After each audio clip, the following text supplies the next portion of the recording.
Emi Lokon, don't turn, Ebi Lokon. Yorubas are screaming, Hausas are crying, my Igbo brothers are saying, don't blame them. Igbos are being discriminated. Even food don't turn to gold in Nigeria. Kidnapping, lucrative business in Nigeria. Imagine saying your grandchildren where they kidnap. By now, your soldiers for don't scatter Nigeria. How common man won't get money for ransom when they kidnap him, his wife and his children? After everything, now kill, they go kill them. See, as Naira, they fall against dollar. Emi Lokon, don't turn to Ebi Lokon. And you say make we sacrifice for Nigeria. 7 billion to renovate your residence, 15 billion for your traveling allowance. That's not for you and your only vice president. 40 billion for Asorok maintenance, 5 billion for food and refreshment, 100 of millions for dogs and animals. Meanwhile, hunger they kill Nigerians. What did Nigerians do to warrant this treatment? Even Gary, they no fit afford for the family. Tinubu government blame Buhari. Buhari government blame Jonathan. People they die. This one don't pass jaga jaga. Oh. Emi Lokon, OTB, Emi Lokon, Baba, Emi Lokon, Edaku, Emi power. Emi Lokon, OTB, Emi Lokon, Baba, Emi Lokon, Edaku, Ojeti. Tinubu was APC party leader during Mr. Buhari Jaga government. Why didn't you help Buhari to solve the problem? Debt under Buhari, 77 trillion. No proof of any positive transformation. Unborn children ain't go pay for this evil. You know, say Buhari was incompetent, but you still bring him to destroy Nigeria. Paddy government, now you are the president. Since Buhari don't destroy Nigeria, I hope say you go bring him to judgment. Emefiele printed 23 trillion within 8 years under Buhari government. $6 million for election observers. They say somebody forged Buhari's signature. Now lie, Buhari signed that document, period. Where our refineries, where we not promise to fix. I've been a Dangote refineries would they depend on how much.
Ladies and gentlemen, sometimes you just have to act like you are drunk, like you are crazy. Confuse your enemies, confuse them.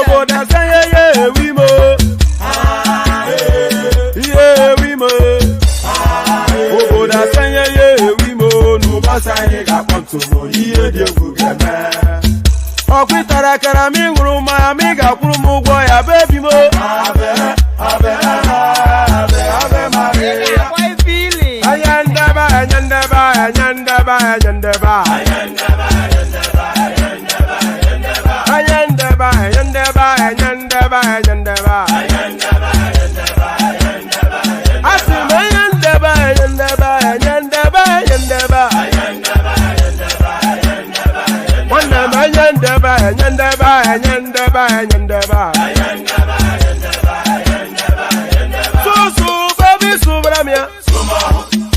Soko sunu baby, subramia. Soko sunu baby, subramia. Soko sunu baby, subramia. Ase kwa nefo jabanye si akuna nyego bamukambasi ozo. Since I was born, but now I am getting youth. Akuna mota nwa akuna koga book.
Oni màlúù kan lòun ní irú ẹ̀ lòbí tún gbédé àgò kan péré lòun ní àgò kan péré jọ pọ́sibú. Jákàtì kan péré lòun ní iṣu kan lòun wọ̀ ṣé wèrè ní àwọn àwọn iṣu kan kiri.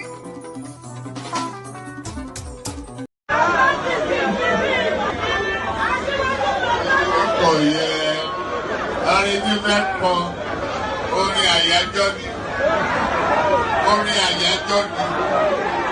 Wọ́n dìde wọ́n pínlẹ̀ ogun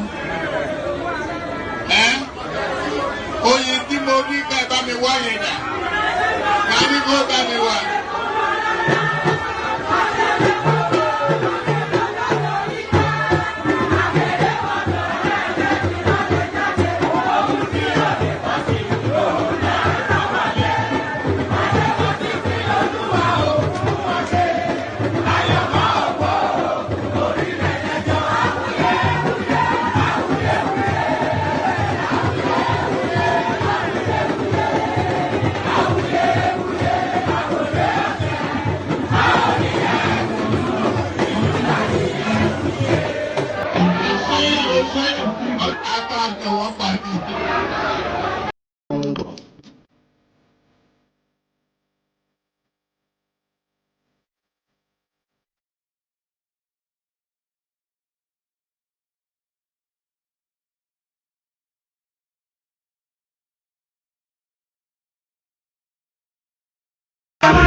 Okay now. To pẹ̀sẹ̀ bífí máa ń pẹ́. Àti padà wá tàbí wọ́n ní ìfọ̀gẹ̀ mẹ́wọ́n. Okay. Ọkọ̀ yẹn ló fi fíìmù. Ìdílé anya. Màmá mú sí na nwa m etogo kwa. Maka na nwa m jelu mba, o wee bute ike. Ọganihu na-ebute ilo nwanne m. Ọ na-agawa nke ya dịka akpa ya chọkwa. Ẹ̀jẹ̀ mi ni ẹ kí n gbọ́, àkànbí ewé ayò, ewé tún méje, ìtún ló ní ọ̀tún ẹ̀ ṣe, ìfà ló ní kan fà ẹ̀ mọ́ra, àìbínú gbogbo àtàrẹ, gbogbo méjì ọkà bàbà, gbogbo mẹ́ta ọkà wáṣẹ́, orí ló túmọ̀ ẹnu gbogbo ọ̀nà ní túmọ̀ ẹsẹ̀ akọni ìmọ̀ tú ìmọ̀ ọjọ́ ìmọ̀ èmi ni wọn kì í dálẹ̀ wọ́n bá lọ mẹ́lẹ́mọ́ wọ́n á fi jó ẹlẹ́mọ́ akọni wọ́n bá lọ bèèrè wọ́n á fi jó ẹrùkù bọ́ọ̀wọ̀ wọn bá tẹ̀lé wọ́n á fi jó aláre àwọn mẹ́tẹ̀ẹ̀ta parapọ̀ wọ́n wá jọ ń pẹ́ mọ́ ẹ̀ẹ́mọ́ olóko jẹ wọ́n pa Akíntọ́lá ọmọ Ògún wọ́n pàdé ìyọ̀dà ọmọ àtàlàbọ̀bà àkọ́bí wọ́n pàdé ṣàtàdàdẹ ọmọ ọba Ìjẹ̀bú Mèrè aṣíwájú odògbólùkẹrẹ ajagun lólòdì ọ̀run tó bá ṣe pé tìyẹ tó bá ṣe pé tìyẹ lọ́ bá ń darí jọ wí àgbèrò ni kò ń gbọ́wọ́ ọgbọ́n ti ṣìgìdì máa gbé àgẹ́tì ló máa ń gbé àyàn tí ìlàyàn ewúrẹ́ ọlọ́run dákun má padà lẹ́yìn ẹ kó má gbàgbé ọ̀rọ̀ tẹ́ aṣíwájú ọlọ́run dákun má padà lẹ́yìn ẹ kó má gbàgbé ọ̀rọ̀ tẹ́ àkọ́bí ọlọ́run dákun má padà lẹ́yìn ẹ kó má gbàgbé ọ̀rọ̀ tẹ́ ọkọ̀ onírẹ̀lẹ̀ ọlọ́run dákun má padà lẹ́yìn ẹ kó má gbàgbé ọ̀rọ̀ tẹ́ òdòlé sọ bẹ́ẹ̀ gọ́fìnà sọ bẹ́ẹ̀ dẹ́pútì sọ bẹ́ẹ̀ ọ̀túnba sọ bẹ́ẹ̀ spíkà sọ bẹ́ẹ̀. So there it is right there. Otumba Sobe. So there it is. If Otumba said so, then it must exactly be the case. So Otumba Sobe and all that. So I must kick off this session with an apology. We were expecting a guest, a property guy, to come and tell us all about how to buy properties in Lagos. So that was how the session was meant to start. But unavoidably, the boy, not the boy, but the man, it's a full grown man. Unavoidably, the guy was having network problems and he had to bail. We've rescheduled it rather than canceled it. So apologies for that. If we're coming in anticipation of that, then apologies. It's been put in abeyance, not cancelled, for reasons that our guest was having network problems. So I will bring him on at some point, or alternatively, I'll do a session with him offline and publish it. So one of those two things will happen. I either bring him on live to take on interactions with the space, or I'll interact with him offline and then publish it. So one of those two things will happen. So apologies if we were waiting in anticipated breath. You had your checkbook ready to sign for that mansion in Lekki, but don't worry, just keep the checkbook for the moment. So apologies for all that. Anybody coming in anticipation of that. So apologies for all that. So good day to you. Good to be in your company. And how are you? So let's start it off with a greeting. That's how we usually do it. Good day to you. Good to be in your company. And how are you? Hope you've had a wonderfully glorious day. So hope you've had a wonderfully glorious day. Hold on. Bear with me 1 second. Hold on. Let me play you a little bit of music. I might well still be able to bring you a little appearance by our guest. Let me play you this. Look on, don't turn, look on. Yorubas are screaming. Hausas are crying. My Igbo brothers are saying. Don't blame them.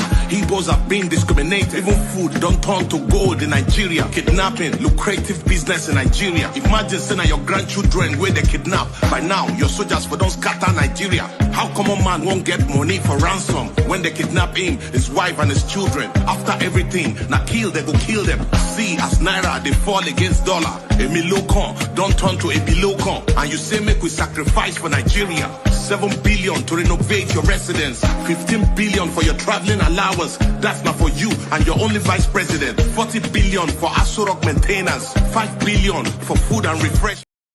Oh, all right. Sorry, I just got a text from our guest. He's still making an attempt to join us. So if he joins us, then that'll be great. If he doesn't, then we'll reschedule. So that was him. I've just, I think he may have fixed whatever gremlin was afflicting his system.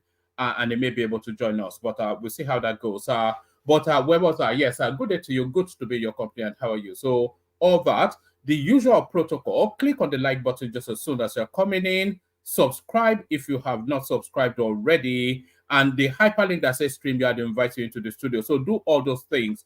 Click on the like button. Click on subscribe. So do that now. Let me use hypnosis. So let me get into your mind with hypnosis and direct your body towards those actions. Click on the like button immediately and right now. Click on subscribe if you haven't done that. Click on the hyperlink that says StreamYard. So do all those things. So click on those and then click on the $ at the bottom. No, I think he may join us still. He's making the attempts to join us. He's texting me just as we speak now. If he's able to join us, then we may pause the session, have him on, and then carry on the session later. So it may well be one of those. So he's still attempting to, pardon me, he's still attempting to come join us. So yes, click on the $ at the bottom of the YouTube stream, super chat towards the stream. We have the anticipation of 5 minimum super chats per session, and we've been hitting it pretty much since we set that as a target. So click on like, click on subscribe, click on the hyperlink that says StreamYard if you want to come and join us on the studio, in the studio. So do that, and then click on the $ at the bottom of the YouTube stream, super chat, super sticker towards the stream. So do all those things. So as I was saying, the session was meant to take a particular format, but we've had to rejig it somewhat. So it may be a bit hodgepodge and all over the place because I've had to recalibrate just to bring the session still. So I've had to move it around a little bit. So it may well flow in a peculiar sort of manner, but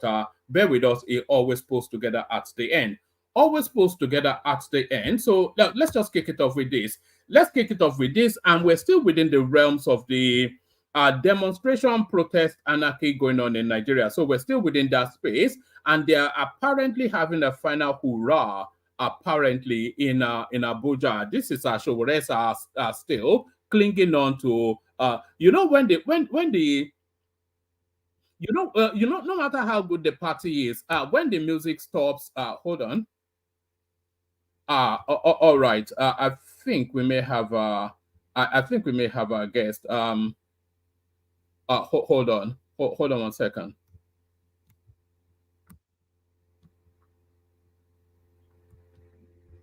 Hold on 1 second. Hello, Larry. Hello? Hello, are you the guy we've been waiting for? No, I'm not the one you've been waiting for. Oh, all right. Oh, okay. Stay with us then. Because I know him as Deji, but he's coming as Larry. So yeah, stay with us, Larry. I'll bring you back up in a moment. So yes, it's going to be one of those. You can already tell it's going to be one of those. But I will muddle through and come out at the other end. Yeah. So as I was saying,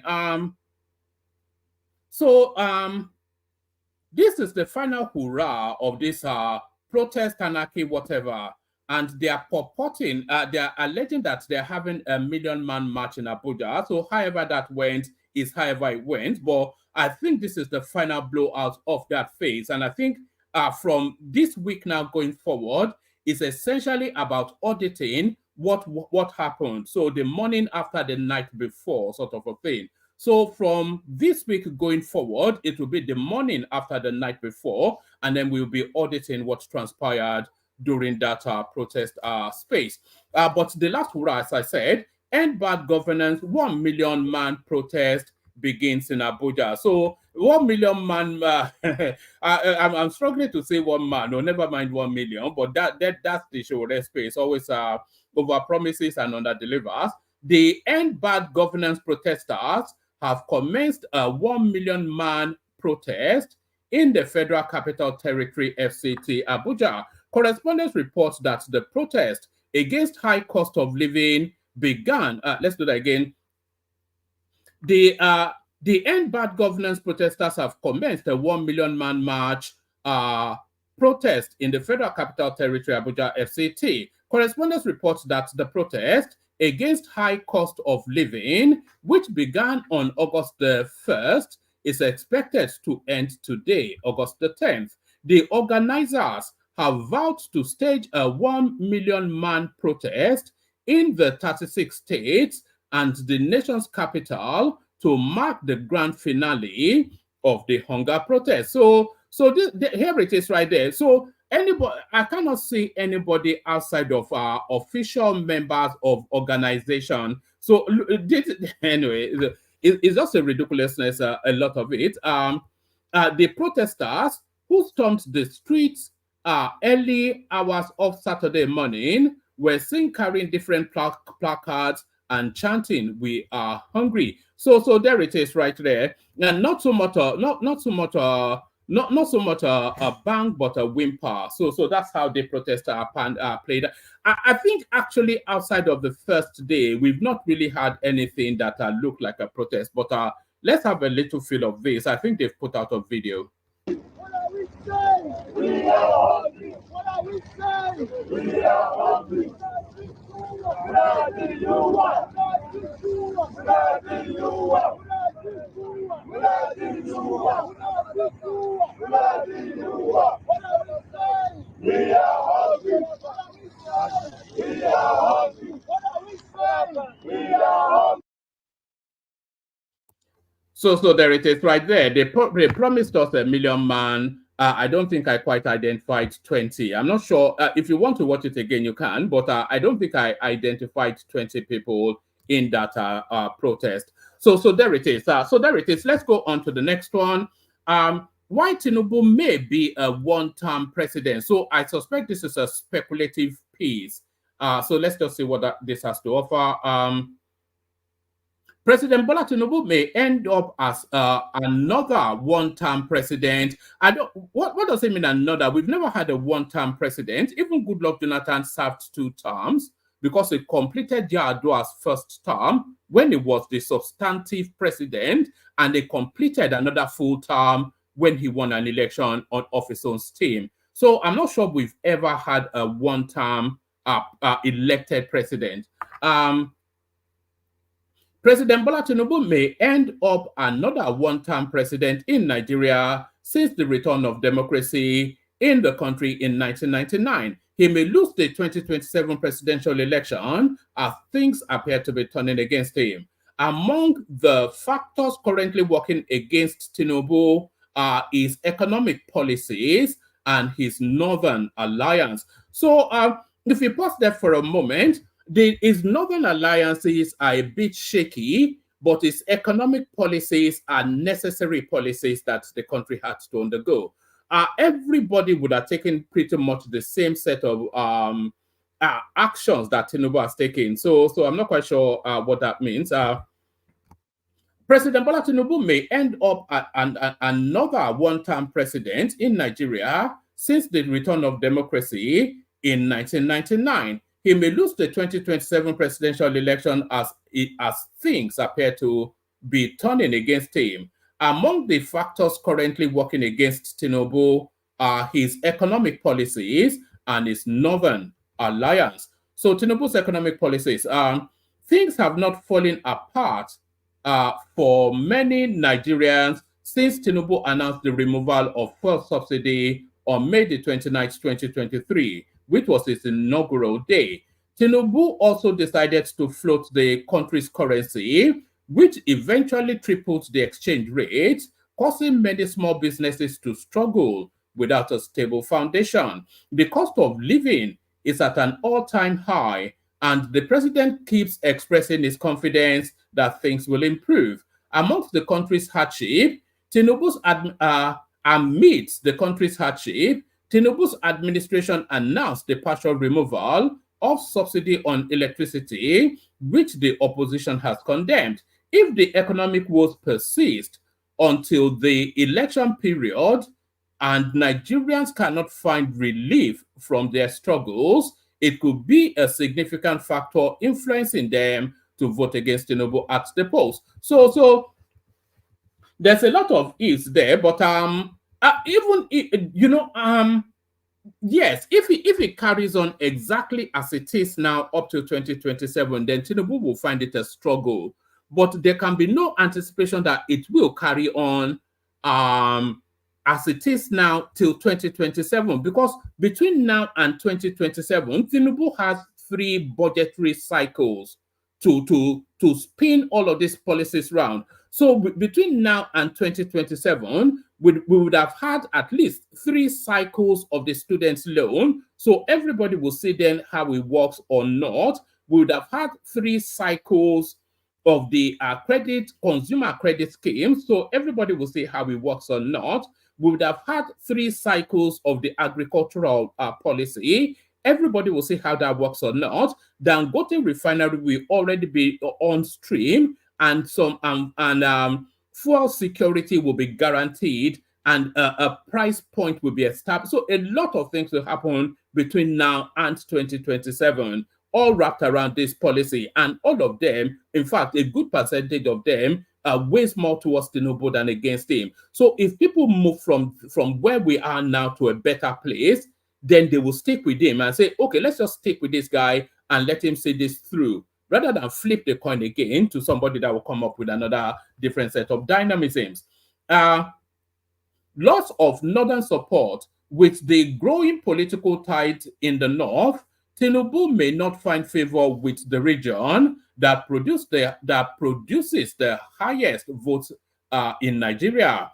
Many leaders in the region have considered the president's economic policies unfavorable. Professor Usman Yusuf. So I don't think Usman Yusuf should be a reference point for anything. It's an ethnic jingoist. It's a tribal bigot of some sort. Professor Usman Yusuf, a member of the Northern Elders Forum, NEF, recently lamented President Tinubu's economic policies, etc., etc. So I think that's the thrust of that. So let me just leave that. Let me go to another headline. We'll rattle through the headline quickly, and we'll get to the conversations. A full list of Buhari's kinsmen Tinubu gave appointment this week. So this is Tinubu still trying to, I think, is adopting the Goodluck Jonathan strategy, trying to cut the north. But if he leans too heavily towards them, they will F him over. They will F him over like they did Goodluck Jonathan. So he's appointed Mastari, who was the former governor of Katsina State. Is appointed Mashi. Kabir Ibrahim Mashi has been appointed as the Federal Commissioner of the Revenue Mobilization, Allocation, and Fiscal Commission. So I'm not quite sure if you should be putting people like that in charge of money. Abdullahi Al-Hassan Imam has been appointed the program manager of the National Cash Transfer Office by the Tinubu-led government. So, and then is appointed Charanchi from Katsina. Badamosi Lawal Charanchi has been appointed the Chief Executive Officer of the National Social Investment Program, etc., etc. So he's trying to buy them in some with appointments. Now, Goodluck Jonathan tried that and it failed, of course. Let's go on to this one. I think we've been through this one already. A lot of it, I'll just give you the headlines anyway. So now, this is a rigging strategy right here. Protest: 6 million Arewa youths declare support for Tinubu. This is Godwill Akpabio, I think, coming up with this. Over 6 million, not 6 million, but 60. Over 60 million northern youths under the aegis of Arewa Youth Consultative Movement have declared support to the leadership of the Senate President and Chairman of the National Assembly, Senator Godwill Akpabio. They said their support to President Bola Tinubu and Senator Akpabio is sacrosanct, adding that these two leaders from the South supported former President Muhammadu Buhari and Senator Ahmad Lawan as the President of the Senate. It behooves us to reciprocate this gesture. Speaking at a press conference in Kaduna on Saturday, the national president of the Arewa Youth Consultative Movement, Kabir Yusuf, said President Bola Tinubu is widely acknowledged for his significant accomplishments in human capacity development and infrastructural enhancement in Nigeria. The Coastal Superhighway Initiative, the Southeast Development Commission, the NYSC Trust Fund, and the students' loan scheme. So everybody that is saying this guy has not done anything, that's just somebody rattling up. This is not even the beginnings of what Tinubu has already done in 1 year.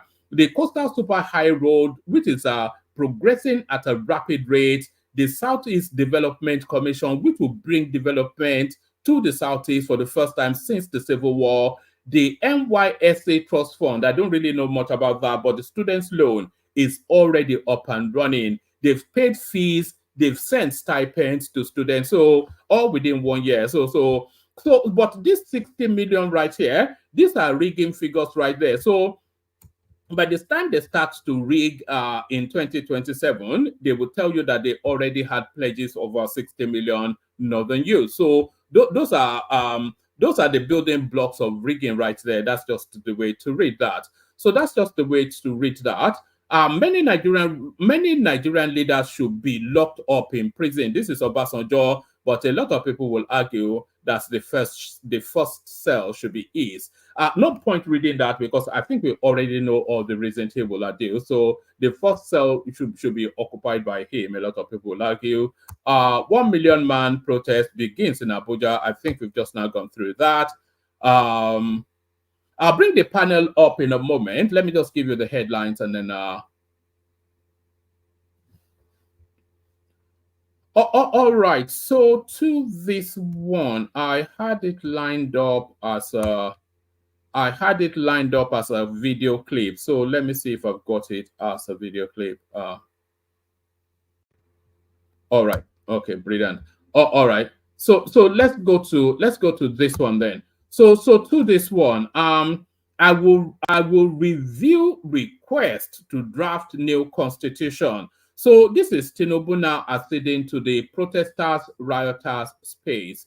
I'll give you just 2 paragraphs and then we'll listen to him in his own words. President Bola Tinubu has promised to review the request for a draft new constitution put forward by a group of eminent personalities known as the Patriots. The group led by former Commonwealth Secretary General Chief Emeka Anyaku made the request during a visit to the president in Abuja. So that's not actually coming out from the protest space. So I think I actually have where it's coming out from. So let me play you a little bit of this video clip, and then I'll play you Tinubu's response to it. So let's start it from here. Let me play you this clip, and then I'll play you Tinubu's response to it. Had a very constructive review. We've had a very constructive meeting with the president. We, the Patriots, and I believe you know what the Patriots are. The Patriots are a non-partisan group of eminent Nigerians. Some call us leaders of thought, who are committed to the unity of our country and good governance of our country under a legitimate people's democratic constitution. So we came to convey this view that Nigeria needs a people's democratic constitution. Nigeria, we affirmed to Mr. President, is a pluralistic country. And you know that pluralistic countries exist all over the world. Those of them that addressed their pluralism by having true federal constitutions have survived. Example is India and Canada. But those pluralistic countries that failed to address their basic challenge of pluralism through federal constitution have ended up disintegrating. Examples of that are Yugoslavia and Czechoslovakia. All right. It goes on for a couple more minutes. So that's Anyaku. Hopefully, I'm pronouncing that name well enough. Asking Tinubu then to convene a national constituent assembly for a new constitution. So that was the request, and here is Tinubu's response to it. So this is now Tinubu. But by the way, before we go to Tinubu's response, it's an exercise in futility, of course, because of course we had a sovereign national convention under Goodluck Jonathan, which amounted to nothing. We had something similar under Obasanjo, which amounted to nothing. We had a committee set up by Buhari, headed by El Rufai, to review the national convention organized by Goodluck Jonathan. That amounts to nothing. So if you take that and project it forward, this is likely to amount to nothing. But Tinubu plays nice. So let's hear what he has to say.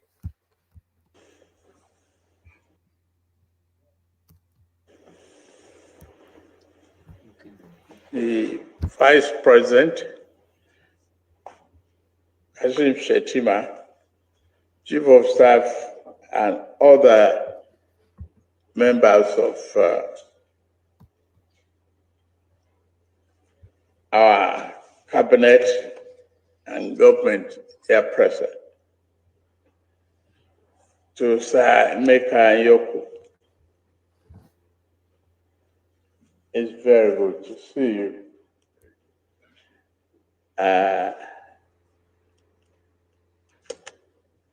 I'm very happy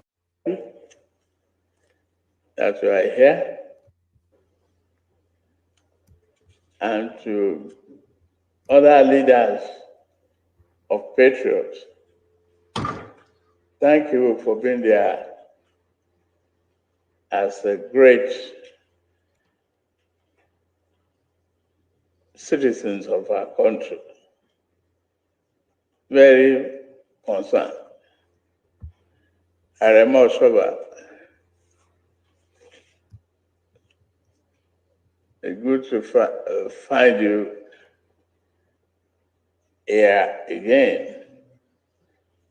To our leaders,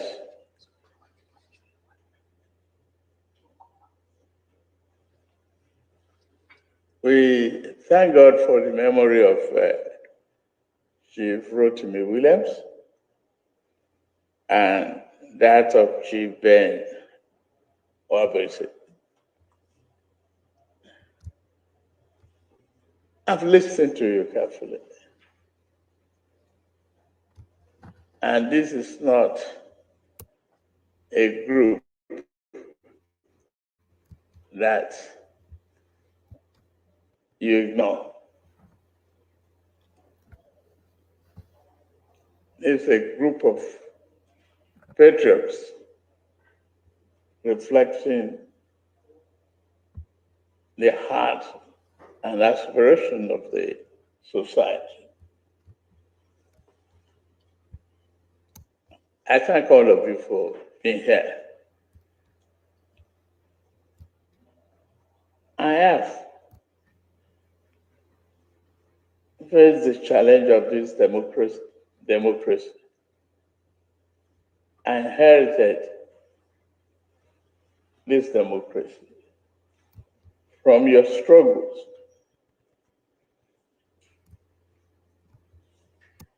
I must recognize the fact that it is most required for good governance, a democracy. We have no other choice.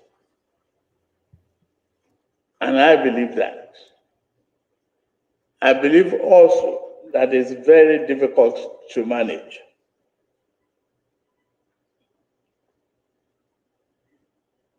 Yes,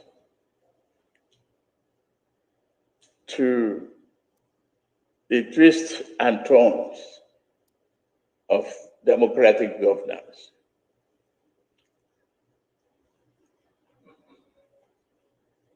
I want to assure all of you, as I listen to you, the two major reforms that we requested: path to referendum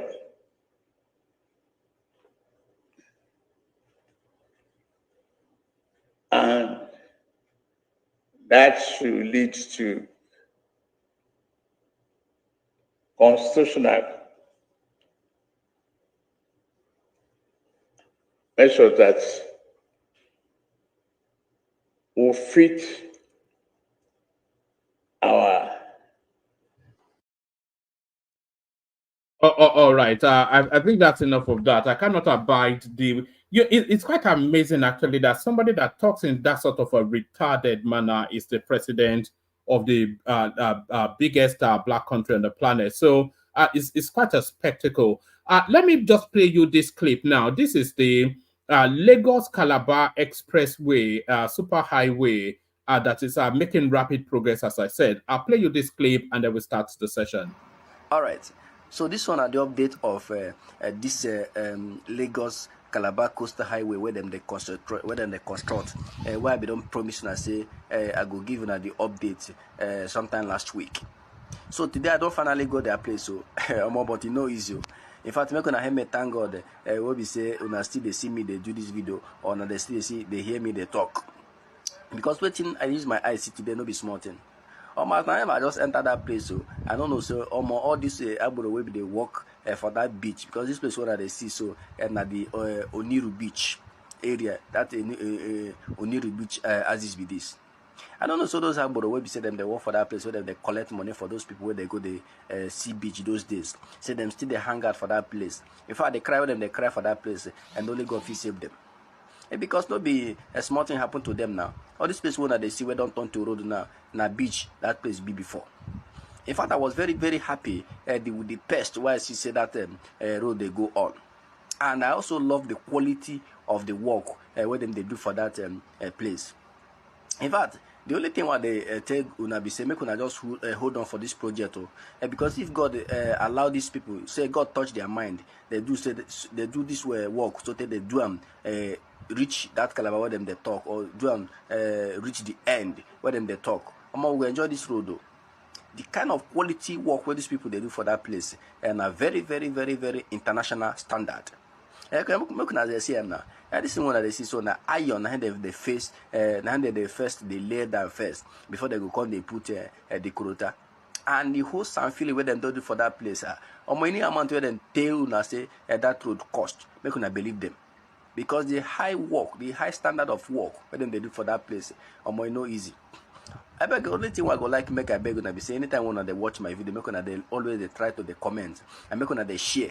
And the people when they follow this page, make they try to they follow the page because they get a lot. All right, so that's progress report on the Lagos Calabar Expressway. Let's play the Kegite music. Bring on the panelists. Plenty of room as always. Anybody that wants to join. Don't wait till the room is completely filled and then you join. We play the Kegite. Kick off the session. Only water, where they see ma. Water, only water, where they see ma.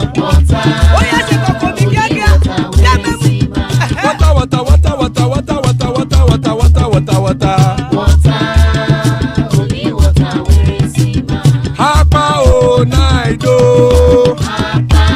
Hapa o naido. Hapa you don't come o.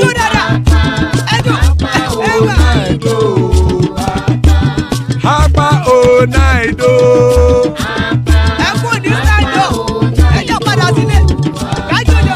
Oro keke elemu ye o.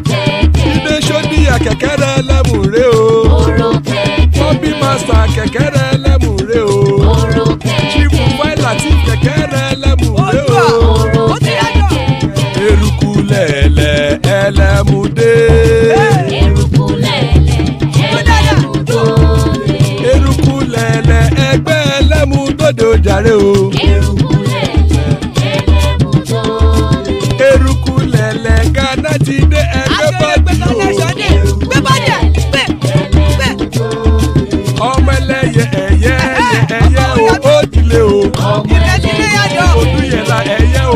dìlé o. Petro Sodana ẹ̀yẹ o ó dìlé o. Petro Sodunke ẹ̀yẹ rẹ̀ ó dìlé o. Ẹlẹ́kọ̀ọ́ ọ̀run mú ìní o.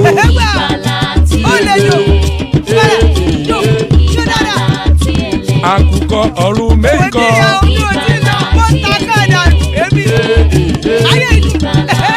Ikú kò ní ríwà àgbéṣe o.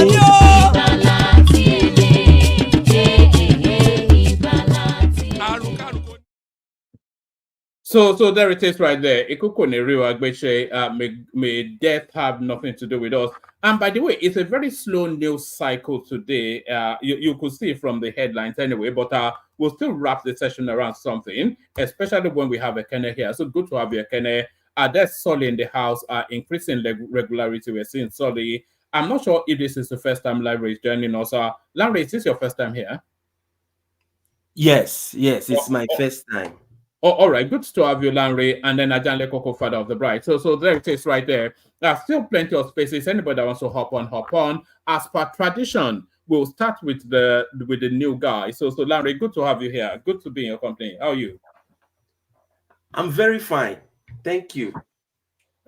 Brilliant. So how did you come across the platform? Where did you find us? I think I just got recommended while scrolling through my YouTube. So I think the algorithm somehow pointed me here. Well done to the algorithm. So yes, tell us about your politics. Because you are new here, so we are under a new dispensation, the Tinubu administration. What is your take on that space? We've had this protest now that has had its final hurrah. How did that space play out? How are you positioned in the Nigerian politics? Just a free flow to introduce yourself. Thank you. In my opinion, I just think that Nigeria is very harsh on us. So I'm very angry and upset and frustrated about life in general. Although I'm lucky that I was able to jackpot at some point, but I can't turn my back and see the level of suffering, the level of confusion, and not, be a part of the voices that encourage people to find a solution. So I'm not happy with this dispensation at all. And I really hope that something can be done eventually. Maybe the people will find a way to, I don't know. I don't even know the answers. Do you think the country is being mismanaged right now? Oh, yes, absolutely. The country is being mismanaged. This new administration, me, I'm a Yoruba, so I'm never going to forget the statement that the current president made while visiting the Ogun State governor during the elections. He said, "Emi lokan," which is a very selfish, self-centered statement. And we can see the effects of that statement where this administration is also there to serve itself, just like the previous administrations. So that's my take on it. There was a narrative to land on that, Emilokon. So it did not actually. I think I may have something for you here because there was a narrative to land on that, Emilokon. So I don't think he just plucked it out of the blues. But listen to this. Tí o bá sí àwa èmi tí ń dúró wájú yìí tí ń lérí ogun tí ní òkè Buhari nìṣó ká máa bá lọ.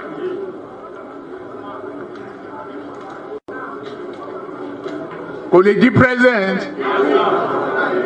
Ó ṣe kìíní olùlẹ̀. Ó ṣe kejì olùlẹ̀. Ó ṣe kẹta olùlẹ̀. Ó tiẹ̀ sunkún lórí tẹlifíṣàn. Pé láyé òun ò tún rán mọ́. Mo dẹ̀ lọ bá ń Kaduna wa rán ọ̀rọ̀ ẹkún kọ́ lélẹ̀. Àdúró tiẹ̀. Wàá dẹ̀ wọlé. nǹkan kan ní pé o ò ní fọ̀rọ̀ orílẹ̀-èdè Yorùbá ṣeré ó dẹ̀ gbà àtijọ́ tó rẹ̀ ti débẹ̀ mi ò gba mínísítà mi ò gba contract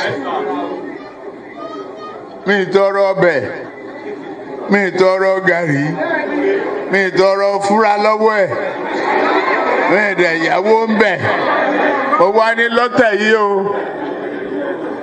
Yorùbá ló kàn.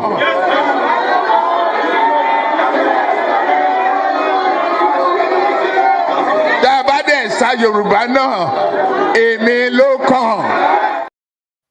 All right, so that was the build up to that statement. So he said a whole bunch of things, but in the tail end towards saying Emilokon, he said, Loteyi Yoruba Lokon. So this time around, it is the Yoruba's turn.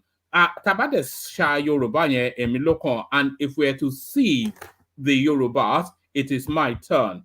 So you disagree with Emilokon, but do you disagree with Yoruba Lokon? So for me, you know, when I just heard you play that again, all he said was about himself. He said, "Èmi ni mo gbé Buhari wọlé. Èmi ni." It was just about me. The man didn't really say anything about maybe what he was going to offer the country.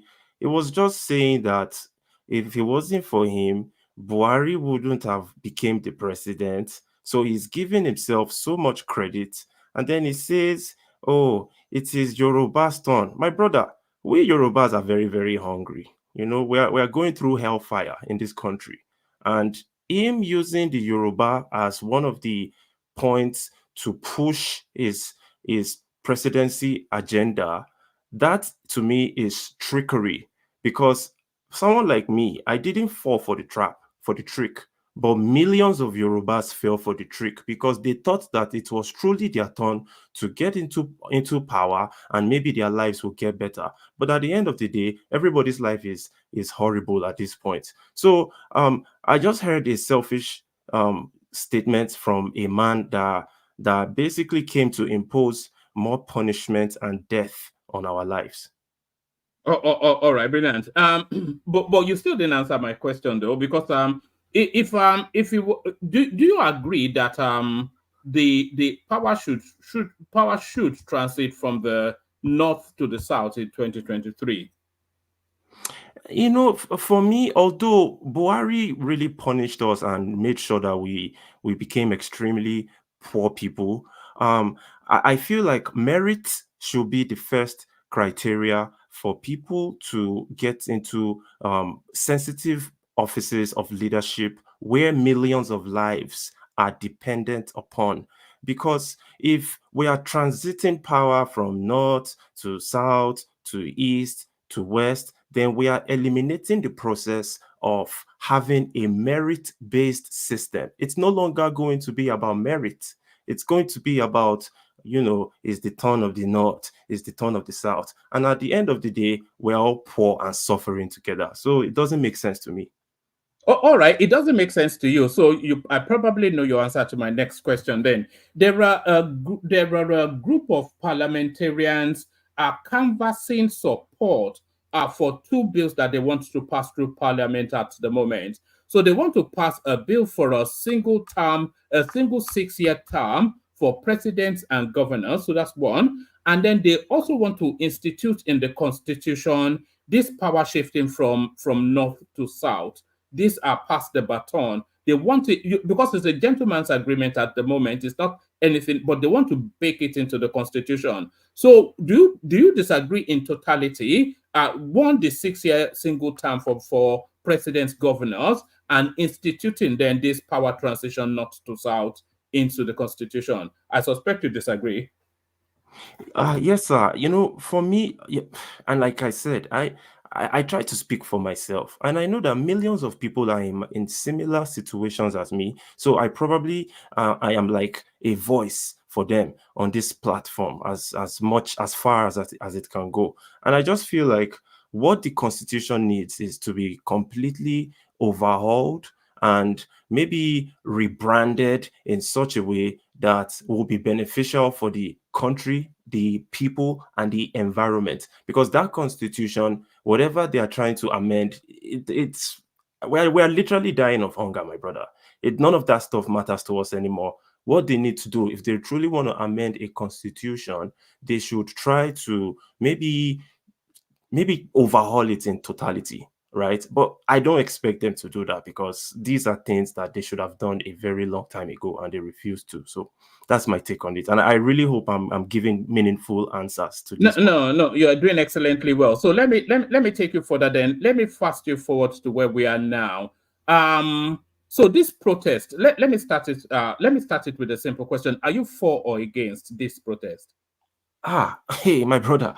In fact, I could almost, if I had the money, if me I had the money, I would have gone back and joined the protest. Only problem is that I have managed to escape, and I'll continue encouraging people, go and protest, because they are about to kill everybody. So go and protest. It's better you die while they are trying to kill you than to die of hunger in your bedroom. That's my opinion about it. All right. So what is your understanding of this protest? Do you understand it to be a protest against the hardship of living, or a protest organized by political sore losers? Because there are two strands to it. Because if you look at the people underpinning the protest, it's being fronted by the Shore space, and it has not even tacit but not even tacit but explicit support from the obedient space. And who are those two people? They were participants in the presidential election who lost out. So do you see it as primarily a protest against hardship, or a political protest? So how do you say it? I appreciate this question, sir. You see, there's something that preceded this protest, which was the elections. You mentioned that sore losers, Obi and the other guy, Showore. And me, I actually supported Showore. I voted for him. I'm not going to. I was one of those 13,000, maybe 5,000 votes that he got. So the problem with me is that the elections, although I don't like Obi at all, but I know that Obi was robbed. I know that, right? And with that knowledge, then are they really sore losers? But apart from that, let's put that on the side. The reason people came out to protest is because they are going through hell. These people are so hungry. I'm telling you, my brother, I don't know about you when you left Nigeria, but me, if you see my WhatsApp story, if you see my Facebook, everybody is asking me for money. Life is so hard for the people. So naturally, I expect them to go out there and protest at some point, because this is part of the law of nature. If you are going through hardship, for example, if you look at even animals will do the same thing. If animals are living in a condition that is very, very, difficult for them to live in, you will find them gathering and finding a solution. They'll put themselves together in large numbers, and they will go and try and find a solution. So that's the exact reason people came out to protest. Yes, there could have been some hands sponsoring, for their mischievous reasons. There could have been, obviously, we've seen many people that said they were paid 5,000 naira to come and protest. And then while they were counter protesting, they ended up joining the protest. So yes, there are people that sponsored certain individuals to go and protest for mischievous reasons.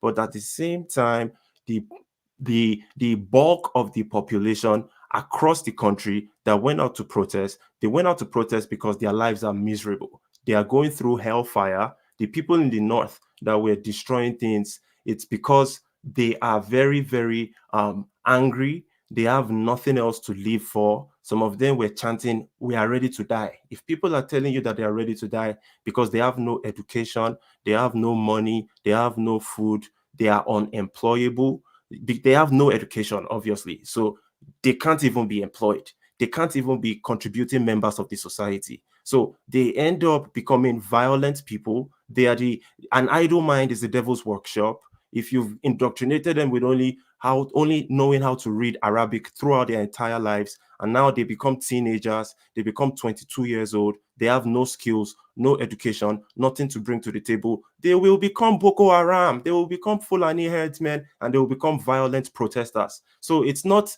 all that mischievous talk that all these politicians were saying, oh, it's the sore losers. It's absolute lies, my brother. These people, in fact, let me just end there. No, back to your question, sir. I think the people went out to protest primarily because they are suffering, they are hungry, and they are about to die. Can I ask you a quick question? No, hold on, Solly. Solly, hold on. Okay, but I'll ask after. Okay, you can ask after. As the protest marks its final day and fades out in a whimper rather than a bang, how would you rate it? Has it been successful, the protest? And what do you think is achieved? Yeah. You know what? I think this protest will make those guys in power be a little bit more hypersensitive, right?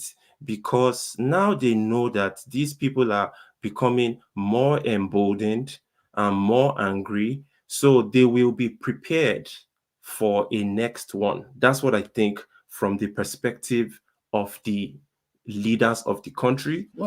Sorry, Lanre, when you say they'll be prepared, it's because there are two ways to prepare. They either prepare by governing the country better so that there'll be no need to protest, or they will prepare so that they're able to quash it instantaneously as soon as it starts to rear its head. So how do you think they will prepare? Either to crush it quickly, let it not blossom, or govern better? My brother, me, I don't know. Me, I was born in 1981. And since I was born in this country, I'll tell you the truth. These people, I know they will never prepare to fix anything. They are only going to prepare to bring out machine guns to kill people when they come out to protest the next time. All right, sorry, you wanted to ask him a question. You still have the floor, by the way, Lanre. We really want to get to know you, so we'll ask you about your politics. Sorry. Okay, sir. Yeah, Larry, some people have been arguing on this panel that people are not really hungry before because they have always been hungry in the country, that there's no such thing as an increase in hunger, that, please, can you explain how hard it is for people to eat daily, even if it is just gari? Because some people believe that this new type of hunger has always existed in that country, that it is not a brand new type of hunger. Please, can you explain to all of us? See, my brother, you know me, my brother, we've been hungry throughout our life, no, without a doubt. But this new level of hunger that set in around starting from September of 2023, when one egg was sold for 100 naira. Today, August 2024, one egg is 300 naira, and the people's incomes haven't increased. So a family that could afford to buy bread and egg and feed their children with carbohydrates, protein, vitamins, and buy cowbell milk at least. Cowbell milk is now 800 naira. So they can't afford it anymore. All they give their children is gari. So let's be waiting for a near future of tons of malnourished, weak Nigerians as a result of hunger. Let's talk about a piece of turkey is sold for 7,000 naira. A piece of turkey that I can consume in 15 minutes is sold for 7,000 naira. And a tuber of yam is sold for within 7,000 to 10,000 naira, depending on your location. So based on all these facts, I know that my people cannot afford that, and more people are going to be dropping dead out of hunger.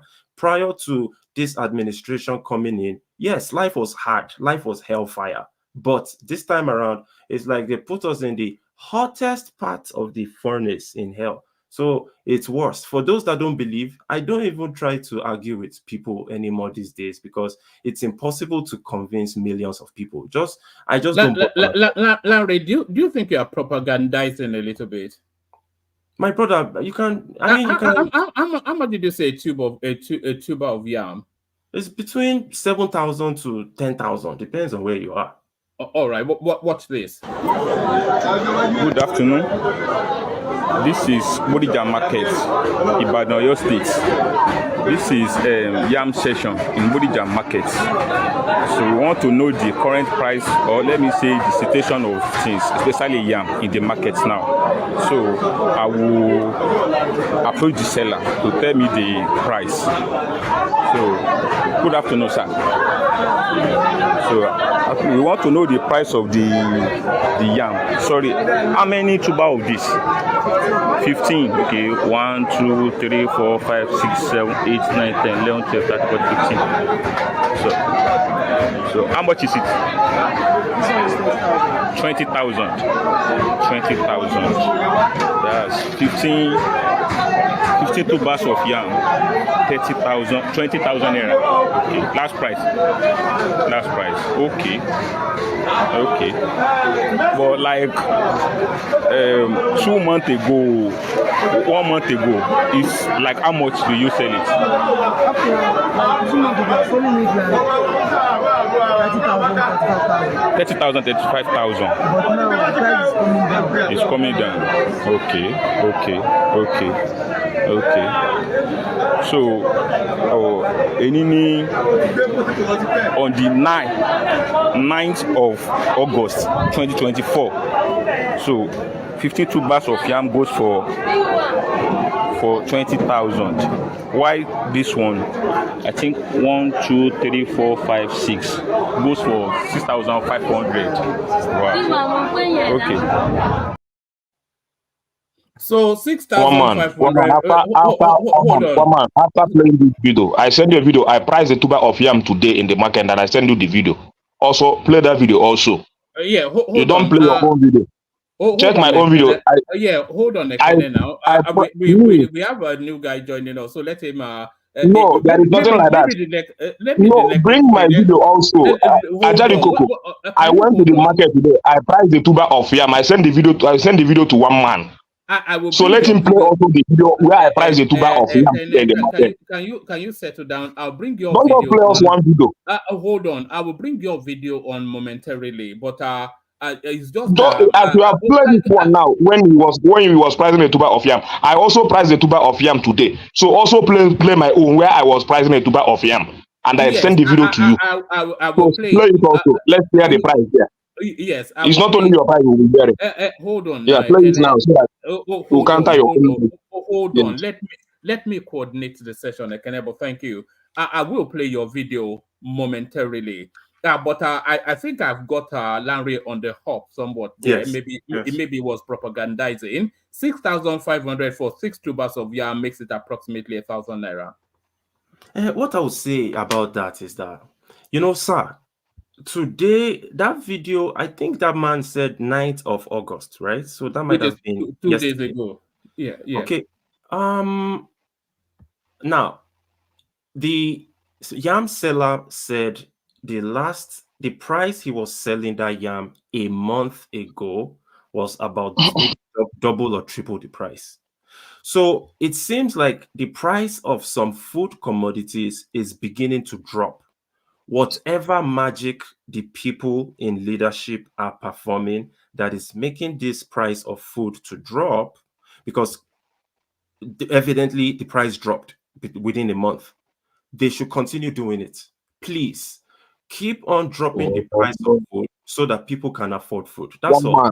One man, play my video where I was buying tomato and yam today in the market. So Ebi Power has now turned to Ebi Okwawamo. Is that where we are now? No, my brother. No, sir. No, Koti di Berara. Let me speak Yoruba English so that my non the audience. Yes. So the thing is, we can't just say that Ebi Okwawamo, which means that we are no longer hungry, just based off of maybe one person doing some research in the market.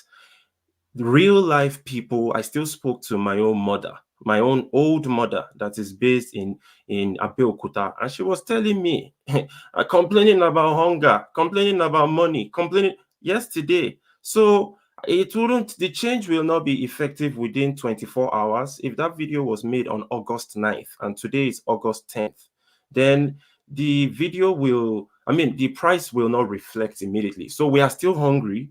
If this price can be sustained for a while, yes, our lives are still horrible, but at least we can eat, which is a step in the right direction. All right, let me ask you a couple more questions, and I'll move the conversation around. And if anybody has questions for Larry, Why are you doing like now? I will play your video. Play my video. One man, it's not fair. You don't want to play his Play video. my video. One man. I'm a member of this platform. If I bring any video to play it, and this is video, I spend my time buying things in the market, both tomatoes and the yam, and I send it to you. If I play it for us, don't stop. You are beginning to make me understand that you have another agenda in this platform. Honestly speaking, I spend my time because of the request of Ajali Coco. I went to the market today when I was buying stuff. I sent the video where I was buying tomato and all the stuff I bought today. I send it to you in your video, and you are trying to neglect it. I will not allow that to happen. You will not neglect it. You are going to play it before we go into another. Before we go into another segment we are entering into. So unless if you don't want us to hold on now, don't clear my doubt. Just clear my doubt. That's what I want. Clear my doubt. If you hold on, then I can speak. Can I just hold on right there? I'll be coming to you after Lanre, and then when I start with you, I'll play all your videos, and then you can build your narrative around that. All right. So yeah. No, one man. No, one man. That is not fair. No. That's not Play that Kenneth video. Let us strike the balance. You have played the one that in Ibadan. This is in Ibadan, and that market looked like a wholesale market. So, but play the Ekene that live in Lagos. Let us see the price in Lagos. So we are not. Nobody is. We are not doing this for money, but we just want to know what is really on the ground. So, depending on where we live, so we can know what is going on in Nigeria.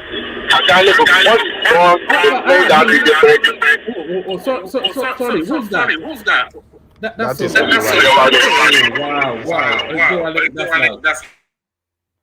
Wow. It won't take you 2-3 minutes. Just play it. All right, let me just play.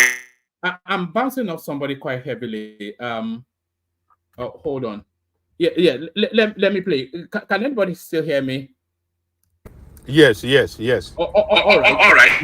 Yes, sir. We can hear you. I think I'm actually bouncing off Ajanle Koko. Okay, let me play Ekene's clips. So I'm playing Ekene's clip, but on one proviso. This is entirely what Ekene sent in. I'm not vouching for it, but he's vouching for it. I'm not saying that he went to people he knows and put together a skit, but this is what Ekene sent in. 1,000. Huh? 1,000. Why 1,000? I think I don't come on money. Yeah. Huh? Yeah. Come on money now. The talk say don't come on money. You see the sell 1,000. Huh? You see the sell 1,000. Huh? I think I don't come on money. I come on money. Come on money for me now. 2 I want buy. Auntie? Huh? Now 2 I want buy. Come on money. Last price 1,000. You don't mean it. Now wow. I think they say. I put this one for me. Put these 2 for me now. Put the 2, the first one. Now the one I want to take. Now one for you. If you suppose.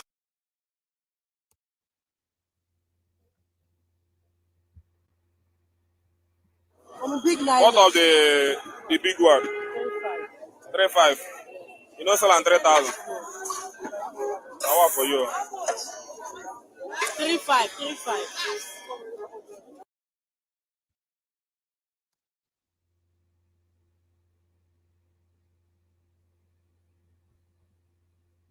How much? Huh? 9,000 for which one?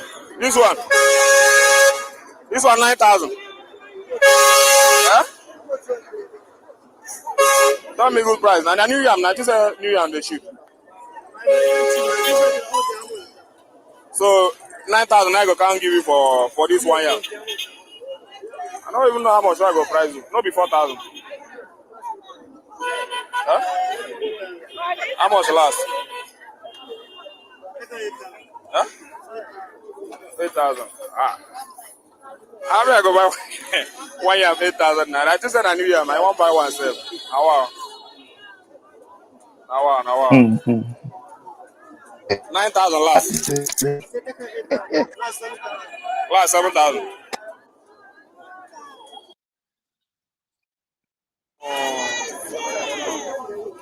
Might give you one. Might see the other one.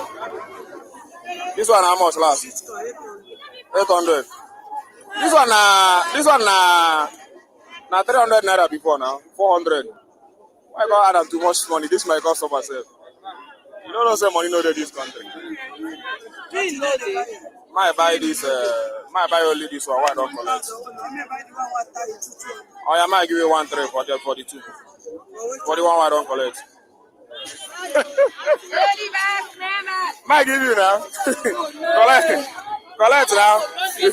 You be my person now. Why they do like this? Eh? Why they do like this? I beg.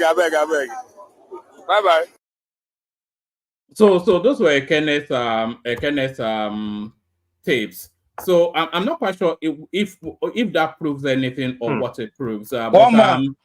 Yes. Hold on. Yes. Yeah. I'm not sure if that proves anything, or what it proves. But the person was inviting you to price it down, and you were pricing it down. You were actually pricing it up. He told you could take it for 7,000, and you were saying 9,000, and he was inviting you to price it down even further. That whole pile of yam for 7,000 naira, I'm not sure that that's a bad deal. And you bought a mountain of tomatoes for less than $1. So what's your gripe? One man, what is dollar? What is the meaning of dollar in Nigeria? 1,000 naira for that. Oh, okay. Yes. Do you mind 1,000 naira for that pile of tomatoes? I want to go to Nigeria and buy some. Are they spending dollar in Nigeria or naira? Are Nigerian workers paid in naira or dollar? One man. Hold on. Let me mute everybody except Lanre because we're bouncing back from people. Yeah, sorry, Lanre, carry on. Yeah, so thank you. I wanted to say that, we can't, me too. Now, I'm in America, so I'm now making American dollars. One of my money I think is almost 2,000 these days or something like that. So we can't compare if we are earning money in foreign currency compared to a country where the most recent minimum wage was $30, which is maybe, I don't know, $30 pretty much, because that's 30,000 naira. So if someone is earning 30,000 naira, $30, and he has to spend $1 out of the 30 to just buy pepper, and then he has to spend another $8 to buy yam, that $30 salary will probably just be enough to eat food for 2 days, and then he hasn't paid rent, he hasn't done anything else, so he's going to die of hunger. And that's why they came out to protest. All right, let me ask you one last question and then I'll move it around, but you can stay with us so you can interject. The conversation will still come round to you because we like your voice. You seem to have a position and able to stick to it, and that's what we really like. So let me ask you a yes or no question in terms of Tinubu's policies. So it's gone through a raft of policies. So which of them do you agree or disagree with? So he's done the removal of fuel subsidy was a Buhari thing, but he followed it through. The removal of arbitrage from the exchange rate entirely him. The students' loan scheme, the Lagos-Calabar superhighway, the consumer credit scheme. Also, in terms of the policies that Tinubu is pursuing, do you agree with them broadly, or do you think they're just not fit or for now? My brother, honestly, I'm so tired because those policies cannot even be implemented if we have a country without data. We don't even know how many people are inside the country, How do you give student loans when you don't even know how many students you have? There is no database for the students. How do you remove fuel subsidy and there is no working refinery in the supposedly largest oil exporting country in Africa? Not even one working refinery. The people are so poor. Instead of you to give them, even if it's a little reprieve in the fuel that they buy, you make them buy fuel at a cheaper price because their so-called country exports fuel at the largest quantity in Africa. But you take that away from them. Now they are buying fuel in the same amount that people in America are buying fuel. Here in America, we buy fuel, well, it depends on where you are, between $3.50 per gallon, which translates to about, I would say, maybe $1.50 per liter. So $1.50 per liter is about 2,500 or 3,000 naira per liter. Eventually, we are soon going to be buying fuel at 3,000 naira per liter in Nigeria. That's where this is headed to. And we are supposed to be an oil exporting country. Why can't we even get that oil that we have? If it's our oil truly, why can't we get some discount in buying that oil? Why can't we are getting nothing. We don't get any discount in buying fuel. Food is expensive. People are being kidnapped all over the place. Instead of them to go and face the kidnappers, they are facing the protesters. You see them bragging on social media, all these police and all these security agents that, oh, we are going to arrest you if you incite a protest. Don't protest. But you have kidnappers making videos on TikTok. None of them have been apprehended. So these are the reasons, these are the things that have accumulated to, the frustration that many of us are facing and has made many of us very hopeless, violent, and just irrational people. So that's my take, my brother. I appreciate you. Thank you so much for giving me this space. All right, stay with us though. We still want to get back to you. We go on from you to Ekene, who was quite insistent that we play his video. So Ekene, I'm just waiting for another video that I want to play. So when did you go and do that pricing? That's that yesterday now, Saturday when I was coming back. Those are the things those are the things that I will cook for the weekend. So I just enter markets. Did you end up buying that yam? No, I just priced that yam. I never wanted to buy it. The ones I bought was that tomato and those seed. How much did you pay for the tomatoes? It's for 1,000 now, and quite unfortunately. How many pieces in it's there? Four pieces. Yes. All right. Let me play you this. Like it or not, this protest is working because I entered market yesterday after protest. I said, let me go and buy something where my family go chop. See this, now waiting shop me pass. You see this thing where they pass now. I don't get attention to buy all those things, so, but as I enter market, things don't come down, especially tomato. You see this tomato where they point for now 600 naira I bought it.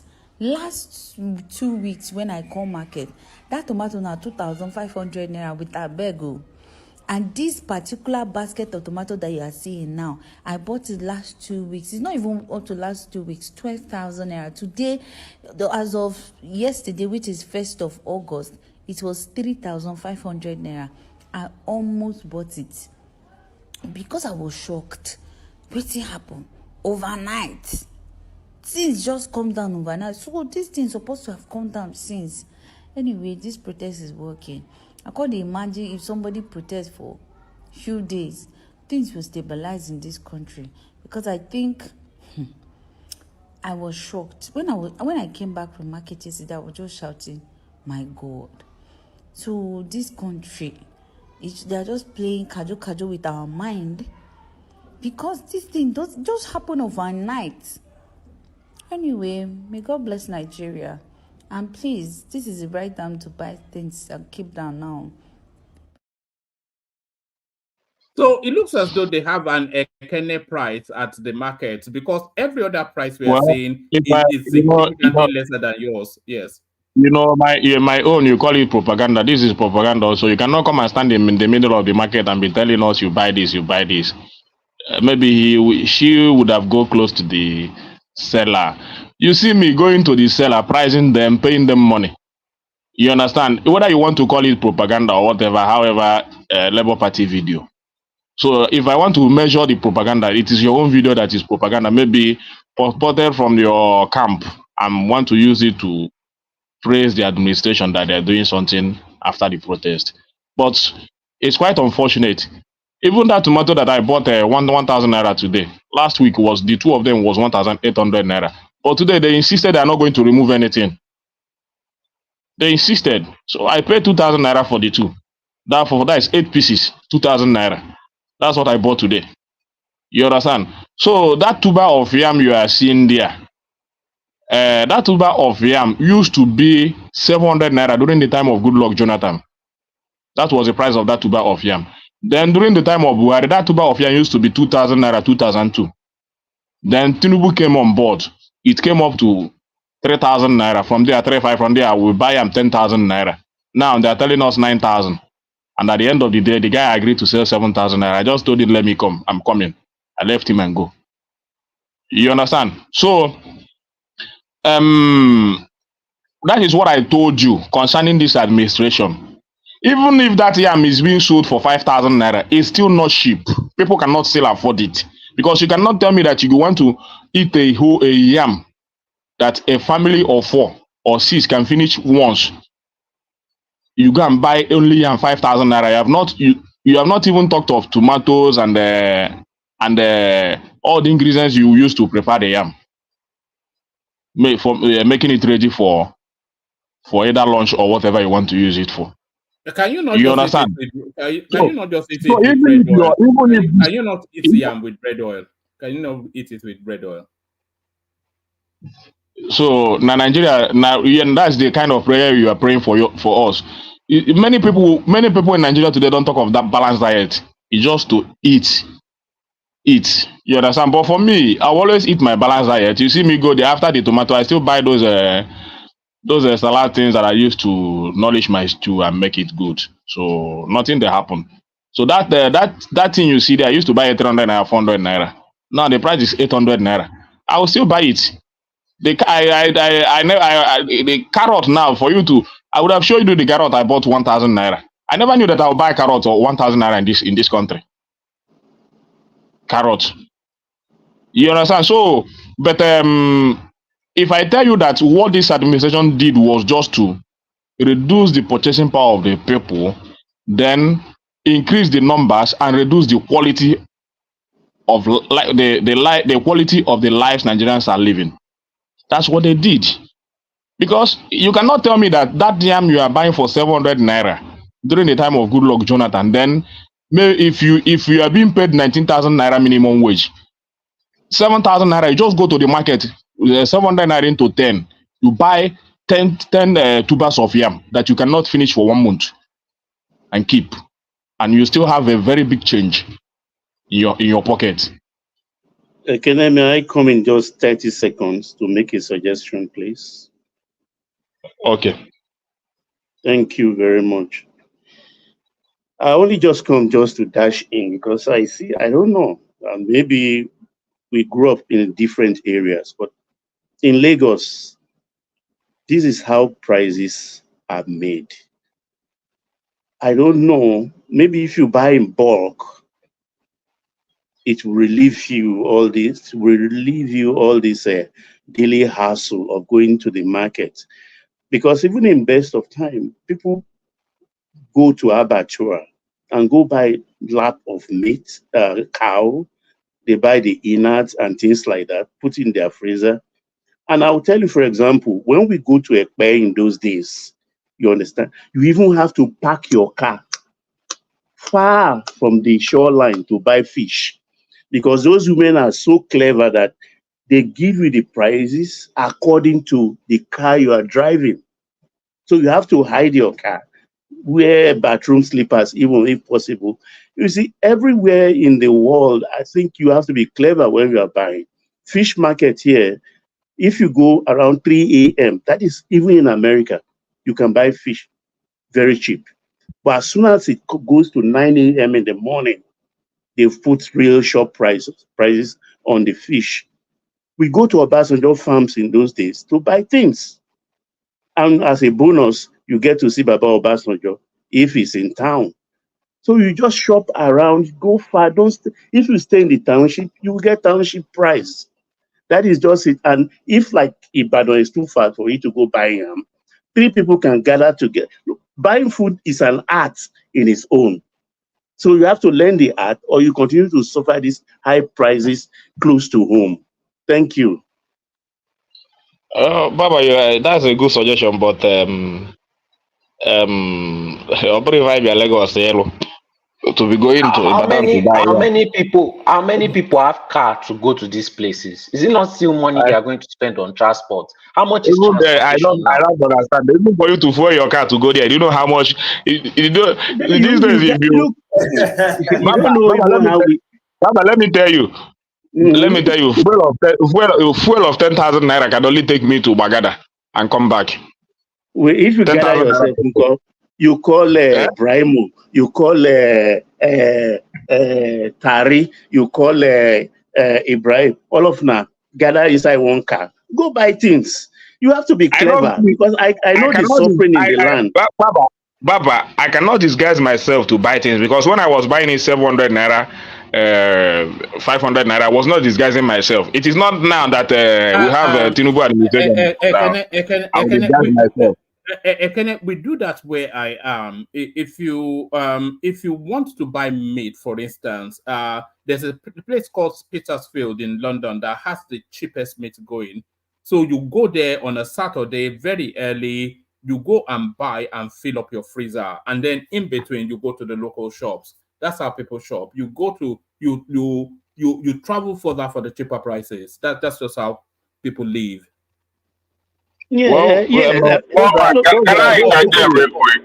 Ekene, one more thing. Look, those who send money, like Larry, who said they send money, you better be clever. In Nigeria, they carry iPhone. You can't even afford here. Some of them have drivers. Some have house help. Do I have driver here? Do I have house help here? My mother. You have to be clever.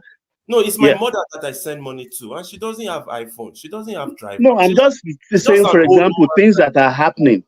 Because we all receive calls every day. We receive calls every day. This kind of talk is very insensitive. Where you be, my friend, I'm not talking to you, okay? When I'm talking, you keep quiet. All right. Hold on. Let me mute everybody. Let's have one voice. People don't like, too many voices on top of each other. Yeah. If you don't mind, I just wanted to say that yes, I like those suggestions. People should carpool to save money on gas, so that they can go and, buy food in bulk. It's a good suggestion. But is that what we should be? Are we supposed to be adjusting to a life of poverty? Once things get... No. It's not a life of poverty, Olamide. It's the economy. You know that Nigerians have been... We've lived a subsidized life for so long. In previous sessions, we were actually going through the life of the Nigerian. Your education is heavily subsidized. You are not even going anywhere near what they pay in Ghana, never mind internationally, for big ticket educations like medicine, engineering. You pay barely a kobo for it, heavily subsidized. Agriculture itself, it subsidized your food. They give all these farmers free fertilizers, free seedlings, everything. Your fuel is subsidized. Even the naira in your pocket is subsidized. Everything in your life is subsidized. So welcome to the real world is essentially what is going on in Nigeria now. Welcome to the real world. One man. Let me say this. Mr. Kenneth, please, sir. I'm so sorry.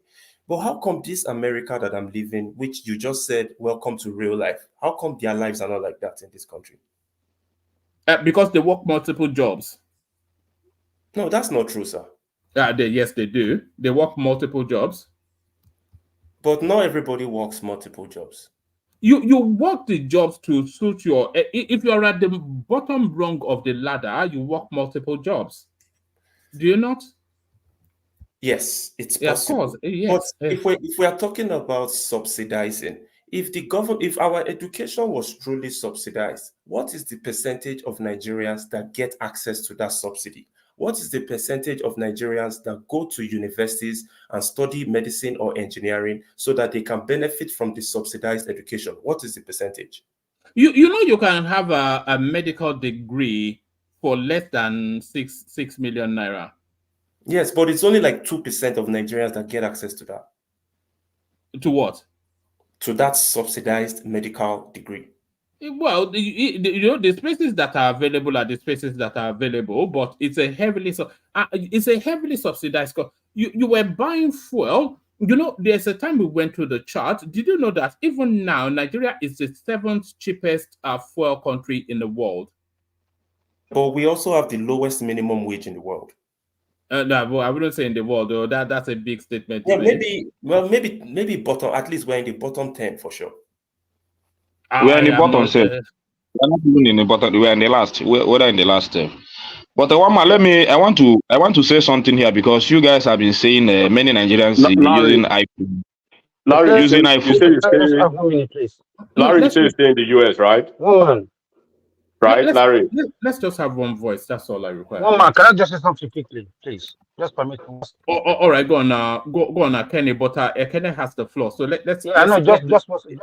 Yeah. I just want to say something about what just happened now. Listen, on this show, we need to respect our elders. Surely cannot be just an elder person on this platform talking to him as if they're mates. But need to want that boy. What did I say? You can't just. This thing happen all the time. All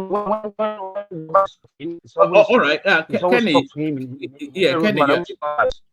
you're breaking off a bit, but but thank you. I'm not sure that I picked up anything that was on towards, but anything on towards. I wasn't even here, one man. I wasn't even here. I just came back. I don't know what he's talking about.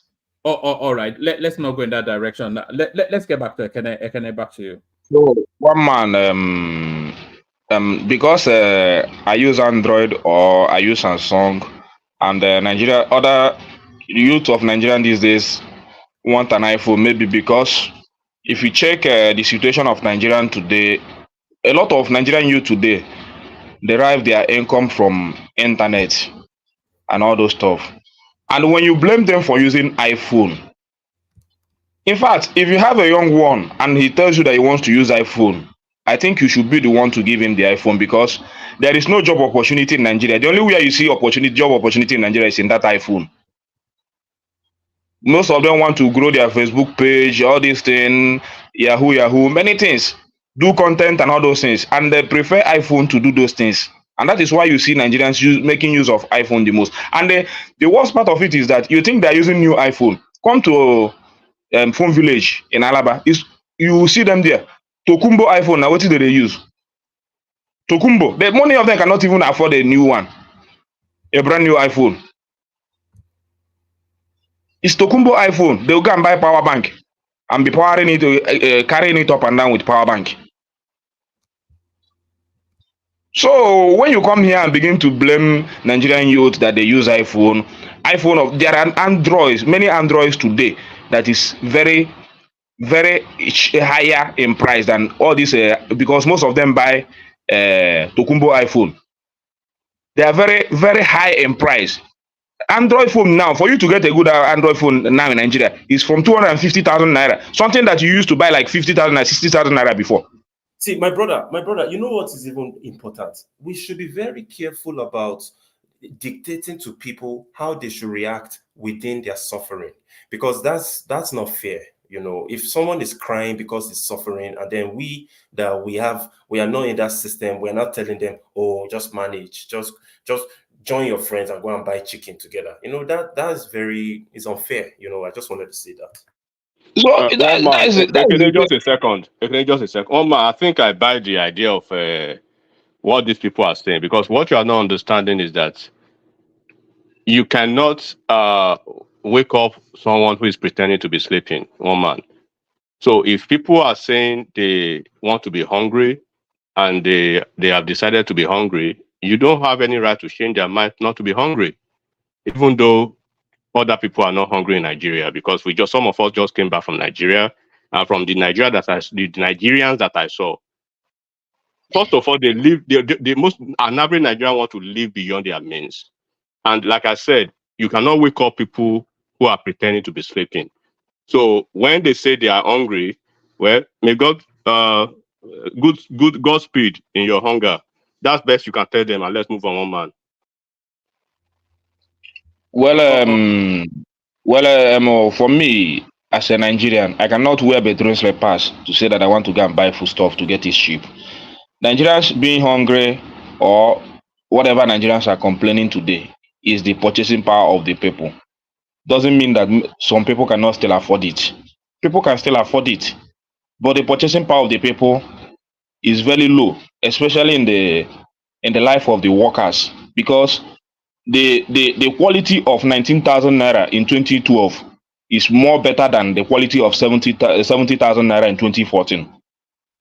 It has a good impact. 19,000 naira in 2012 can play. You think that is only peculiar to Nigeria only? Do you think that's peculiar to Nigeria only? What? Reduction in purchasing power. You think it's only Nigeria that is experiencing that? Many countries that I know, many of them, even the ones during the COVID-19 that their inflation has gone up, many of them has come down as of today. As I'm talking to you. Says who?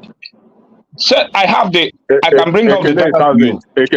Ekene 1,000. Whoever lives, I think Larry said he lives in the US. Ghana as of a few years back. Ghana as of a few years back is for something percent. Today Ghana is 20%. Check the record. I think you live in Ghana, but let me speak about where I live in the US, like Larry too, right? And whoever lives in the US, you know how much you buy a crate of egg last year, even a gallon of milk for your kids, right? And for cereal, you know how much you bought it last year. You know how much it is now.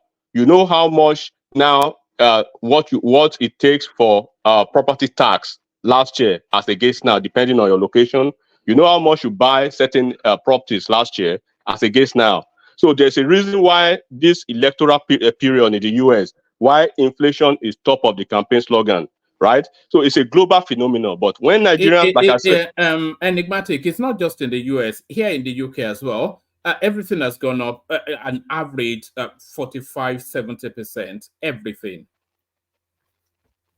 No, if we say that if we say we are poor, we are Nigerians are poor, that the Nigerians should adapt, the citizens should adapt, then it will start from the president. The president should start adapting by reducing the cost of all this wastage in their budget and all those stuff. Then when they start doing that, maybe the citizens will start following their footsteps. Because I think a country looks like its leader. If our president can travel to the world with a good new private jet and all those stuff, and you go there, you go and beg them for loan, who are they to listen to you? So they will also see us as a rich country. So if our president they watch him, he never buy him. So you want to president they travel with no symbols? Even if you travel, yes, because you even tell Nigeria to be wearing bedroom slippers to be going to the market. So our president should be traveling with no symbols. All right. You cannot be advising and encouraging the president to be squandering the resources of this country unnecessarily. All right, let me take it. All right, the point has been made. Let me take you to one more talking point, and then I'll move the conversation on from you to Solly.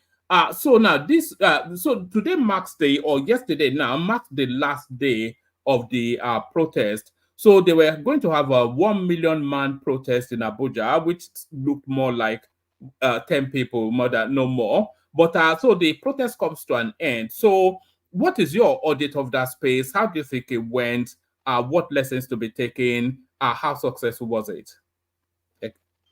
Well, even though I never joined this protest, but I think it wokened the president and the cabinet. They made a lot of move, which we are still expecting the impact, because they started by distributing 23 rounds of rice to each state of the nation, even though many states has come up to say they never receive. The latest today is Abia State saying that I have not received their own 20 trucks of rice. So that's why most of the time, if they announce any policy, I don't jump in to praise them. I just have to give it time to make sure that it has materialized before saying yes, they have done well. So, but still, that many people have celebrated that trader of rice. Many people, the president has done this, do this. He has given them trade, but many states are coming up today to say we never receive it. We never receive it. So the latest is Abia State coming out to say we never receive our own 20 trader of rice. So, but even at that, whether they are using it for propaganda or whatever, it shows that the people still have the power. If people should come together and put in a lot of fear in this government, I think they will react to some issues that will benefit the masses. So even though they are still reacting, trying to say this is what we have done and this is what we are trying to do, now it's no longer 500 hectares of land to be cultivated. We're making it 10 million hectares of land to be cultivated. So all those stuff, the announcement has been made. So we are waiting for action. You understand? If they're able to carry out those actions and it becomes effective, kudos to them. But let it not be only to react to the action of the Nigerian people. Let them also act. Let there be some action to the policies that they are mentioning there. Because what they do is just to mention policies. So let them put some action to it. So, but for me, even though some negative, there are some negative outcome in the protest, but there are also positive outcome because a lot of properties were destroyed and people were killed also. But even at that, you can see that the government, even Tinubu came out from his hiding place to speak. Because I think if not for this protest, Nigeria wouldn't have had his voice maybe for the next 2 years or to the end of his administration. So, but because of this, he came out from this hiding and people can at least listen to his intelligence and know what plan he has for this nation. So at least now we can hold him to some of the promises he just made recently. Even though the former ones he made has not materialized, now they are moving faster for the CNG bus, invited in us in to make plans for it and all those stuff. So, but before, I think they were neglecting it. They were neglecting it. So, but seeing Innocent with the president the other day shows that they now mean business. Because you cannot have a local manufacturing company that is producing CNG buses and all those stuff. Every day you are promising Nigeria CNG buses, or you are not making use of your local production, so that the action will be more, will come on board very quickly. So, but because of these protests, the promise they made on CNG buses, they were able to invite Innocent to give them advice, or maybe, I don't know, whatever they discussed, but it shows that now, yes, action needs to be taken. So they now remember they have an indigenous manufacturer of CNG bus. So a meeting was held on behalf of that. So let's see how it will kick off to begin to benefit the masses. So one man, that is it. Nothing is not the protest is not a waste. And Nigeria will continue to push until we get it right. So anywhere you are, fight for the people, speak for the people. These people really knows what to do. It's just that they don't want to do it. So when they begin to do it, we'll praise them for that. That is it. So there is this the video I sent to you last night. That video is very important to me. That Bakassi interview based on the encounter, because I think Kenny Otokonkwo responded to him today. So I would like you to play that video because it will. Let's also discuss it. It's not just political. It's not about the president, but there are some key points I brought out there concerning the Kenny Otokonkwo issue and the issue of P2B. Not he was advising him to not to go for any protest or anything, just the way Kenny Okonkwo was pushing him to go out there. So that video made a lot of sense to me, but I don't know. Most of the time, everything is not politics. If you can play it, I would like to put in something there before I sleep. Yes. I'll play it later. Let's go around a few voices and I will play it. I did actually try to download it yesterday, but it was too big for the studio. Any videos past about 8 minutes, I can't upload it, but I can play it just by hooking it up onto the stream. But I think I can stay steady. Let's go on to Solly, who has the new now converted obedient. So Solly, you're up I'm next. not an obedient. I'll never be. They are the worst people in politics in Nigeria. They don't even understand the political. You seem to straddle the same line as Larry, who's just joined us now. Not obedient, but obedient leaning in politics. But I don't know. No, I support Sowore because there's no point in all these things you want to implement. There's no point in all this change of what's named the constitution. If you are not fighting corruption, you are wasting everybody's time. Everything that you say that they are doing, they could have done 10 times it. They are hoarding millions of dollars out of the country every single day. Millions. If a state was sorry.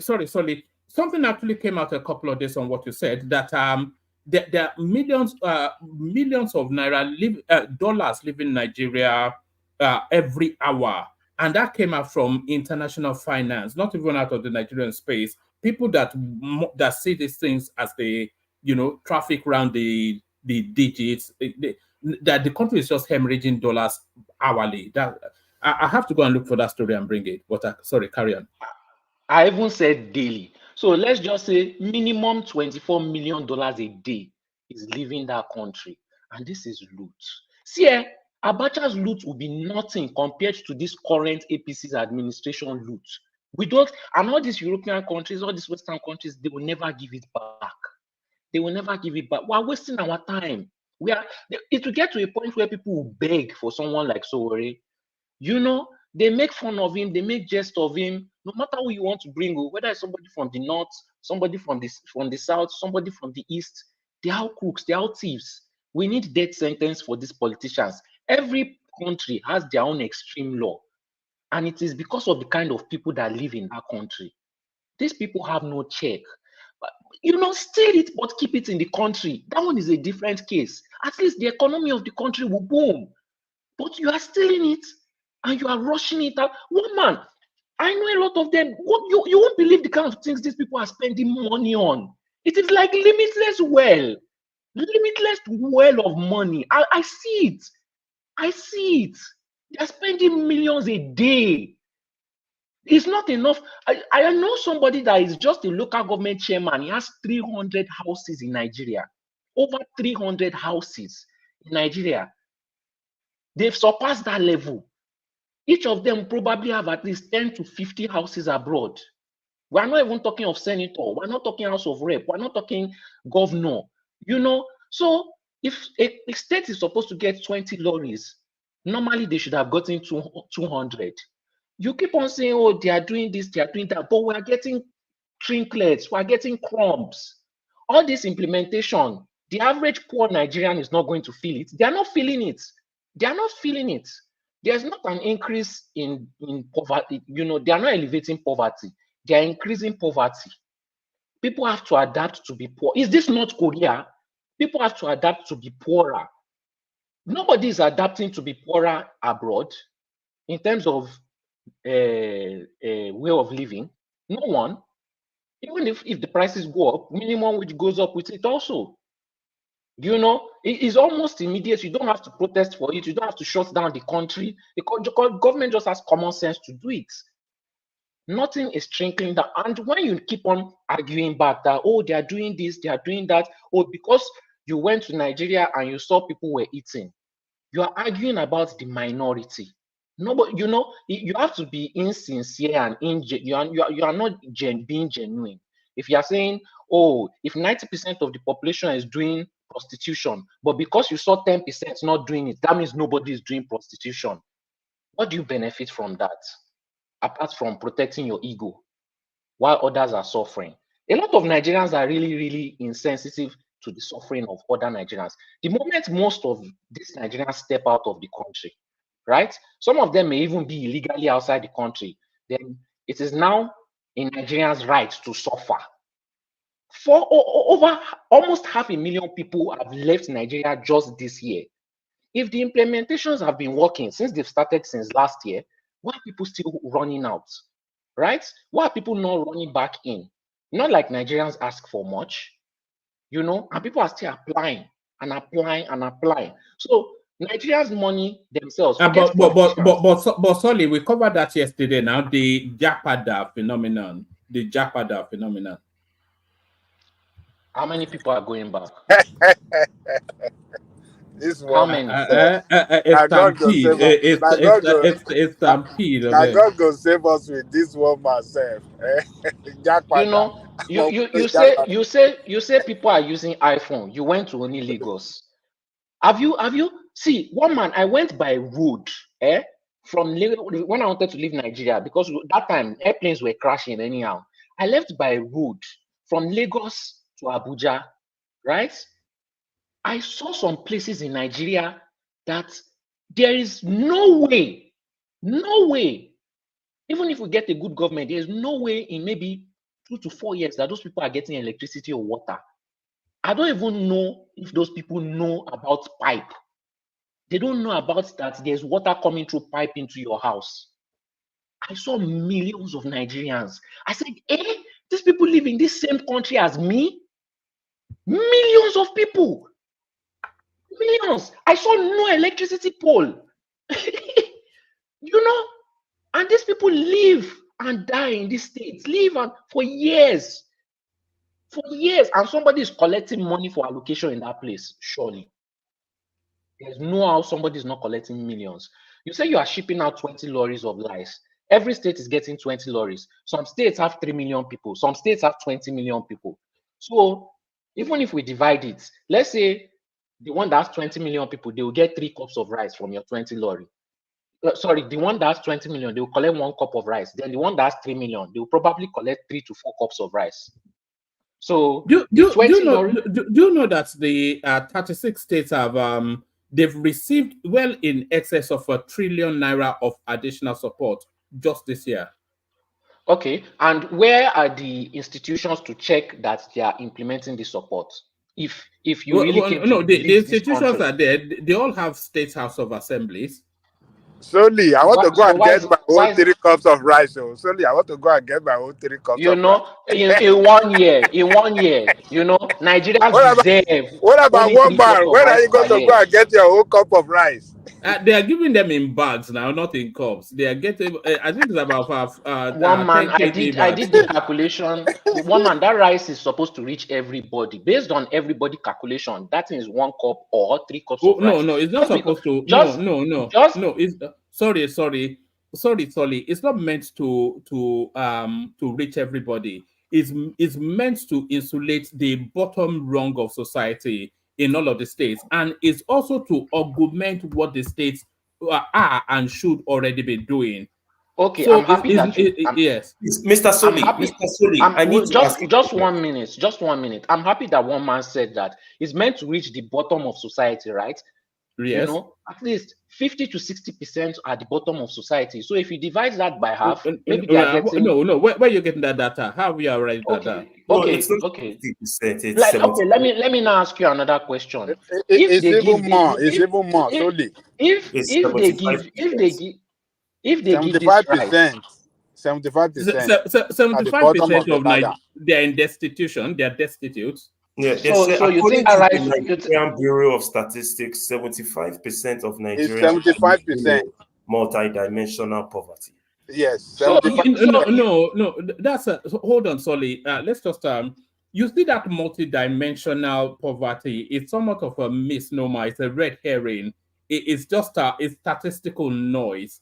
You know, it has no meaning. If you boil it down, because they are using a universal suffrage to arrive at that. They're not using the peculiarities of your country. So that's from the international space. One man, stop what you are doing. It looked like you never travel around Nigeria before. One man. You never travel around Nigeria. That's why you are talking like this. If you've been to places in Nigeria and you see poverty, you will come back home and cry. If you see poverty, if you see the way people live in many places in Nigeria, you will not. You will have nightmares for days. Hold on one second. One man. Hold on. Let me just say this, and then you come in, Dewale. That I think people conflate being poor with poverty. So there's a distinction between being poor and then poverty and then destitution. You know, it's so not. It's not too much to ask for just for One man, I have a question. Hold on, Solly. Sorry, my brother. I have one question, one man. Since you've been born, have you ever heard any Nigerian, even on this platform, that will say, "Oh, I'm rich, I have money, man. I don't care about you guys, I have money." Have you ever heard Nigerians saying they have money? Since I was born, Nigerians has always been whining and saying they do not have money, even if they live in squalor. Nigerians know how to cover, and they will tell you they don't have money in their account, and they do have money, and they are still building houses. So those people that you think that they don't have money, especially the evangelical, say, "Oh, if you see the poverty," yes, it's right there in our faces. But guess what? These people are rich. Okay, This Saturday in Lagos, somebody is still going to throw a party. Are they millionaire? No. No. Are we not alive when the Yoruba was? Hold on, Dewale. You are going too high up. But if you look at these people, that they're saying are in poverty, there's certain things you'll find with them. They all most of them have houses. Some of them may be renting, but a lot of them have houses. Within those houses, there are televisions, a radio set, a settee. There are designated kitchen areas. There are designated toilets. They have a radio system. They have a community around them, and they have a little. So I'm not quite sure what. Just hold on. It's not just about you speaking now. Just let other. Okay, carry on. My point is, every time you want to go on defense, you argue about the minority. Is it every Nigerian that has a house? If we look at the statistics, because I know you love statistics so much, they build 1,000 houses a year in Nigeria. 1,000 out of over 200 and something million. Who builds 1,000 houses? Who builds 1,000 houses? In Nigeria, I checked the stats.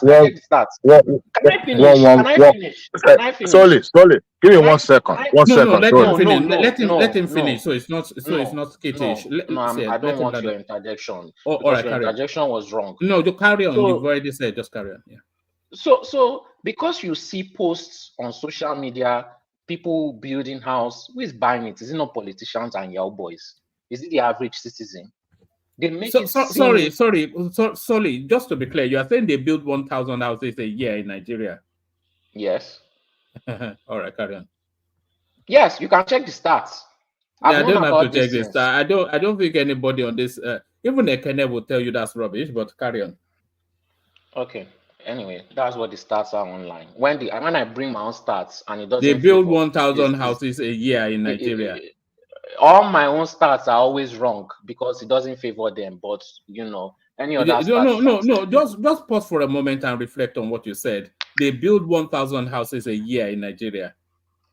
No, so that's not right. Maybe that's ridiculous. It was not right. It's ridiculous. Maybe you're talking about government. Are you talking about government houses or that's what I saw even government houses? That's still ridiculous. So, carry on. The stat might be correct when it comes to government houses because houses. Yeah, because our government doesn't invest on housing. Emeka just brought about 1,000 houses just in Abuja just a couple of sessions ago. So even if they are building more, how long does it take on average for them to build a house? They build it for years. If they have the money, they would have built it once. Abroad, people build when they want to build something, they build it straight once. So you may continue to argue that people are not in poverty. And if people are not in poverty, right, I'm not going to argue that. I should be expecting to see the amount of visa rates coming down. Because people are in poverty or there's poverty, it doesn't matter. Everybody should have basic amenities. There are people that are sleeping on the road in Europe that can still get basic amenities: water, electricity, safety, security. Can you say that about the poorest? Not even the poor, the average citizen. Can you say that about the average citizen? No. Even the rich are barely getting those amenities in Nigeria.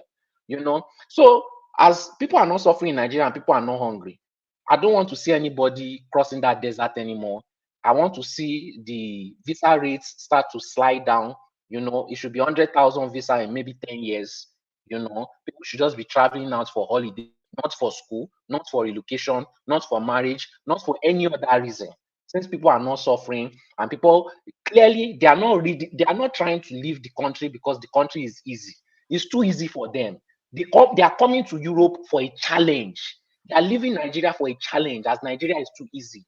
You know, the country is excelling, the country is doing better. 6 hospitals for 36 states in 200 and something million people is enough, right? Since it's so good, I wonder why some people on this platform left Nigeria.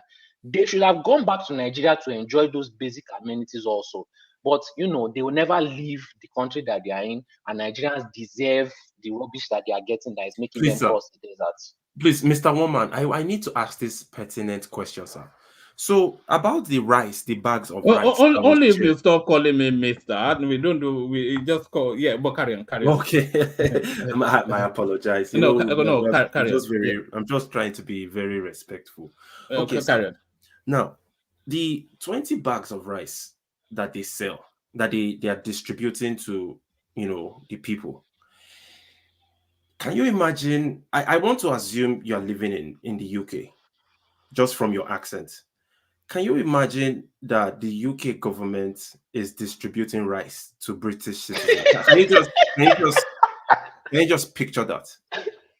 Well, they do. So my other brother that lives in America that was saying, "Oh, eggs are expensive. Oh, mortgage is expensive. Life is hard in America." Can you imagine this democratic government coming to distribute rice in our local counties? But they do now. Do they not? Do you not have soup kitchens where you are? No, that used to happen maybe in the 1700s, not in soup kitchen. You don't have soup kitchens in America? No, we do. I mean, there are food stamps. There are food stamps. There are programs for people that cannot afford. That's distributing. No, what do you think it's food stamps are? That's we have to distributing rice now. No, sir. We have to compare apples to apples, orange to orange. It's different. The food kitchens is what Jide Sanwo-Olu was trying to implement in Lagos, which is another, you know, it's something that is very disappointing. But in Nigeria, there is no social services program for the poor people. And the only thing that they have is to share rice to the poor people. Okay, what is it, sir? Is it the money that Sadia stole in Ministry of Humanitarian? It's the money. It's the monies that are that Buhari was distributing to the people and it was a monthly stipend as well. So they used to get what was equivalent of a social service benefit. Oh, the like the 10,000 naira that Osibanjo was distributing to poor market people that he called I can't remember the name of that program. Trader money. Yeah, trader money. I mean, my brother, from where you live now, where I live now, you know, thank God I had the opportunity to escape last year. Although I feel very horrible saying this because, I mean, why should I be going to another country? A country where people don't even like me because of my accent. They don't like me because of my skin color. There's just so much madness. But I have to go and endure the pain in this country, and the pain and suffering that I'm enduring in this country is way better than the pain and suffering that I was going through in my own country. How will I not be upset?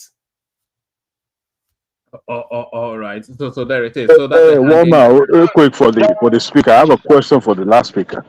So the last time Ghana was going through its own austerity, did they distribute food to their citizens? No way. No way. No way. But your own country is giving more free food to the downtrodden, and you're condemning it. What's the point? No, the point is that, sir, if we are truly the giants of Africa, if we are truly the largest oil exporting country in Africa, there is no reason why we should be this poor. That's my question. Why are we this poor? It's not about poor. It's about trying to cushion the effect of the policy. It's not about being poor. Sometimes things happen. I mean, look at what happens during the this thing in America, especially in the Gulf area during the storm. They give people food. They distribute water. They give people that are in need. So, what is the difference between that and what the federal government is trying to do? It's not a shameful thing. You may say that because we are big, so it's just No, for a sir. while. Sorry for calling you sir. I don't know your name, but the big difference was in a key word that you mentioned earlier. You said sometimes things happen. The key word is sometimes. But I'm here to tell you that in my 43 years in this world, it has been every time. It's not a sometimes matter. Since I was born into Nigeria, every single time in my entire life, including all those parts where Mr. One Man was saying that I benefited from the subsidies in education and food and gas, it has always been hell for majority of the citizens. Are we going to deny that? Yeah, and well, Deny it, No, please, sir. deny it. I would like you to. Are you going to deny that, or you're going to? They will deny it. No, hold on. You've just denied it I yourself. can answer that. It depends on where you found yourself. See, I know some people in this country, in Nigeria, that will tell you Nigeria has been good to them. Look, not everybody has that same opportunity. But I'll tell you this. I will tell you that not a very many people have the opportunity to be handed food to in Nigeria. I myself never been given food. Even here in America, you have to qualify for it before the government can decide to give you a food stamp. No, it's not full stamp. It's a full stamp. Yeah, full stamp and some other programs. But to even say that the government is trying to help the poor, and we see that as a sign of weakness from the government side, I don't think that is correct. I understand that Nigerians going through hardship and from time immemorial, but for the fact that they're stepping up to give food, that doesn't mean that they don't regard or give regard to their citizens. No, no. If they haven't done that, we can criticize them. But the fact that they are doing it, I don't think we should knock them down for that. No, you know what, sir? I appreciate your point. I'll be honest, and I'm enjoying our conversation. It's so civil, and everybody can agree to disagree. So my criticism for the government is, you guys said Emilokon.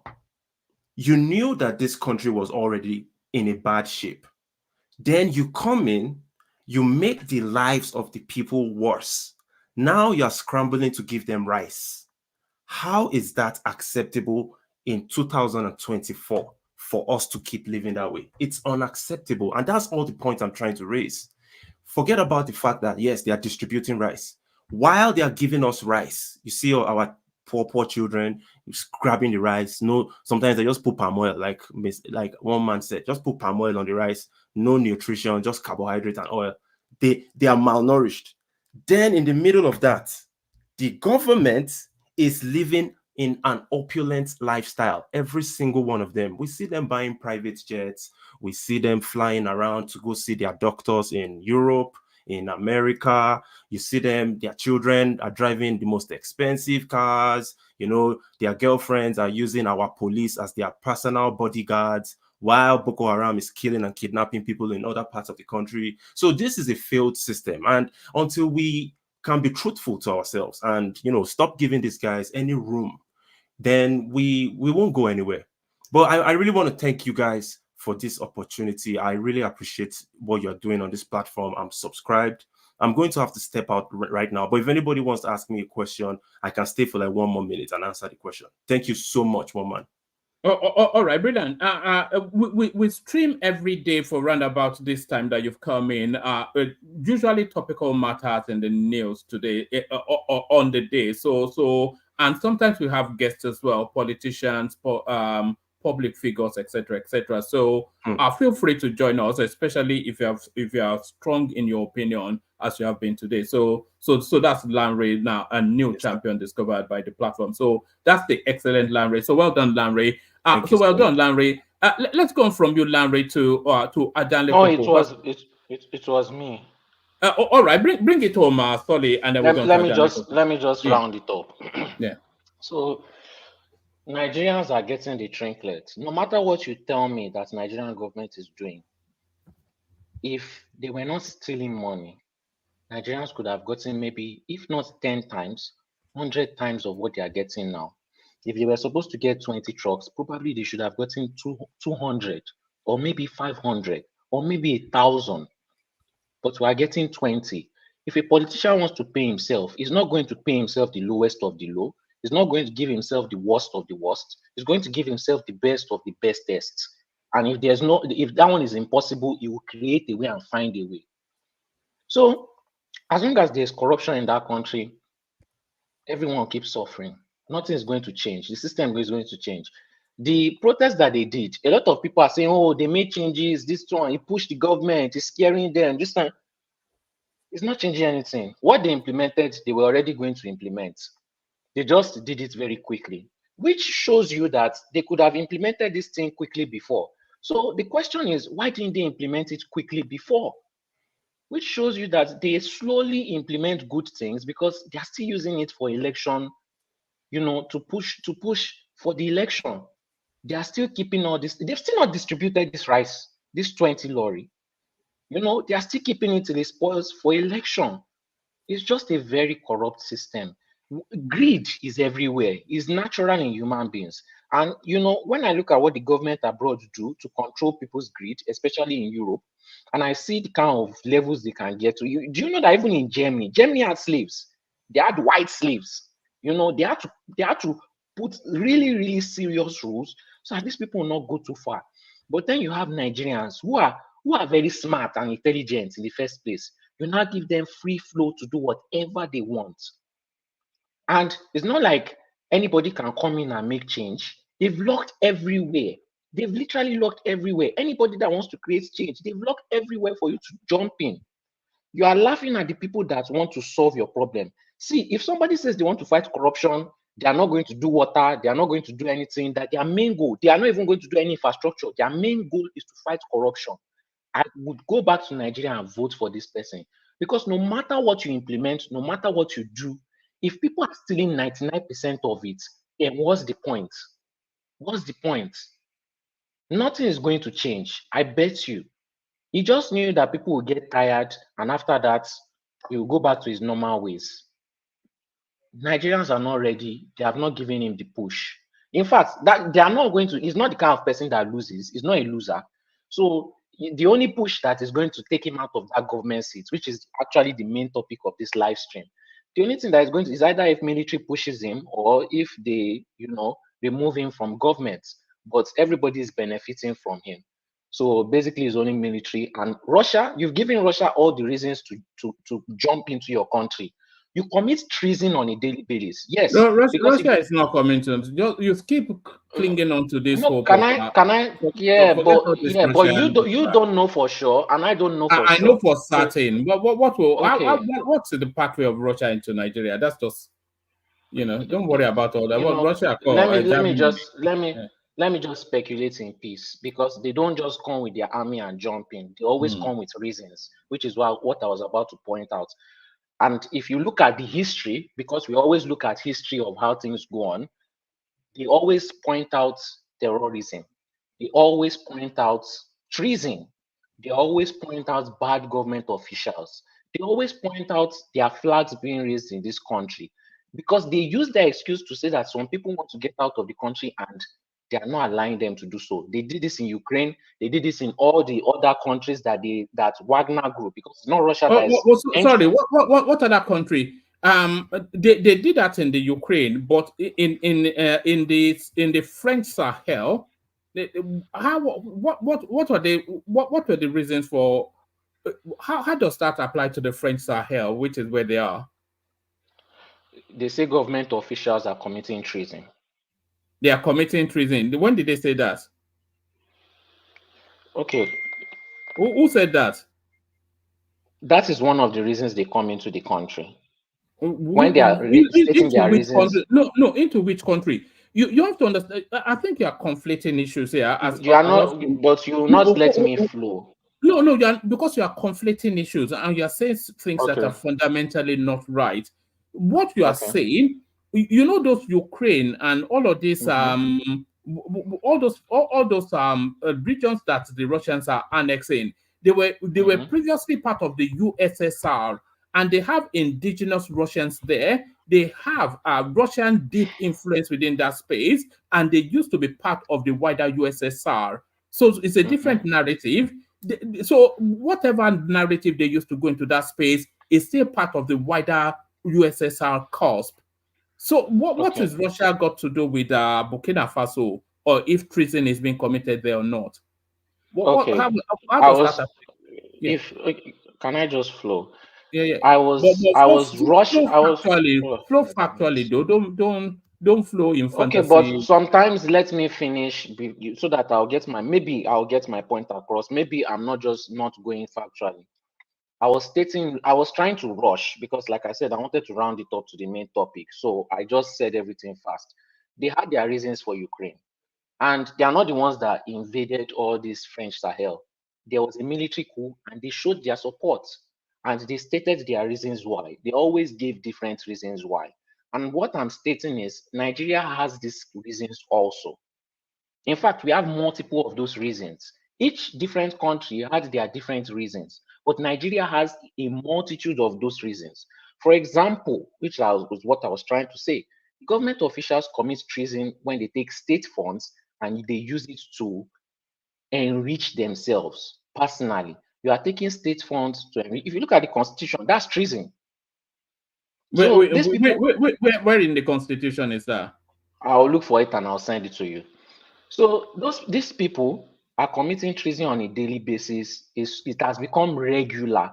So when you were saying, oh, the protesters are committing treason for doing this, for doing that, is the government not also committing treason when they steal? You have government officials in Kogi State that are telling their citizens that they are going to come and shoot them. And they come the next week and they actually shoot them and nothing is done. That's the level of impunity these government officials have. So if there's going to be a coup, obviously it's going to be sponsored. I'm not just going to say, oh, somebody is going to come out of the goodness of their heart and do it. Obviously, it's going to be sponsored. We all know that Nigeria is the crown jewel of the French Sahel that these Russians want. Because if Nigeria is blocked, they've won the war with Europe. They've won it. So to think that they are just going to sit down and not take that opportunity, no matter how long it's going to take, is just us trying to be oblivious. The opportunity is there with numerous reasons why it should be there. So those are the only ways, because if you look at the obedience, they are talking about taking power. That's their priority, taking power away from Tinubu. Nobody is going to support you. You know, nobody is going to support you. Who is going to support you? People don't like Obi, and you made it very easy for them not to like him. You gave them reasons not to like him by insulting other people. You know, Atiku, nobody is really going to vote for him because him and Peter Obi are not going to work together. So I don't see anybody removing Tinubu, and I'm only speculating the only possibility. I'm not saying it's going to happen. I don't know for sure. You don't know for sure. But I just wanted to round up my statement on that topic based on my speculation. If you like, don't believe people are suffering just because you see the minority. It's very, very annoying that I'll repeat this thing. Stop arguing for the minority. When you are taking statistics, what matters is the majority. If minority has HIV, does it mean that everybody is suffering from HIV? You can't use that as your argument. So why do you say, oh, you saw somebody eating chicken, that means everybody is not suffering? You are arguing for the minority over and over and over again. You are just not being genuine. You are just not being genuine. Because if you are genuine, you will leave the country that you are in, and then you go back to Nigeria. A lot of you old guys, you can take the bullshit of being abroad.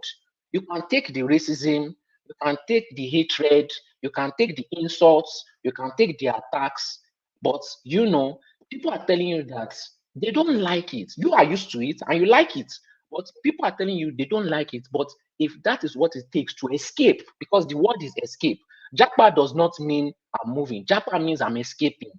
That is the Japa syndrome, and is widespread in the country like a disease.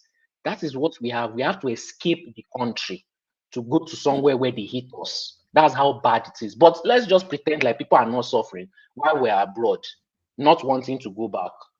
Thank you. All right, brilliant. So that's solid with his own inimitable look on things. So Ajale Koko, I was going to come to you, but with your permission, let me go to Baba, who I think is pushing to go first. So Yeah, so let me go to Baba. Then we kick off the 5-7 minutes monologue with Baba. Baba, good to have you. Hey, woman. Aja, show binu. Job about me. Aja. I don't think he's ready for us. It's okay. It's okay. No Show problem. binu. No Job problem. about me, ma binu. Audio. Jabale Muwa Baba. Baba, I can't go collect one malu, one agbo, and one goat. Okay, Papa. Okay, woman, thank you. And thanks, Aja, for indulging me. Salutations, panelists, people in the comment section. I salute you all. And our discerning viewers, I hope you're enjoying our program today. Don't forget to click the like button. Most importantly, click the like button right now and share and subscribe as you want to, much later or now too. Thanks, woman. I really want to talk about Prince, the Patriots visit. But firstly, let me talk about this purchase of food thing. I mean, I don't know how others live, but in my own circle, where I grew up, generally, buying food is an art. It's an art for the women.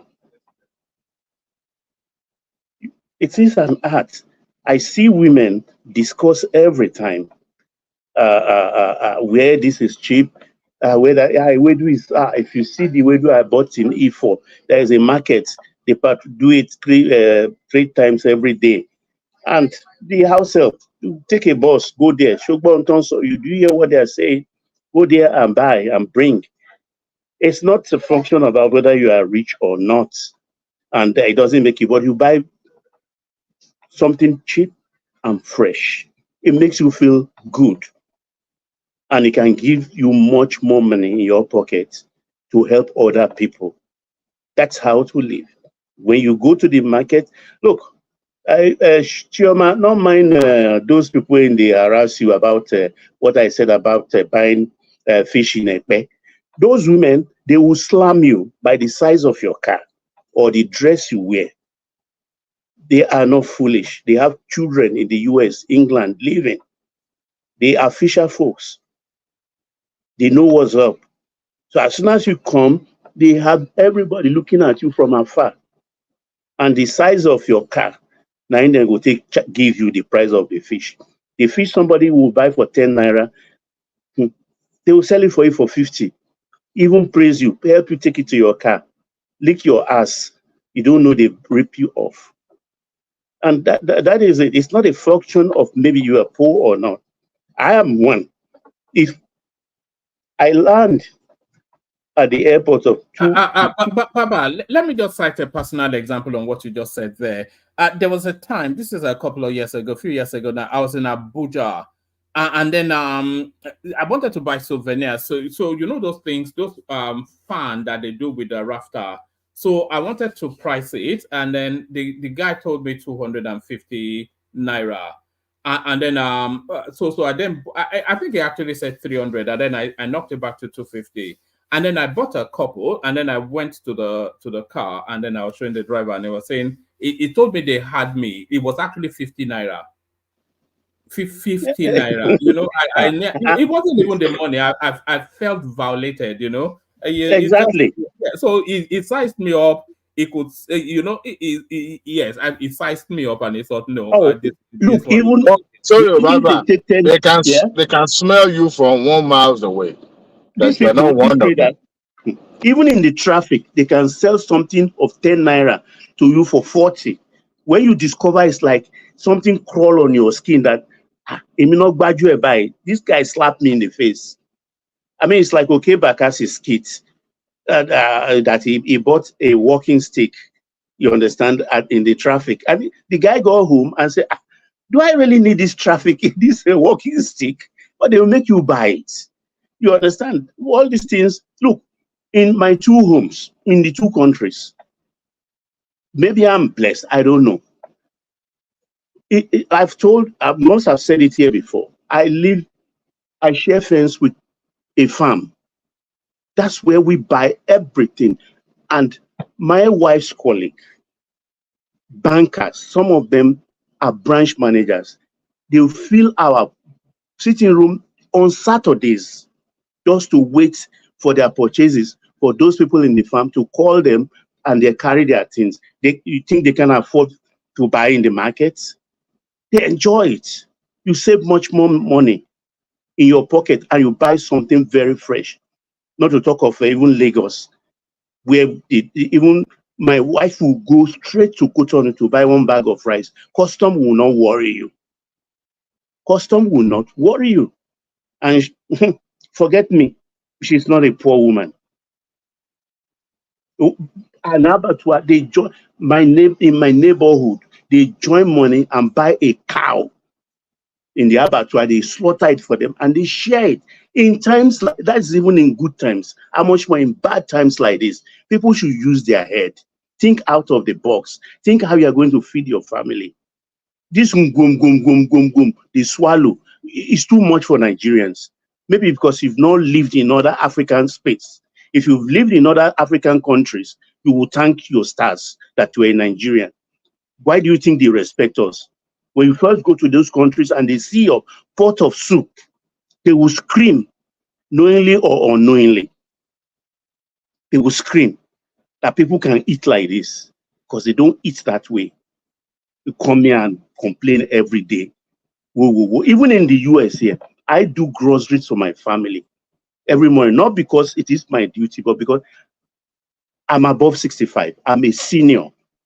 If the shop opens at 9 or 10, I'm entitled to enter 1 hour before. In doing so, I'll buy things at discount and they will be very fresh and never touch and plenty. I do that. Think I will do fine, boy?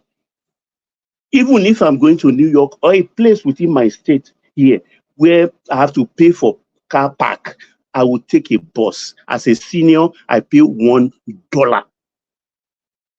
$1. Or you want me to show you my car? I mean, get serious. Because I don't look, all these things I said, look, if my household, whether Ghana or in Nigeria, my home, if they cook ordinary jollof for you, put small crayfish, this dry, small yellowish one, you would think you are eating something from Reed's Cafe. But you want to put bokoto and things like that. Yeah, bokoto can come for dinner or anything. But there are small meals that are more nutritious. That are more shout hunger. It has become you see that hunger, not to diminish the sufferings of Nigerians, but no. I'm not doing. I wanted to add something, Baba. Yeah. Not to diminish the hunger of Nigerians, but a lot of it is a political narrative, and even the prices, their political narratives. We're seeing prices crashing, and people are still narratively keeping it high because it suits their political agenda. So a lot of the hunger is there, but a lot of it is political hunger. Look, let me give you an example, one man. I just, on a whim, sometime, I just want to make an older person be afraid. A jalaya, I will send about equivalent of 1 million naira. And Timmy, take. It's a long time. I just remember you. Take this. I sent that to an auntie a month before Ileya, the last Ileya festival. A woman of about 80 years. I sent to. And I say, don't tell anybody, because that's what I do when I send them like that. Those my auntie, my mother's younger ones. About 17 days later, during that Ileya period week, she called me. Baba, me, don't forget me. You know, Ileya is here. And I asked myself that, is this not the same person I gave this amount barely 3 weeks ago? She's taking advantage. I won my own younger brother the other day. That's if you don't sack your driver, I'm not going to do anything for you. Is excuse. Oh, they have only one car. That's the car the driver will use to take him to work, drop the wife off, and go and drop the children also in the school and everything. And I said, look, wake early, replan your life. You can't be paying a driver. Do I have a driver in the US? Do I have house help in the US? We have to adjust our life. We have to adjust when the time comes for plenty. Eat with right and left and right. It's your money. Brother. Yes, sir. You need to say that your brother has a driver, even though he's needing money from you. Oh, money. You don't know.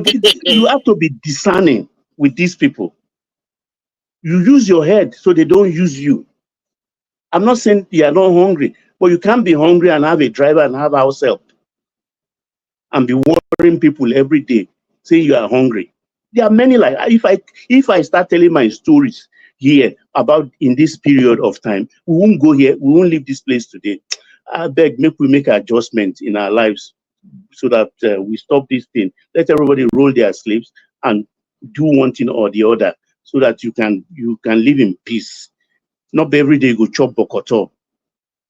So one man, let me go to the Patriots. Respect to Chief Emeka Anyanku.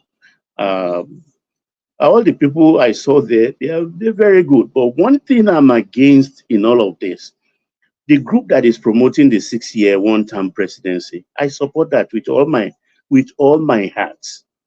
And let it be zoned around the 6th geopolitical zone, so that the presidency can go round and no one will say what's that word they use now? Marginalized. They are marginalized and things like that. So we will know that, oh, next time the presidency is open in the next 6 years, it comes to this state. So it goes around like that so that we can have peace. I like their pointedness that, yes, we live in a plural country. You understand? So let's live in a way everybody will feel belong, so that we can all uniformly surrender our sovereignty to that geographical expression called Nigeria. I support that. What I don't support is a totally new constitution. US have been operating their constitution close to 250 years. They've amended it about 21 times in the whole 200 and something years. It's still not a perfect instrument, because they are now talking about even the Supreme Court, because of the corruption there in the Supreme Court in US, that they have to make adjustment to the rules that guides them. And they don't even want to make it a lifetime appointment anymore. They have to adjust their constitution. I've said it here before that it's only a bad workman that will quarrel with his tools. The constitution is there. Those sections that are not good, we all agree that are not good or not serving, not fit for purpose. We can adjust the constitution, amend the constitution. Though the steps to amend our constitution is as steep and stiff as that of the US, but also that one we can adjust too. That, okay, instead of making it 2/3 or so, we can make it 51% of the houses of assembly all over Nigeria. If 51% agree to it, fine. And the National Assembly, just 51% instead of the 2/3, because that is pretty stiff and it will slow us down. In times of emergency like this, when we have fierce urgency of a time, then we also apply the doctrination that applies to that time. So that is mine, but because it's expensive to gather people again, maybe about 200 people, put them in a hotel and cater for them, pay them some stipend as allowances, and also maybe it takes them 6 months, 9 months before then they are calling also for referendum to ratify that constitution and stuff like that. It takes time, it takes money and other resources. Can we afford that right now? After all, we have one Jonathan did that is still cooling somewhere. where Buhari threw it. We can find it, those cleaners can find it where Buhari threw it and give it to the president to use.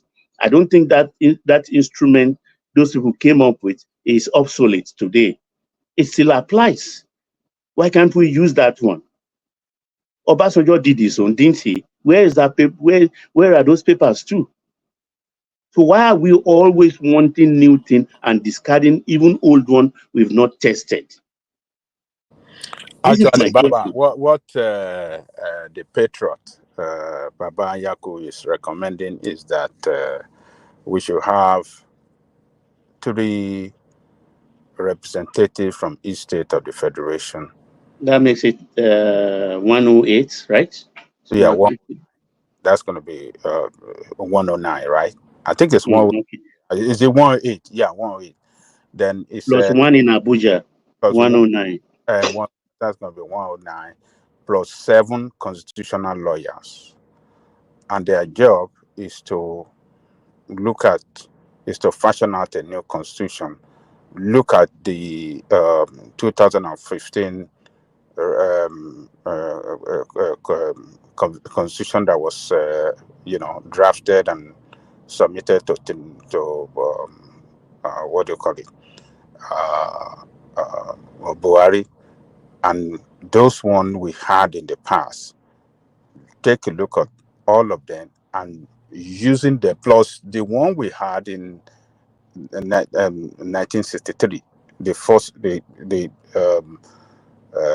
independent constitution. Yeah, not McPherson now. Carry on, again, sorry. Republican, is it Republic Constitution? What did they describe now in 1963? So plus that one, and then fashion out what can really work for us as a people, a country, so that at the end of the day, we can have a constitution that is written by Nigerian people. So when these elderly people, when they are talking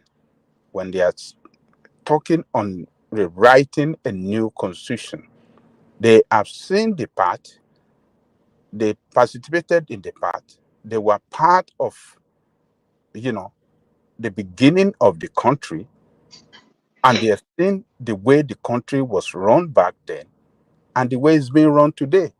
And they have seen that we are heading nowhere with this useless constitution that we have at the moment. So we shouldn't discard this recommendation of these people. So the constitution we have now is fit for no purpose. It's just for some few Nigerians, people in government, to enjoy that country and not generality of Nigerian people. So you can. Okay. Yeah, okay. When we started to go against this constitution, it was like the military gave it to us. How dare they give anything to us in our name, which they said the people of Nigeria hereby and things like that. The constitution is carved out of the time of the now, what they met on the ground. We are no more 3 regions or 4 regions. We are 36 states. That was what was available. And I think they did that constitution to fit in the 36 state structure we run at the moment. Okay, because what the honesty I think that is missing in their recommendation is that they want a new order of governance, maybe republicanism, which is perhaps what they call regional government too.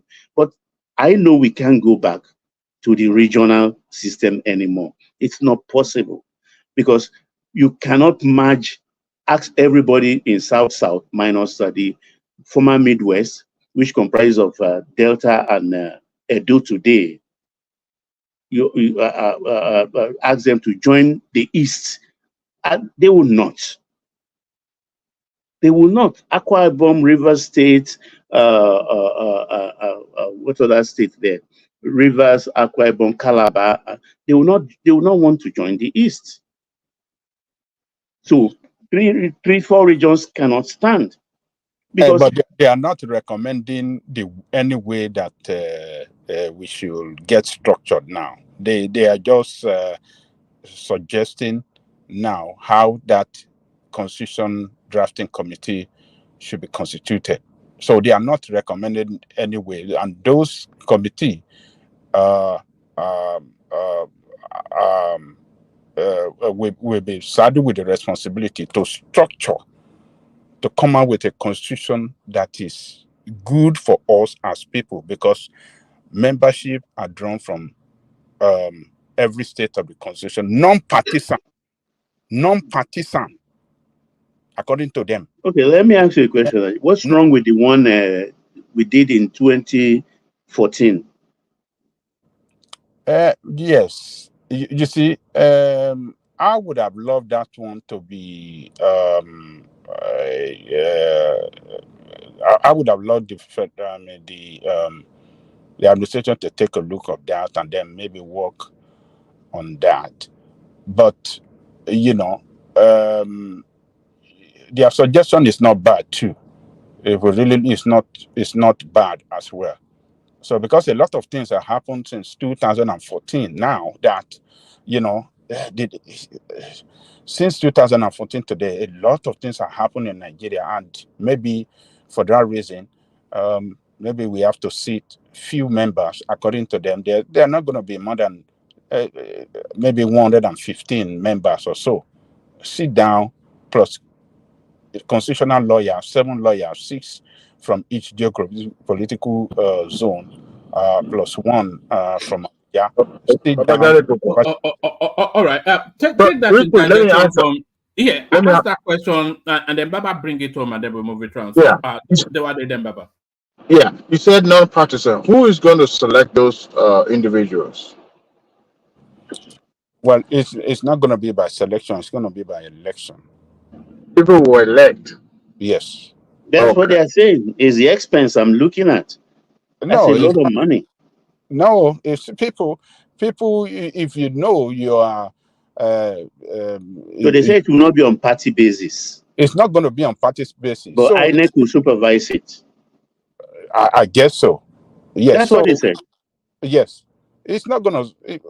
I mean, it's for the nation. If we want to spend money to get out of this mess, to get what is good for us, and on what time we want to live together, there's nothing wrong with it. The most important thing is to achieve that goal, to have a constitution that is reliable, a constitution that will be everlasting for the existence of that, as long as that country exists.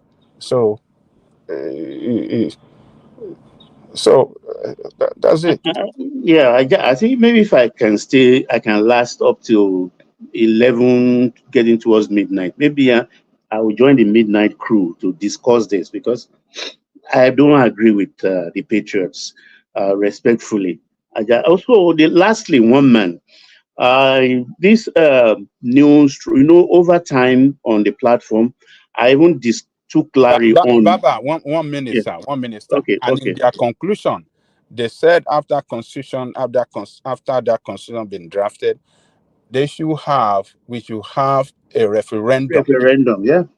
To ratify it. To ratify it. And that referendum by each state of it's not going through assembly.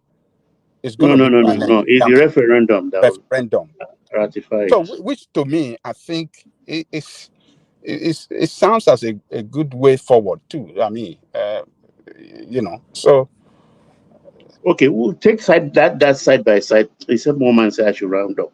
I want to round up with what I want to say. But if you look at it with what those Ugo Chinyere group are talking about, 1 year for the presidency and some other adjustment, I think that we can fast track that one. It's even better than going through the gamut of drafting a new constitution and stuff like that. But let's leave it for the moment.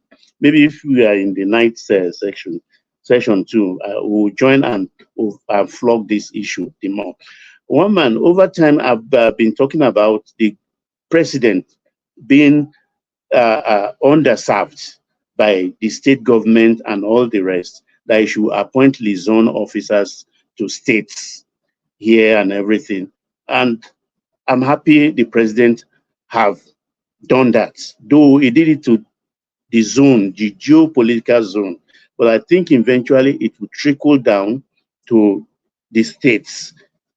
You understand? Because it has been announced, and then the 6 liaison officers have been appointed.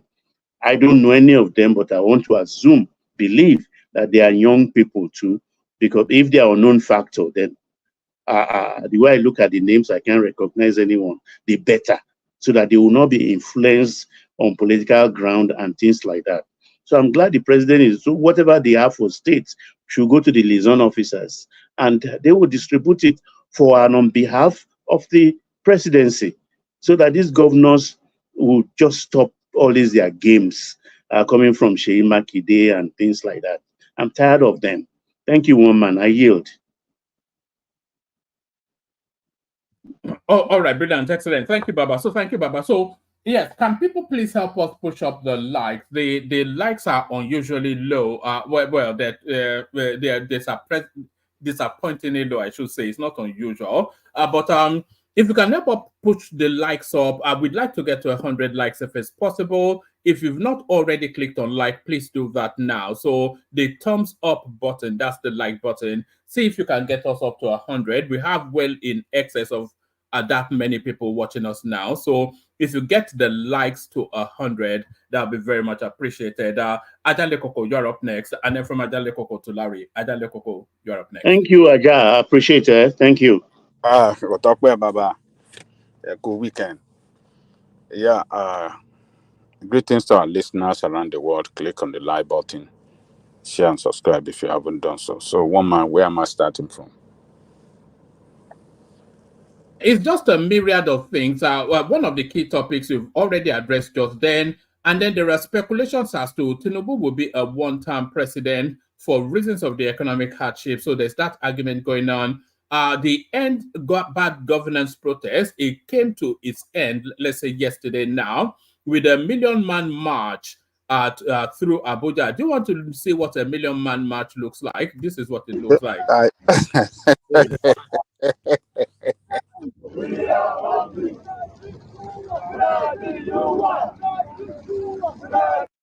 So that's 1 million men, according to your party man, Sowore. Tinubu is adopting somewhat of a good luck Jonathan style strategy.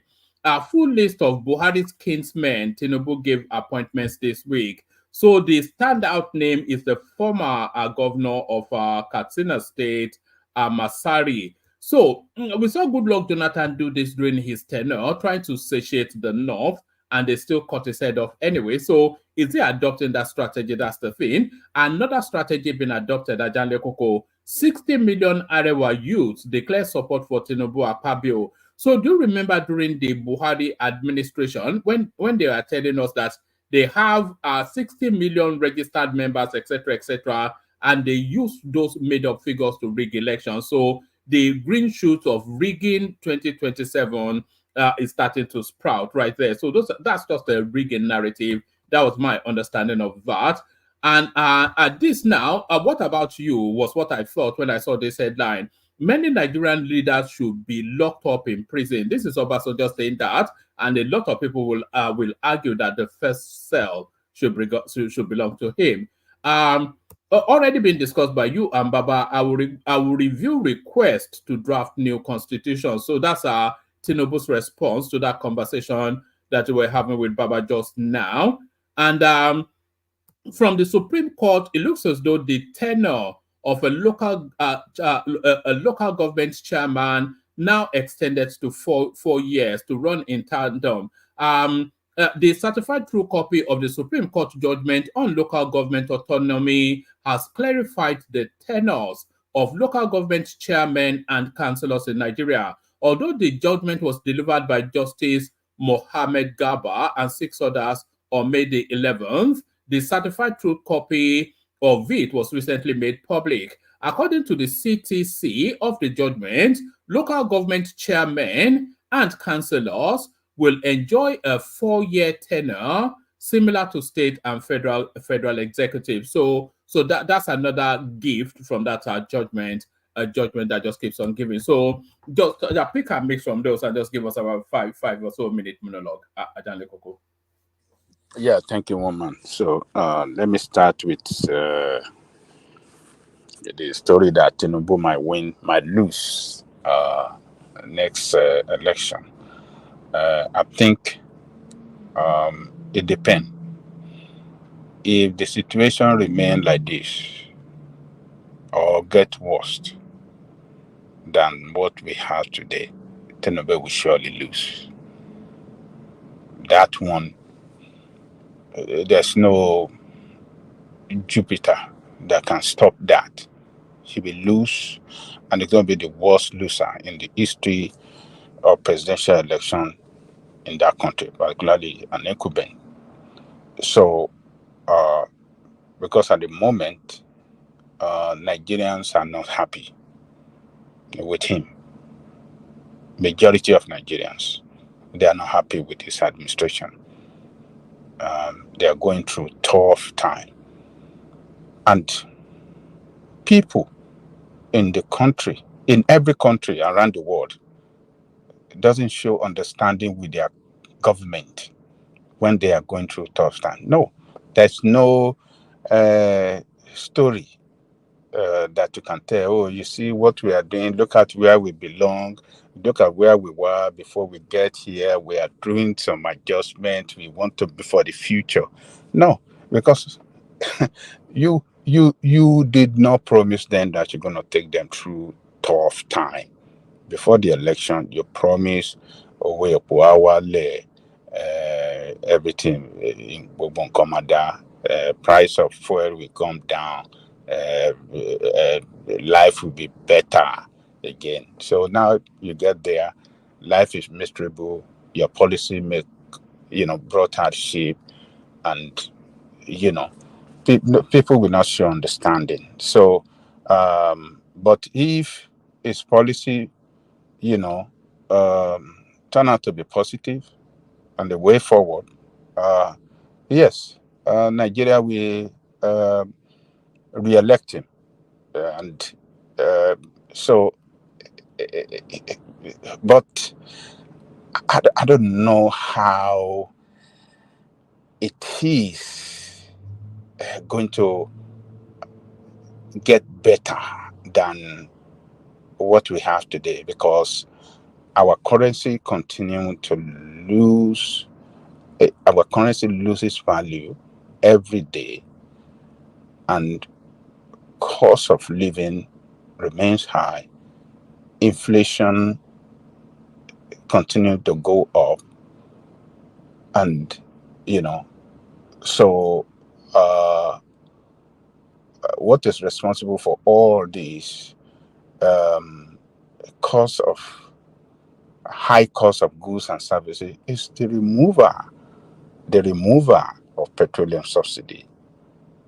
So what are they going to do to get it right so that prices of things can come down and cost of goods and services across the country can come to a bearable level? So Tinubu must play politics, the politics and the governance.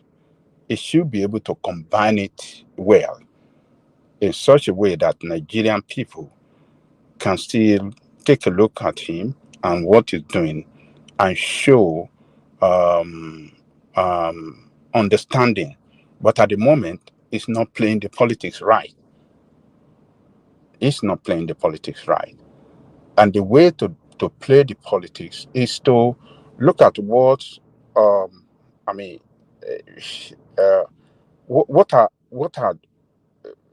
the things that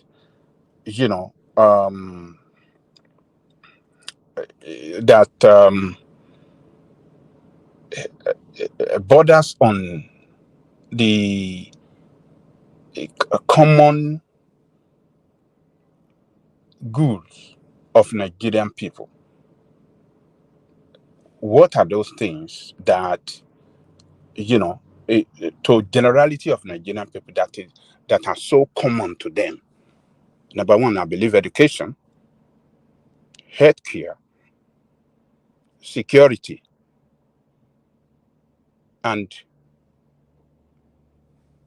good road across the country. So, and the cost of petroleum too. He has to do something. So he must play the politics right. What are they asking for? Can we give it to them? If not in totality, can we give it halfway? And if we are giving it to them, can we come out clean and let them know, look at what we are doing to you? I mean, doing for you to make life better for you.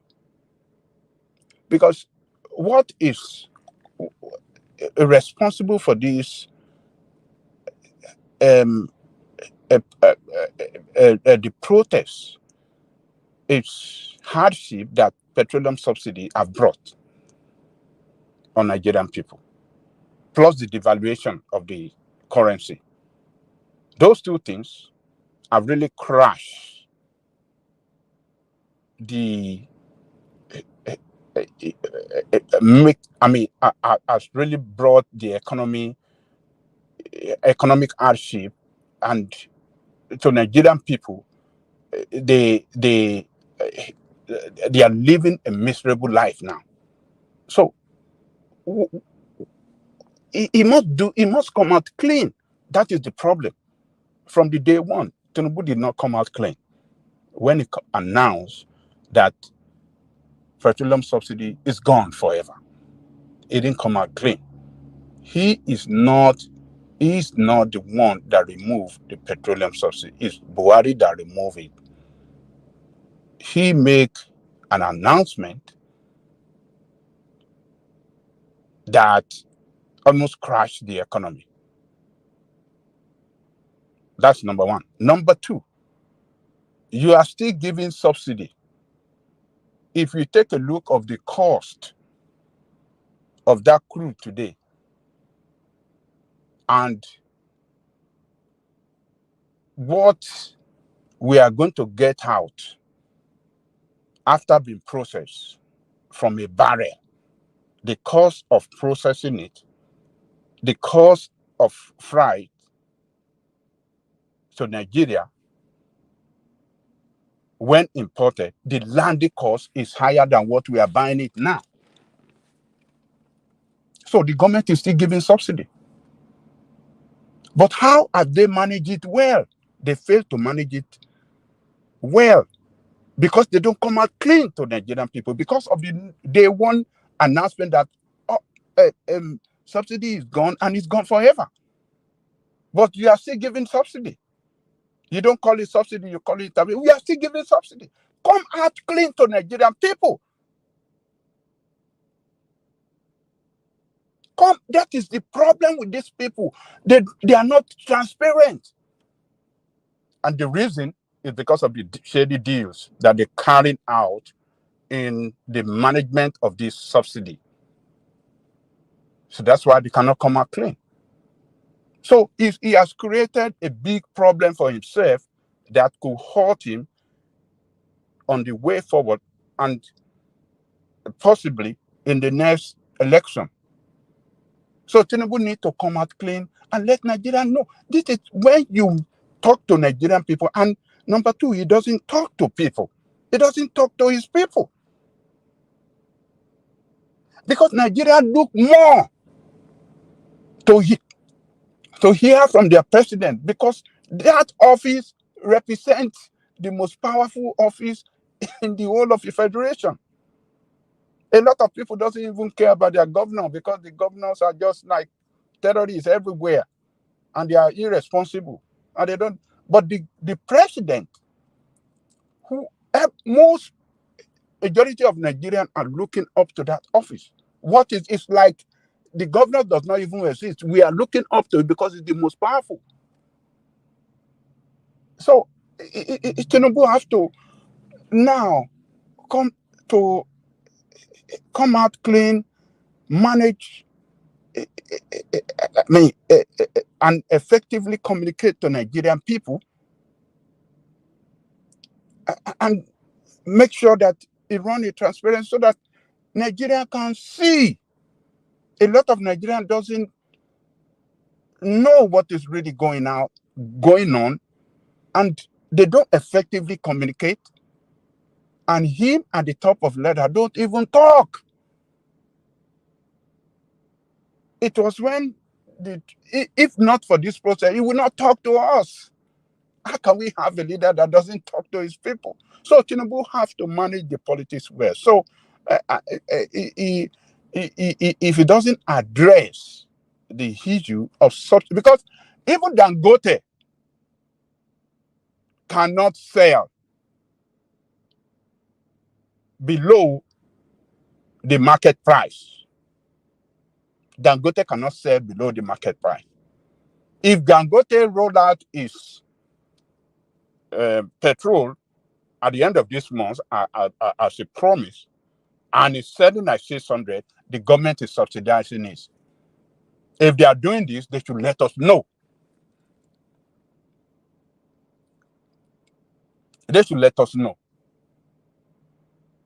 And when the refinery come back on stream and started producing petrol,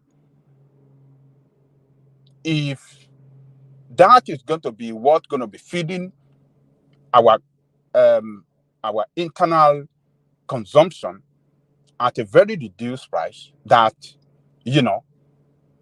better than what we have it today, they should come out clean. Let us know what you are doing. If you are doing something for our good, that is why we elected you. Do what is good for us, and as you are doing that something good, communicate. Let us know. Okay, Aja, one thing, can I interrupt just for 30 seconds? Yeah, one thing they are not even doing, this thing is not rocket science. We have about 7 other module refinery working. The only thing that is stopping this module refinery from producing PMS is to catalytic reformer, which costs about $40 million to $80 million. Why can't the government borrow this module refinery this money on a short-term loan for them to buy and fix the catalytic reformers so that they themselves can be producing PMS if our own refinery is not working? You get my point.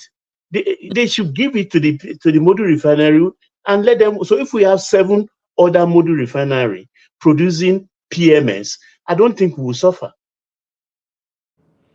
I agree with you. I agree with you, sir. You see, in this hearing they did, one of these module refinery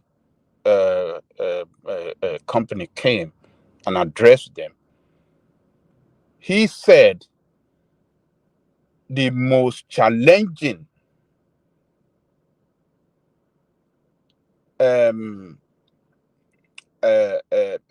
aspect of I mean, it said what is so challenging to them now is the access to crude oil. You see that Nigeria, the way they are managing it, you roll out a policy for people to build refinery, modular refinery and everything, and you fail.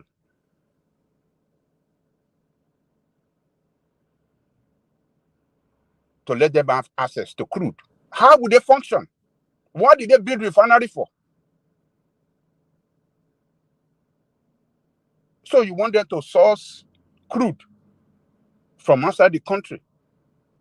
If they source it from outside the country, they're not going to sell it cheap in Nigeria because they are sourcing it for, I mean, they're going to be using dollar to buy this crude and add up the processing costs and everything. It's not going to be cheap in the country. So what was so this refinery, modular refinery guy, what he said that baffled me was he said their refinery has been completed in 2022, and as of today, due to non-availability of crude from Nigerian government, from NNPC, they are operating at 3% capacity. 3%. Can you imagine? Why could they not purchase like Dangote is? What do you mean by why they cannot purchase? Is it only Nigeria that is producing crude? Do you know why they? So one man, you want to bring in 20,000 barrels per day? Where do you want to get that every day? Not per day now. They do not have tank farms. I mean, they don't have. It's a ridiculous concept to say that they cannot operate their system because they cannot purchase crude from the system. When they conceptualize this thing, when they give out the licenses, they gave them strategically where they have oil wells. You understand? Like those ones there are 2 in those states. But those operators of those wells refuse to supply them crude. Even the small crude they are having to take, you can't believe it. They take road tankers near oil well to buy crude and drive it back to the refinery. It's ridiculous. Carry on, Aja, please. So the man said they operate at 3% capacity. And they have already, the refinery have been ready since 2022. After, investment, they invested like maybe over $500 million. Or more than that, I can't remember the amount, but it's a lot of money in dollars to build that modular refinery. And their capacity is 10,000 barrels per day. Yet, Nigerian government cannot provide crude for them. So, looking at that, how would you invest? How would you attract investors to come and invest in that sector? The most strategic sector to your economy, to your existence as a country. Obasanjo just said it recently. Even look at as far back as that is own time. Shell doesn't want to invest. So they must do something that can,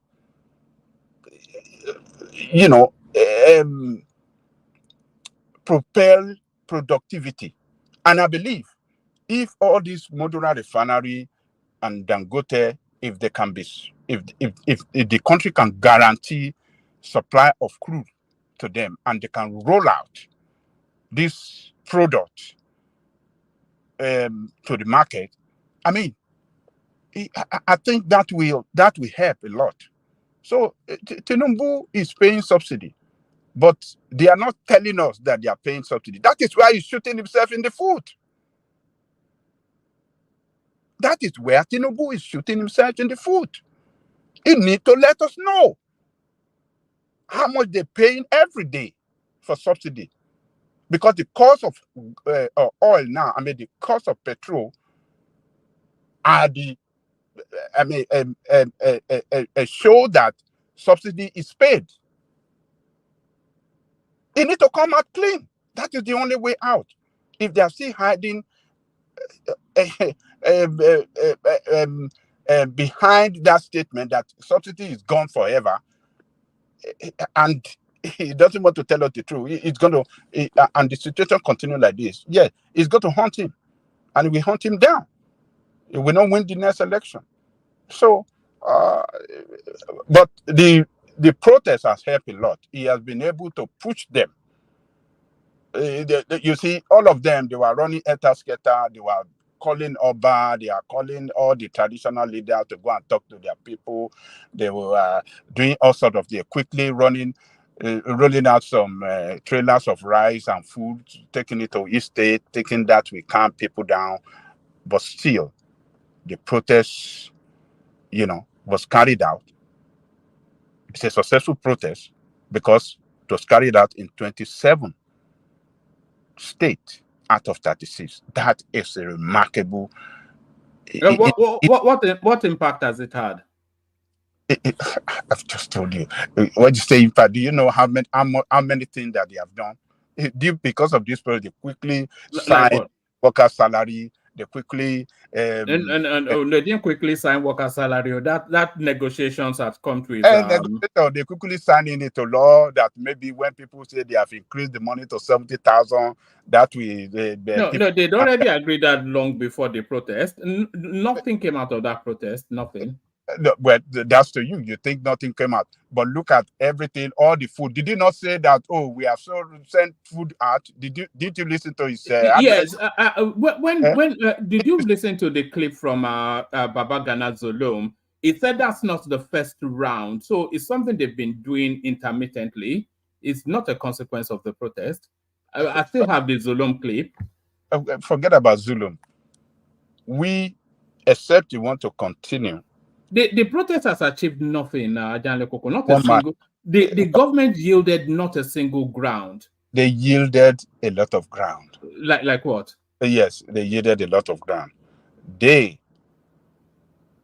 For the fact that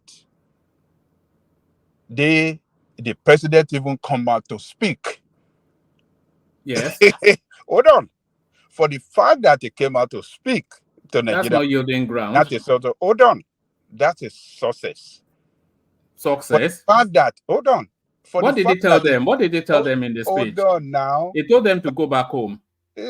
For the fact that he have to call all the traditional leaders, key traditional leaders, please help me go and beg your people. Yes, that's crisis management. What did they actually look? What's the success? Look, what have they achieved? He told them. He told the traditional rulers to tell them to go back home. He came on the national stage. It didn't say anything apart from these are what I'm already doing. It didn't yield anything. So what is telling the traditional rulers to tell them to go back home? How's that a success? They got not a single thing out of it, not one. Well, that is to you. No. So you tell us then. Tell us what they got out of it. All right, I'm telling you. They got the traditional rulers to tell them to go home. Hold on. For the fact that they can be pushed to stand up and even talk, that is a success because we've not been hearing from the president. For the fact that he can tell us this is what I'm going to be doing on the way forward. I'm going to. No, it didn't change any. It didn't change any course of action though, because we have the speech. It told us what he's already doing. It did not change course as a consequence of anything. Not a single thing. You are saying he addressed the nation. Of course, he will have to address them to tell them to go back home. But it didn't give them a single thing. But not one. Well, to you, you tell us now. Tell us what he gave them. I'm telling you, but you are saying it doesn't. You are saying he made a speech. He made a speech. He's not giving them. He told them to go back home. He didn't go. How is that giving them anything? Well, for him to even, do you know what it means for the leader to communicate to their people? Do you know what it brings to the people? It brings to the people that I feel your pain. I am with you. But he has always said that. He said that. He says that almost on a daily basis. Yes. Woman, for the fact that he's showing his face to the people, talking to the people. And for saying what? Saying what?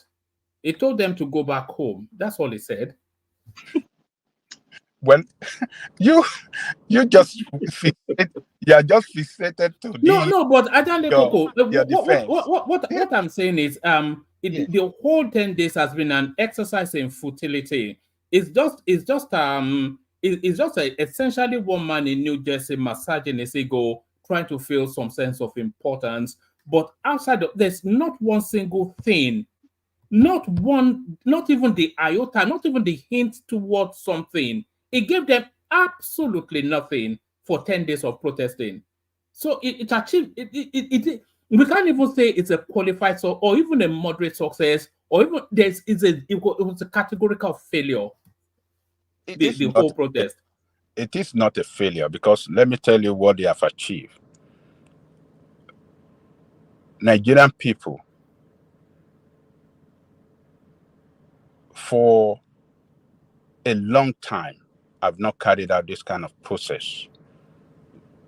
The protest that is nationwide, they spoke loud, and they were able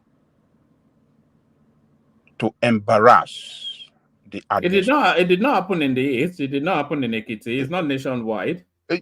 I just told you that it happened in 27 states out of 36. That is no, it didn't happen in 20. It didn't happen in Ondo State.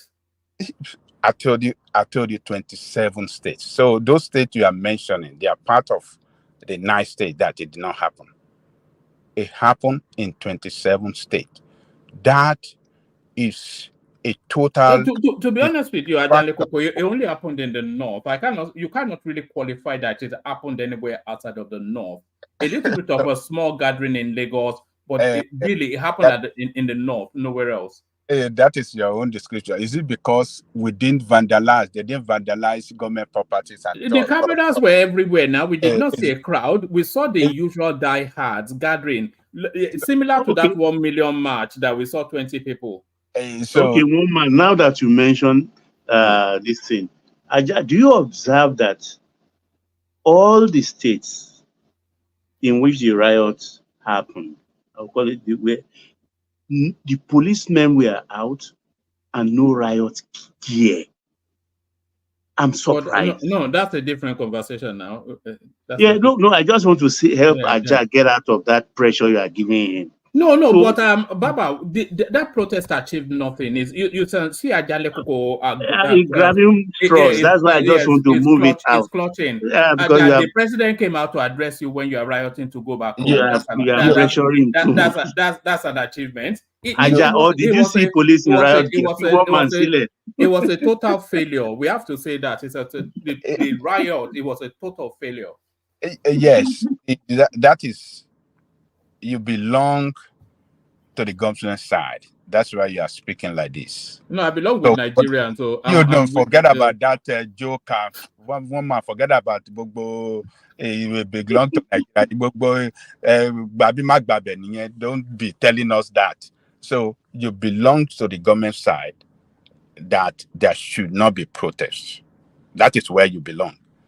So, but we that belong to the protests, that there should be protests rather, I am telling you that, number one, we were able to even kick them out to speak, which we have not had for a long time. That is number one. Number two, Nigerians were able to speak up loud that we are dissatisfied with your government. Your government have not brought anything good for Nigerian people. That is number two.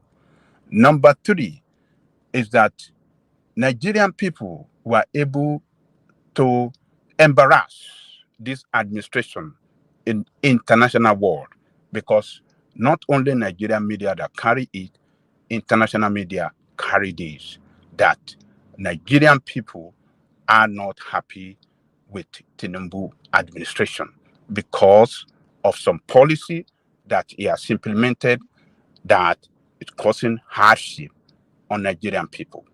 So Nigerian people has been able to, it's a vote of no confidence on him. It's a vote of no confidence. The irresponsibility of Tinubu and his administration caused what happened in the north, the burning, the looting, the destruction. It is a barbaric administration that we allowed that to happen when people gave signal, they gave, how do I say it, a notice that there's going to be protests nationwide. They thought that is a joke, but rather they were crying that, oh, they want to topple the government. They want to truncate democracy. See them shaking. You said we have not shaken. You said we have not achieved anything. They were crying and they were trying to do everything. It's crisis management now. They had to manage it, and they managed it, and they managed it successfly. So without yielding any ground. So I'm not sure. I think this is the best managed riot yet, and the biggest and yet the best managed. You know, they quietly ushered them back home without even giving them any sweeties. No sweeties for you. No bum, no chin, no tom.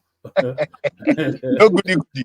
No goody goody. Oh man. Not even a goody goody. Because quite a lot of you know how to apply this school.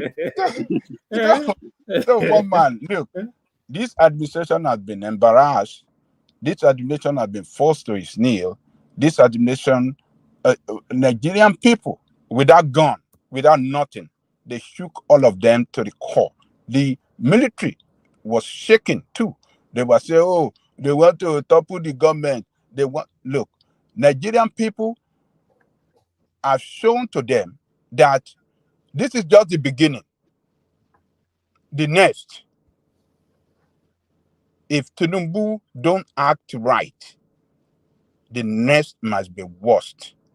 And that is why I'm saying, look, all of us that are speaking this way, that Tinubu must do something. We even love him better than you guys that are supporting this anti-protest. Because Tinubu is not playing the politics right. Governance and politics must go pari passu. It's not playing the politics right.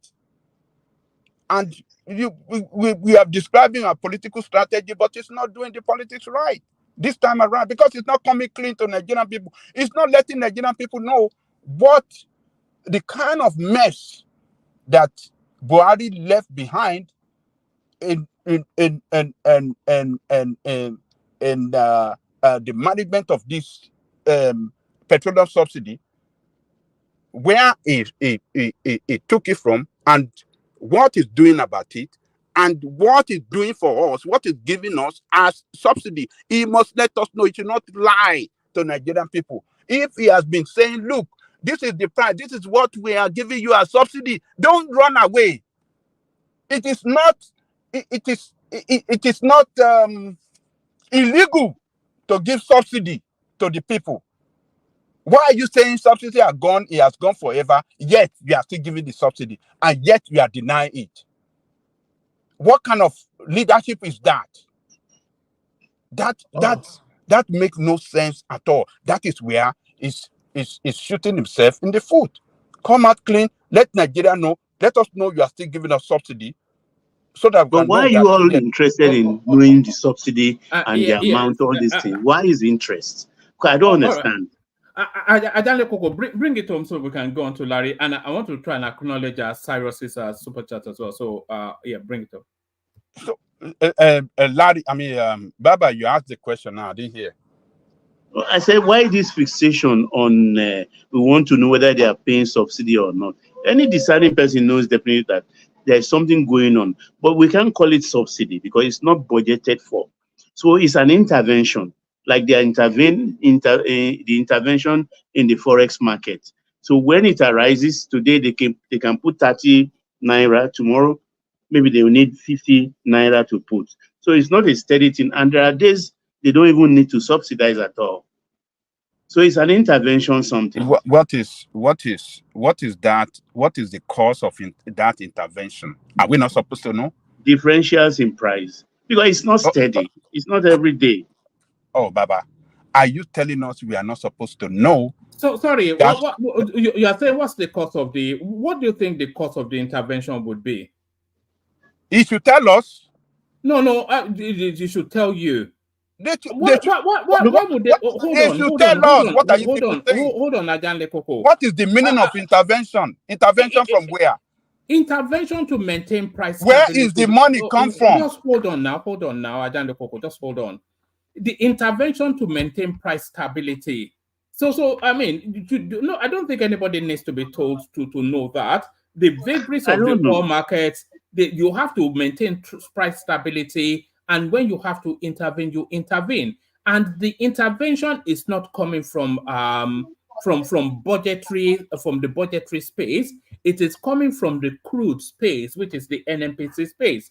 I think that everybody, that's fairly clear. So it's not fairly clear, one man. That is corruption right there. That is corruption right there. That is where the corruption lies. No, how so? That is a mismanagement of our resources right there. But we are using our. I'm going to let you know. Yeah. You said they don't budget for it, and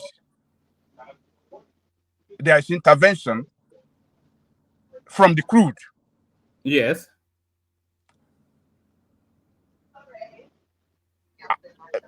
They should tell us how that intervention is being carried out. Do you know why they don't want to tell us? Because because you don't know. Crowded. You don't know. Because you it's don't crowded. Know Hold on. Because you don't know it's that. crowded. So you are now going to no, I'm telling you. Because it's shrouded in corruption. That's your speculation. It is not speculation. Because when you are managing the resources, okay, you are managing our crude, maybe to exchange for this thing. Yes. How do we know how much we are giving out against how much we are getting in return? Do we not deserve to know as people? I mean, what are you guys talking? Do we not deserve to know? I'm not sure that any country knows to the level that Nigerians want to know. I'm not sure that all of the oil deals, all of the defense deals, all of the spend where you are is available to the public. All of these things are probably available to industry experts that pay particular attention to. When Nigerians say they don't tell us, we don't know. A lot of those informations are available because they are gazetted, they are documented, and some is recorded somewhere. So people don't often know where to look. But I think people have the expectation that the government every single day they will have to come on NTA television and say that look, the president only has to hold back, right? Sorry, that's Baba. Sorry, Baba. Let me mute you for a moment. Sorry. So I think Nigerians have the expectation that every single day the press office of something they have to say, oh, the president had a cup of tea, but he only had 2 cubes of sugar, or not 3. What do you mean? We have to know. We have to know. We have to know. Not every inner workings of what do we even know in this country where I am? We barely know anything. I'm surprised that all of you that know how government work and how governance is run are talking like this. When the COVID hit in this country, there was no budget for COVID. Nobody expected it coming. What do you call this? What do you call that money that was given to all Americans? Is it? Whatever it's called. Yes, just I'm trying to. You mean the COVID money? Yeah, the COVID money, but there's a particular. What it's called doesn't matter. Carry on. Yeah. Okay. They quickly. That is an intervention. They quickly run relief. Yes, they quickly run to Congress for an approval for that money to be paid to all Americans. That is an intervention. No, that's a false equivalency. Oh, come on. No, that's essentially a force majeure. That's an extreme anomalous situation. So that's an extreme anomalous okay, so situation. our word is not extreme. No, it's not. It's neither extreme nor is it anomalous because it is predictable. You know, so it is predictable. So it's not something that fell out of the blues. No, Aja, it's even easy. All the other importers, they move back. Those who brought us to this shore where we are, and only NNPC, it was convenient for them. They were the sole importer. Even up till date, they are the sole importer. So they know the minuses and pluses of it. While they are selling it 400 naira less than our neighbors. So, all right, Adaleko, we'll try and bring it home so that Larry and Kenny can speak. Yeah. So to me, I think for him not coming out clean, it's going to be a big problem for him, and it's the corruption that surrounds that management of subsidy that is responsible. That's why they cannot come out clean. So Tinubu is not doing himself any favor, as long as, because this country, as it is now, if it doesn't show leadership that is transparent in the management of the resources, because we are discussing it here, other platforms around the world, I mean, Nigerian platform everywhere, we have talking about it. People listening to us. So you can think that, these people, they don't even know what it's just the way they've been doing it. They think they can get away with it forever. This impunity cannot last forever. So for him to manage his politics well, he must come out clean, and that is the only thing that can save him. If it doesn't come out clean on how this subsidy is paid and the way they are managing it, I think Tinubu will we suffer a political setback for it in the next election. But I hope that the policy is rolling out, which is very, very bad, cause hardship for Nigeria. I hope maybe it will turn out to be positive and will make life better for Nigerian people. So let me leave it there. Thank you. Oh, all right, brilliant. Adeleko, still other topics to talk on, but I want to go around the voices and then we'll open it up a bit more. Let me acknowledge the super chat as Cyrus is especially wanting this super chat put out. So this is August Cyrus. It says African Americans, Kenyans, Jamaicans, and Ethiopians doing us proud. Nigeria big and giant for nothing. Congratulations, Nigeria. I think that might well be towards the Olympic space. Probably saying, I'm not sure. Have we won any medal? I'm not even following the Olympics. I only ever watched one event at the Olympics, which is the 100 meters final, and that's all. It doesn't interest me at all. Yeah. One man, you see, that is one of the things that our protests have achieved. You see, Nigerians, you see how strategic that we plan the protests. Nigerians focus, that will have focused on the Olympic. Nobody cares about watching Olympic now. The protests diverted the attention of Nigeria. It is the protests that are being reported every day in the news. That is one of the sources. So we've been able. I wouldn't say that's a success. So drawing from that is not true. That's not a success. Other Nigerians won with other countries now. So it's still Nigeria medal. What you said is not true. Oh, okay. When you have mediocres representing and participating in a sport that is global, that features the best of the best in the world, fully willing to watch them. So what is the point? You can argue that those people are not being taken care of, but majority of them are being trained, going to school abroad. They have access to the best of the equipment that they could find, and yet they are just not up to par with the others across the globe. So what is the essence of watching them? Patriotism, maybe, but to be honest with you, we can blame government from now to tomorrow. They are just not up to par with their counterpart across the world. That's why they are not performing. Simple. All right, brilliant. So thank you, Cyrus. African Americans, Kenyans, Jamaicans, and Ethiopians doing us proud. Nigeria, big and giant for nothing. Congratulations, Nigeria. So that's sarcasm from Cyrus. The next super chat from Kulata. Let's not redefine the success of the protest. The measure of its success is based on the defined objectives, i.e., their demands, no spinning. So I don't think anybody can really very, very valiant attempt by Jan Lekoko, but no, that protest was a failure. Just no doubt about that. So thank you for the supporters. Keep them coming. Next we go on to Larry, who has been unusually quiet. Hopefully still there. Larry. Oh man. Oga, you've been so quiet. Anyway, you're not an interjector anyway, traditionally. Yeah, good evening. Good evening to you. How are you? Everybody, I'm all right. Your voice sounds a bit downbeat. Long day? No, it's a weekend. Weekend, eh?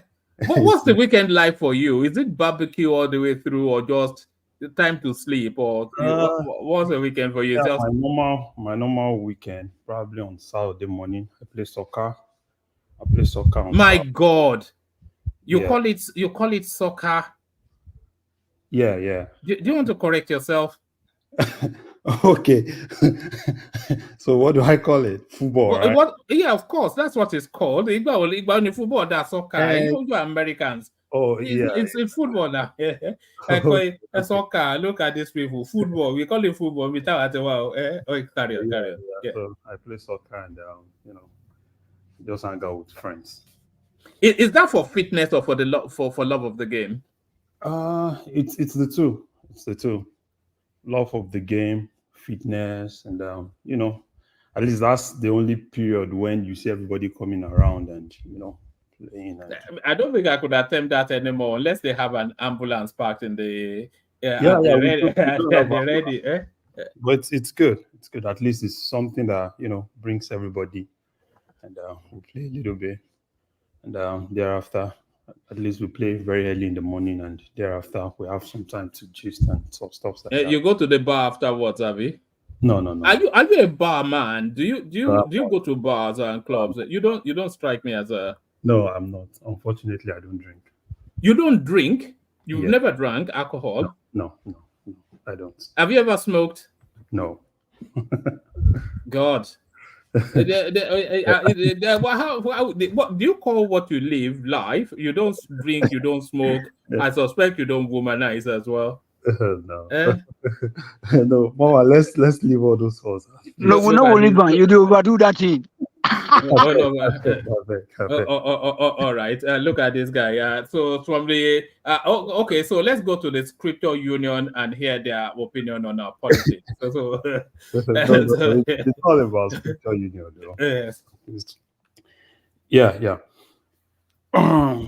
So a lot of people have said a lot of things, and one thing is very, very very, very important that we need to understand. There has never been any government in Nigeria, that Nigerians don't complain. And for me, I think the major thing is, rather than complaining, I look at two things. Number one, what is the way out? Is the government really doing things to really get out of whatsoever we have?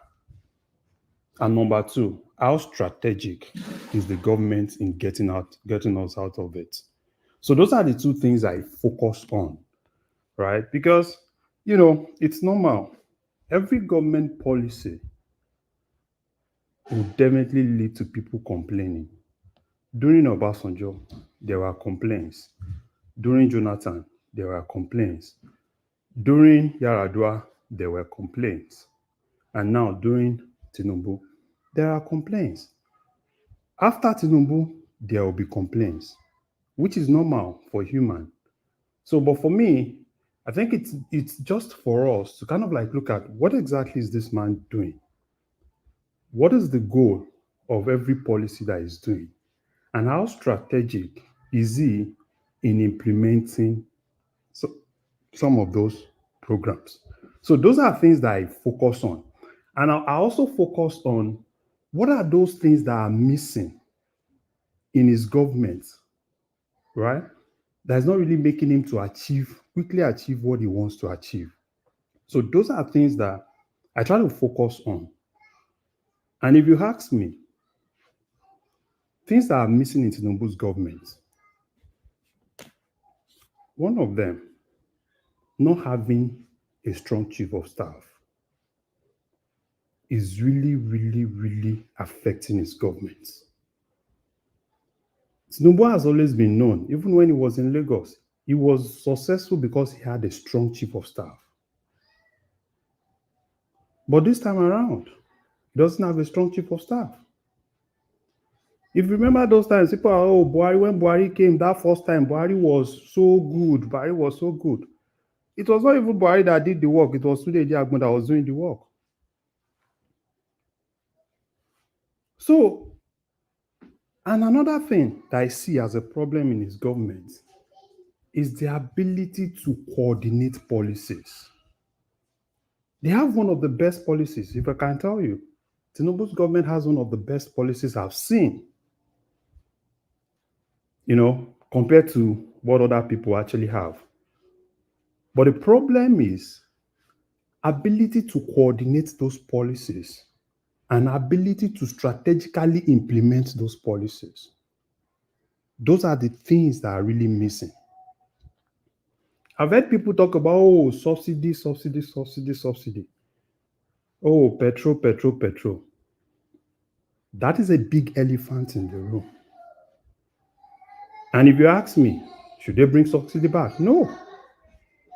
Rather than focusing on how to caress the elephant in the room, the only solution is to start thinking of alternative, which I think they are doing. In as much as we don't have influence over the international price of crude, we'll still keep caressing petrol. So he's doing it, at least with what he's doing with Innocent, even before Innocent. I've been watching that space for some time. I think they have very strategic strategic agreement with, I think there's this company in Apapa. I think is in probably Aja or something, Jet. I think, Jets deliver like 60, all those J5, all those cars that look like J5, hybrid J5 for them. And I think Innocent is going to do also. And there are other small people too that are kidding. I think Nods too. And I think Jack and all of them. So Larry Shitu too. Yes, Larry Shitu too. So if he's more strategic on that spot, focus on it. Roll things out. If you need to open more stations, open it. Because that is actually the solution. We can't go back. We've left there. So you just need to focus on that solution now.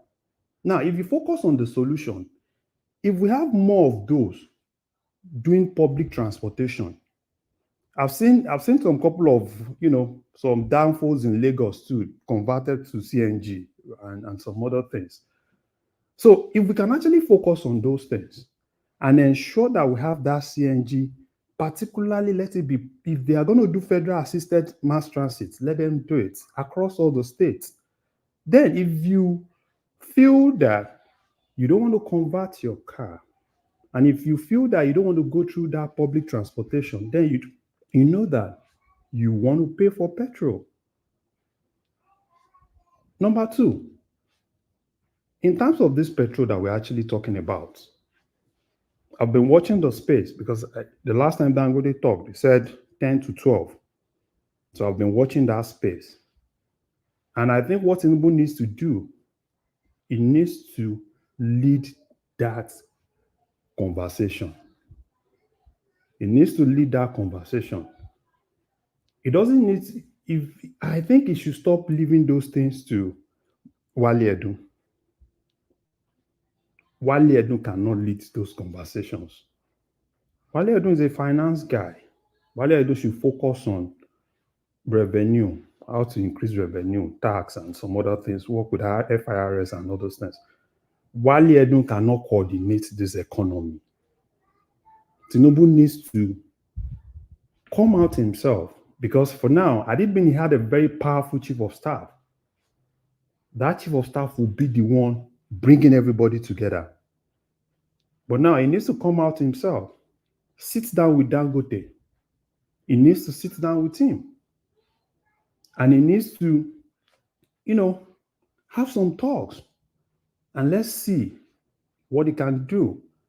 And NNPC told us, the refinery is going to be available. Though, if you ask me, how feasible is that? I really don't see feasibility in that. But still, I'm still going to believe them. So those are the things that, for me, I think he needs to do. And another thing is the fact that, I heard Baba talking about the liaison officers. And I've always said this. What happened with this protest was just basic blackmail. Tinubu felt the only way he could get to people was basically, using the federating unit. But he got it wrong.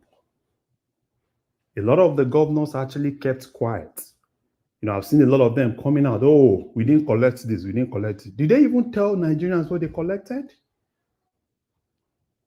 In June, 1.3 trillion was shared. In June, July, 1.3 trillion was shared. And this was actually money, they did the calculation, they said, excess crude at the point and everything, they did everything. They've started that conversation before Tinubu came in, and he approved it, and they paid it. At least one of them confirmed it. The governor of Nasarawa confirmed it, that they've collected it. They've not even spent it, that they've all collected it. So it needs to now see, and I like this protest, if you ask me. If you say, I know you may say, probably the process is not successful. I think it's successful. This is the first time Tinubu is hearing directly from Nigerians. This is the first time in 1 year that is hearing directly from Nigerians. Prior to this time, it's always been, probably somebody said something. Probably somebody goes to Arise, one of the politicians, or somebody goes to Arise News, or go to channels and talk. This is the first time he's hearing directly. And for me, if you ask me, I think he's lucky. I think he's lucky. He's lucky because he has time. He's lucky because it's not every president that have that opportunity that he has. Having that opportunity this early. Jonathan did not have that opportunity.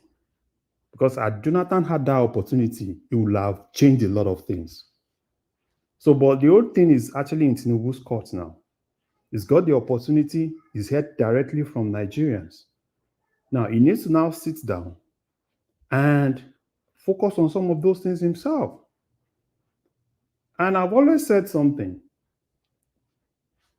Ministry of Humanitarian Affairs, that's another strategic ministry that is really affecting his government. The minister, fine, the minister did what she did, right? But the fact that there is nobody in that, because all the things he's going through the governors, if that ministry had been functioning, that ministry would have been the best place to coordinate some of all those things. So he needs to start looking into that too. If he needs to get another youth that can do what he wants, he needs to start looking at that. So for me, I think it's a good thing for him. It's a good thing for Nigerians because Nigerians have spoken and he said he heard them loud and clear. If we deceive ourselves, he doesn't want to do this. No, he heard them loud and clear because this is the first time he's hearing them loud and clear. So it's left for him. He has everything to make sure that all his policies, he follows his policies through. Because, you're talking about agriculture. You said 500,000 hectares, it's on board. You still want to do more. What's happening to those 500? And sure, I've seen some couple of governors said, oh, like Nasarawa said their own rice is coming out probably by October. They should have their rice available and some other things. So it shouldn't just leave some of all those things. The minister will come back and tell you, oh, we've done this, we've done that. No. He needs to also look into some of those things. If he needs to micromanage some of those ministers, he needs to micromanage them because they really don't have somebody that will coordinate them. Buhari was so fortunate. Well, to what level can he micromanage, though, a government that size? Yeah, it's... You see, I've always felt it's all about appointments. If he appoints the right persons, then he won't need to manage them to the level. You can appoint the right person, right? But the fact that the environment in which those people are working is well politicalized. So that is why he needs someone that is, if he can't do it himself. Buhari was so fortunate with that man that died. Is it Kari or what's that man's name? Abba Kyari. He was the president until he died, and then what's it called? The Malami became the president. Yes. Abba Kyari was able to help Buhari hold things. If what happened to Buhari had happened to Tinubu won't survive it because he doesn't have that key figure that can hold things. So it's a whole lot of things. Even here in the US, though I've not been to the White House, but I've watched a lot of films, right? I know the key thing that the chief of staff, right, Secretary of State, and all those guys do around the president. Sorry, Larry, just one thing you said there. To all intents and purposes, Tinubu is actually governing alone. Because if you look at that body, like you said, he had Maman Daura, who was his cousin. He had Abba Kyari, who is friend, virtually family. He had Abubakar Malami, who was his lawyer in the CPC state that was doing pro bono work for him when he didn't have a penny. So he had that inner circle that really had his back.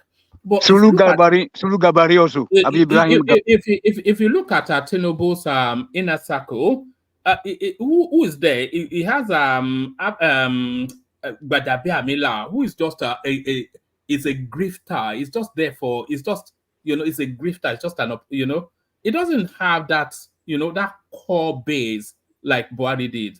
Yeah. Do you agree with that? Yeah, I agree with you. He's been trying. He's been floating. Leaving things for the likes of Wale Edun, who is not a politician, right? Who doesn't really understand some of all those things. You understand? So he needs someone. One man, Larry, man, I disagree with what you said. Okay, sir.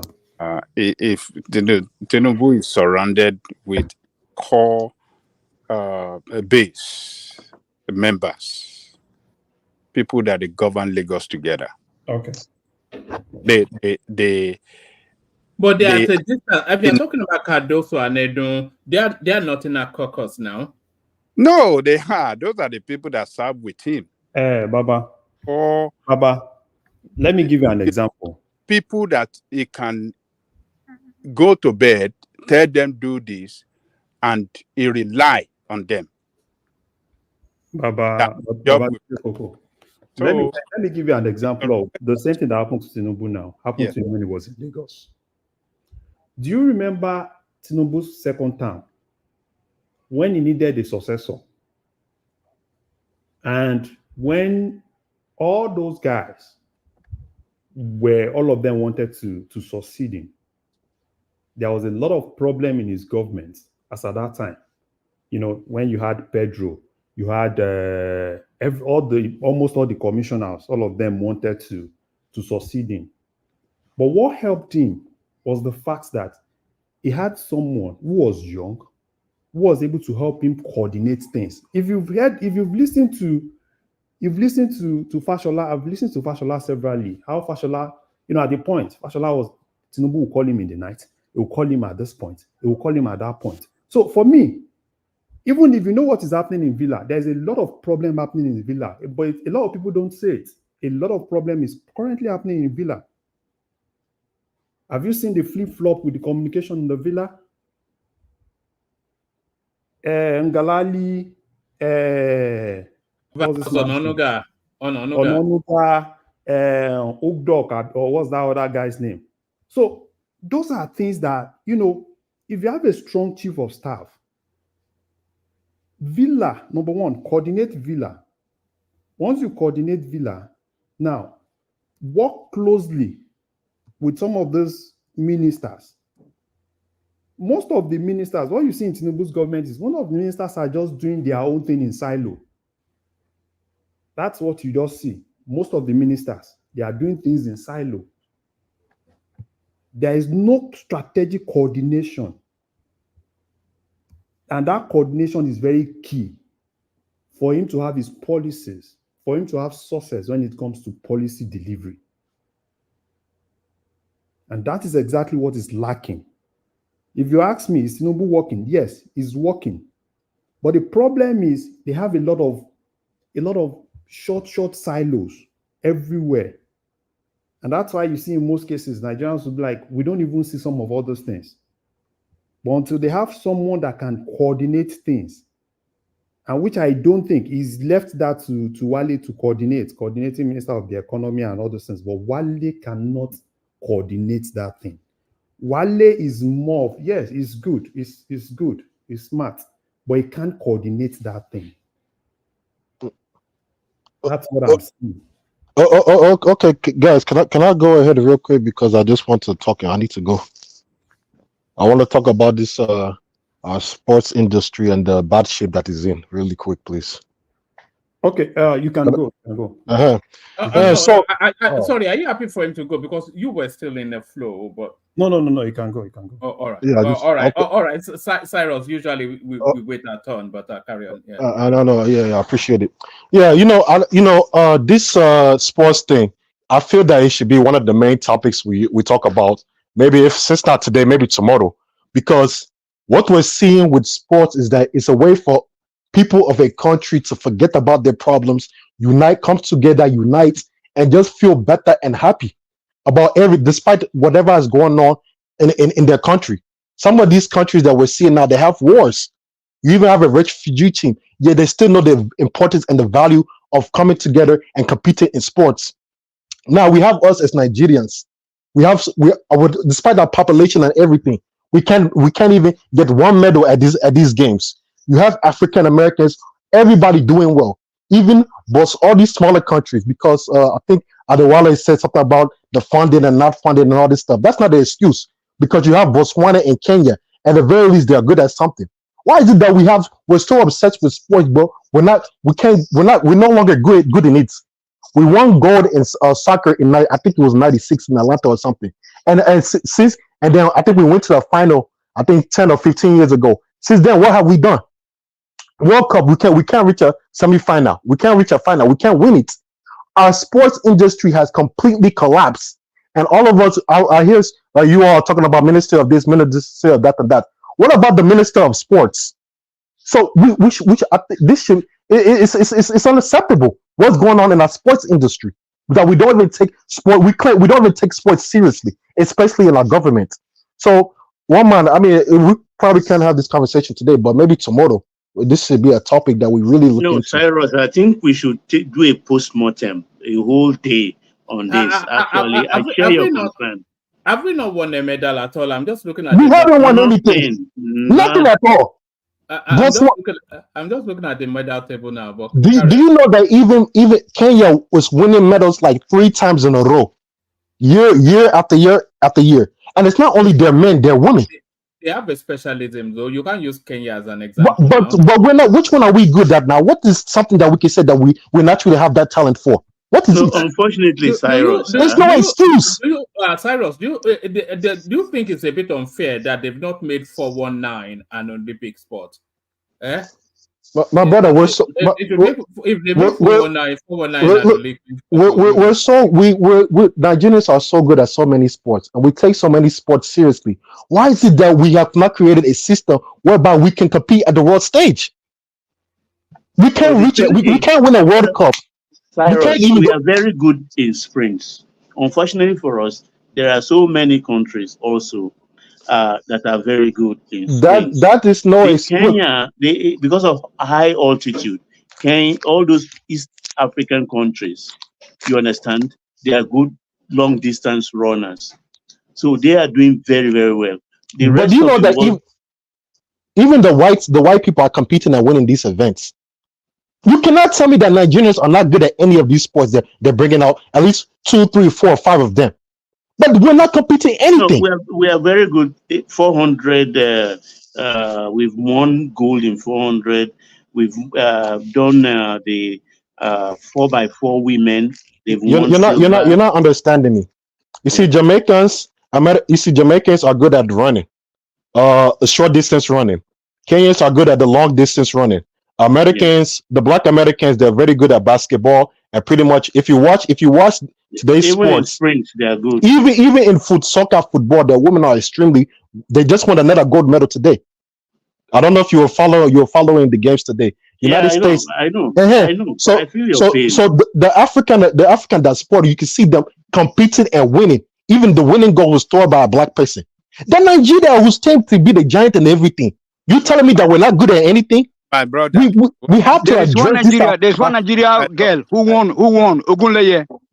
Yes, we have to German. hold on now, Baba. We have to also consider Nigerians competing for other countries. So if we can, any Nigerian carrying a flag different from Nigeria, we can still count it as a Nigerian victory because we cannot, because we can't count it. We can't. Glory to Nigerians. That's a shame. That's a shame. That's a shame. Because it shows that. Hold on. It shows that we did not. Hold on, please. My daughter is a German mother with myself, just like Ogunleye right now. If my daughter wins anything, it's winning for Nigeria. No, it is unless she's wearing that flag and has that thing. No. Yeah, but the problem, okay, Mr. Saros, the problem you have is that you forgot that notice is working in Nigeria. A country where my brother, why is hold on. No, it's part of the system. No, it's part of the notice system. Okay, but we have won before now. Hold on. We won in 96. Cyrus, hold on. Let me say this. I don't think we have to be. We don't have to. I don't think we have to worry ourselves over this. Nigeria did not prepare for it. It's not only this one. I think we're even missing out on World Cup qualifications. We can't even qualify for the World Cup at this point. Can you imagine that rubbish? That is the rotting that corruption has done to that country. They never prepare. They don't invest on sport. They don't invest on it. They don't invest on healthcare. They don't invest on anything that. But Nigerians don't have the aptitude for sports now. That is not true. Now, come on. That is not true. One man. Nigeria, look. Hakeem Olajuwon. They don't invest. They don't prepare. So how can you make impact for what you didn't prepare for? They don't develop. So that is can I come in, guys? Can I come in? Listen, we can say that the government never made provision to develop sports in Nigeria. What you are witnessing now is a decades of decadence, where in the sports arena, we used to have some festivals where even secondary schools compete and get the best out of those schools, and which eventually will be to higher institution. And from there, and if you look at the likes of America, most of the athletes are usually picked from colleges because they compete. There's always this festival that enables the country to scout for the best of the talent. Now, I said something earlier. When you have talent and that talent is not polished, you are not able to blossom in an environment that enables you. That talent will die. See now, we're struggling to hear you. National University. We're struggling to hear. But can you hear me now? Yes. I think it sounds like you're in a car using some wireless something. Yeah, carry on. Yes. I will soon take it out of Bluetooth now. But the point is that those you see competing for us are the best we can parade for now. Those are the ones that we have for now. They're not even the best. No. I don't think government has to put the money. Look, in a developed country, they usually have a support of a private sector that comes in to promote. Some of those athletes you see competing at the world stage are being promoted by private companies, not government, not the United States government. Yes, United States provides facilities and all that, but in terms of monetary packages and all that, some of them are ambassadors to those private companies, and they come and they help them. So in a situation like this, I think the government should have partnered with the private sector. Before, we used to have a military government that undertake all this responsibility. Now we have civilians that have more to chew, So I don't think the government is needed to. All you have done is to enable a partnership with the private sector that can help to polish some of this talent and scout for the best in the country. But the non-availability of those festivals does it make sense to you that North Korea is winning medals at this Olympics and we cannot win anything? Is that not a disgrace to us as Black people in Nigeria? No, North Korea find something they good at. We can't do anything. Oh my God! We have politicized everything. The last gold medal we won by Chioma Ajunwa, the gold medal. She is a policewoman. You see, inter-service sports brought her out. She started as a footballer. Who nurtured her? Segun Odegbami nurtured Chioma Ajunwa to win. A footballer nurturing a girl who was playing soccer and then changed to long jump. So, but today, what do you find in the sports ministry or administration? All politicians. And it will not serve us well. It's only grassroots development of sport, like it was done in the days of yore, that can save us. Give us the Shidiwanu, give us the Merioyani, Kano, and the rest. JJ Okocha, all that team, they won the Olympics now. And I think it was in 96. All those were grassroots. That. All those That's were the thing that gives us pride as a people. Boys. David boy. They are used privately, they nurture them, all those boys. Most of them are even from Ajegule, all those boys. They are from grassroots. So that's why I said this is a session, especially we can devote to this, so to do a post-mortem and then a way forward. I think we should. I think we should do that tomorrow, but I'm very. Despite me saying all this stuff. Sorry, Cyrus. When are the Olympics coming to a close? Tomorrow now. Tomorrow is the last one. All right. I've not. Have they done the 100 meters men? That's usually the only one I watch. I forget. I think who won that one. They've done it, or they disqualify us or something like that. 100 meter men. I forget who won that one. No, it's US now. Lyle won the. Oh yeah. US. US won.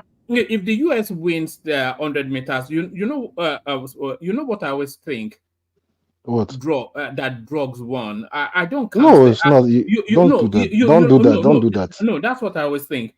No, that's not. In the 100 meters final, I always go with whoever wins. If the American wins, I always go with whoever wins the silver, and then I count back to fourth.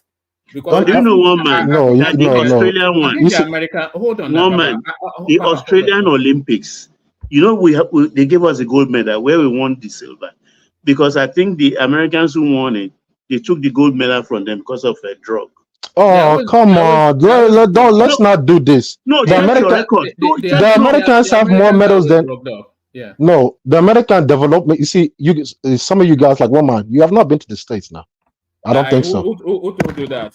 Oh, okay, but you don't. But you don't live here. So it's a different. It's a difference when you see that development system. It's a reason why we have more medals than anybody else in every Olympics. Go ahead. No, yeah, no. So sorry, Zita, let Cyrus land that point, then come in after him. Cyrus, yeah. So again, let me just round up, because I'm very, very, despite everything I'm saying today, I'm very, very happy because the Team USA, if you watch everything from the soccer to the 4x4 to the women to the basketball, they really made us as a people very, very proud today. I'm so happy. Even in the Kenyans, Botswana, gold medal, silver medal, it made us so proud. And then I remember Nigeria did not even win any, hasn't even won anything. But I'm not gonna let Nigeria spoil my mood today. I'm about to go and celebrate this Americans and everybody else doing well. So I think tomorrow or very soon we should have this topic about the collapse of our industry, of our sports industry. It's unacceptable. We need that as a pride, as a people, to unify our people. We really need that right now. And it's also a pathway out of poverty for a lot of people. It's a way that people can respect you in something. I mean, we need it. We must take it seriously. You can compete and win on the world stage in something. We must have this thing, but we should have this conversation very soon, please. But that's all I want to say. Let me leave you on the rest. All right. Let me go and celebrate the African Americans. They did extremely well today. Well, no, we all share your pain. Anyway, I didn't even pay any attention to the Olympics, but I'm not surprised that Nigeria, it's not even a bronze. Can you imagine that? Zita, you don't agree when I say the Americans are dropped up. No, I'm just well done. No, I'm just trying. Not that I wanted to know why you say that. It's just the way they are.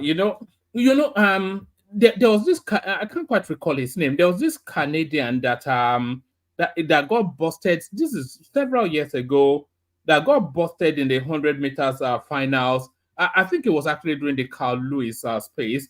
And then you could tell that Carl Lewis was also doped up.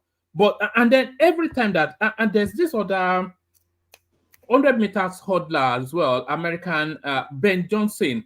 Yes, Ben Johnson, that's the name. Then there's this other 100 meters hurdler, American as well. Ben Johnson is Canadian. No, that was the Canadian that got done. That was what triggered me to start thinking that these Americans, whenever they lose, they accuse other people of being drugged. And then if you look at their body shape, they're all they just give the feel and texture of being doped up.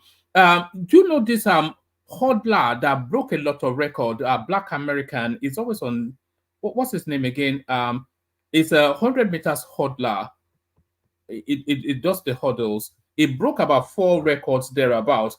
And anytime he comes on British TV, anybody that wins a gold medal, he'll accuse them of being drugged up, except the Americans. And that just put me off. I felt that you are the most drugged up people on the planet.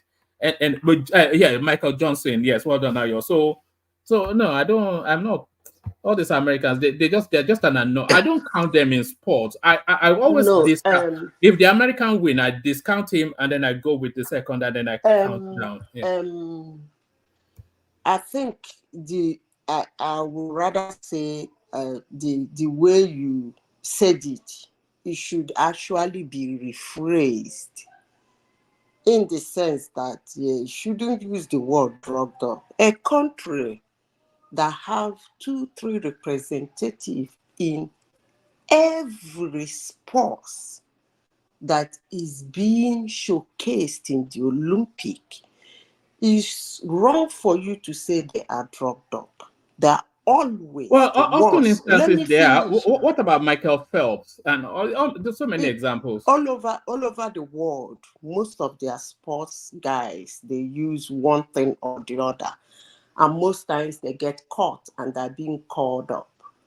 But if you have somebody in the United States who is into sports, which includes some Nigerians too, you will know that those people train. They train real hard because they see it as their, will I say, their right. According to my little nephew, we say they escort them to go pick the gold. I think you should rather say, let me rephrase your sentence. An American winning a gold in the Olympics should be a giving, not actually something to celebrate, because they are worth it. Thank you. All right, I wouldn't agree with that, but let's get back to Larry, who had the floor, but yielded to Cyrus. Woman, can I interject a bit, please, sir, for 2 minutes? The floor is Larry's, if it's happy to. Larry, please, I like you come to our platform. No, Larry. Larry, first of all, I would like to thank you, and then I'm very happy to be having you here. You are a very great guy. I thank you, and Solly too. Solly, thank you, Solly. If you are sleeping tomorrow, you play it back and hear my voice. As you go, I mean, you guys are really. And then I want to thank one man, especially for allowing people with different opinions here. That is what is very, very important about this platform. I do enjoy this platform because whenever I come here, there are diverse, opinion, not just so many platforms where you just have everybody just say the same thing, which is boring, kind of like boring. Now let me go to the sports system now. The sports system, like Adewale was saying, is very wrong. You can't be saying that, oh, government have nothing to do, it's no business in oil business, no business in this, no business in that. What is the essence, why should there be government in place, for example? So government has to take care of everything for the citizenry, So that is why I said it earlier on. I'm very sorry that I didn't ask for permission before I was just interjecting because like the country is finished. Like Baba rightly said tonight. Baba, thank you very much also for your deliverance earlier on about the oil, the two refineries that are in Edo State in Benin, very close to maybe 3 kilometers away from the refinery is the oil wells, but they can't touch that oil wells because that oil well have to be taken up to somewhere. I don't want to say to the northern part, okay? Then before it can be rationed again back to Edo State. That is where Tinubu should do the right thing for us now. The reason why we supported him was that he was coming to decentralize the system, which is called to restructuring or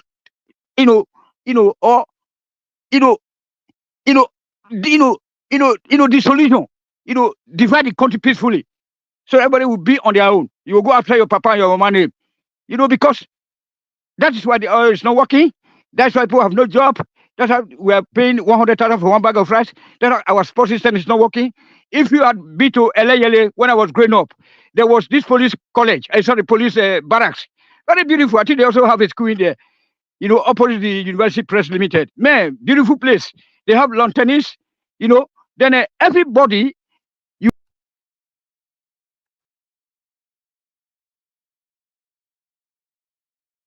All right. I think Tony dropped. Back to you, Larry. Okay. I think he dropped. So one man, is there any other thing? I think no. There are quite a few things actually. The local government, that judgment that gave them autonomy. It's also now secured a 4-year term for the local government chairman and councillor. It says according to the CTC, that's the certified true copy of the judgment, local government chairmen and councillors will enjoy a 4-year tenure similar to state and federal executives. So what does that mean? How are we interpreting that? Yeah, so I think it's actually good. But what I see, I've seen some governors, they've been planning, particularly Seyi Makinde has been the one spearheading everything. And I like what is happening there. Because I've seen some other, I think I've seen like 2 in that same Oyo, law firms, right, writing their local government chairman, for them to rethink whatsoever they want to do. So, and, they can try whatsoever they want to do, but it's just for federal government to follow through with the Supreme Court judgments. And, the governors, they really bastardized that arm of government. They've bastardized that local government. So, but, it's just left for Tinubu to be able to follow that, follow that Supreme Court judgment. Because part of why they are not even able to implement, they said they're waiting for the citizens. That's why they are not still able to implement. At the point I heard, probably give them 3 months grace for some of them to go do local government election and everything. It's just for him, right, to ensure that he implements that, pay directly, and if they bond them, go and give it to your governor, like the Oyo people want to do. Take it and go and give it to your governor. And EFCC too.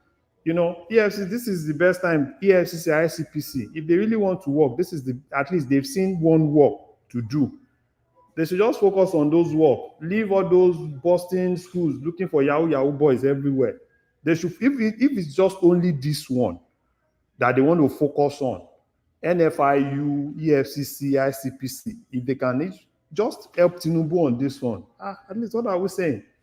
People will have at least see one or two impacts.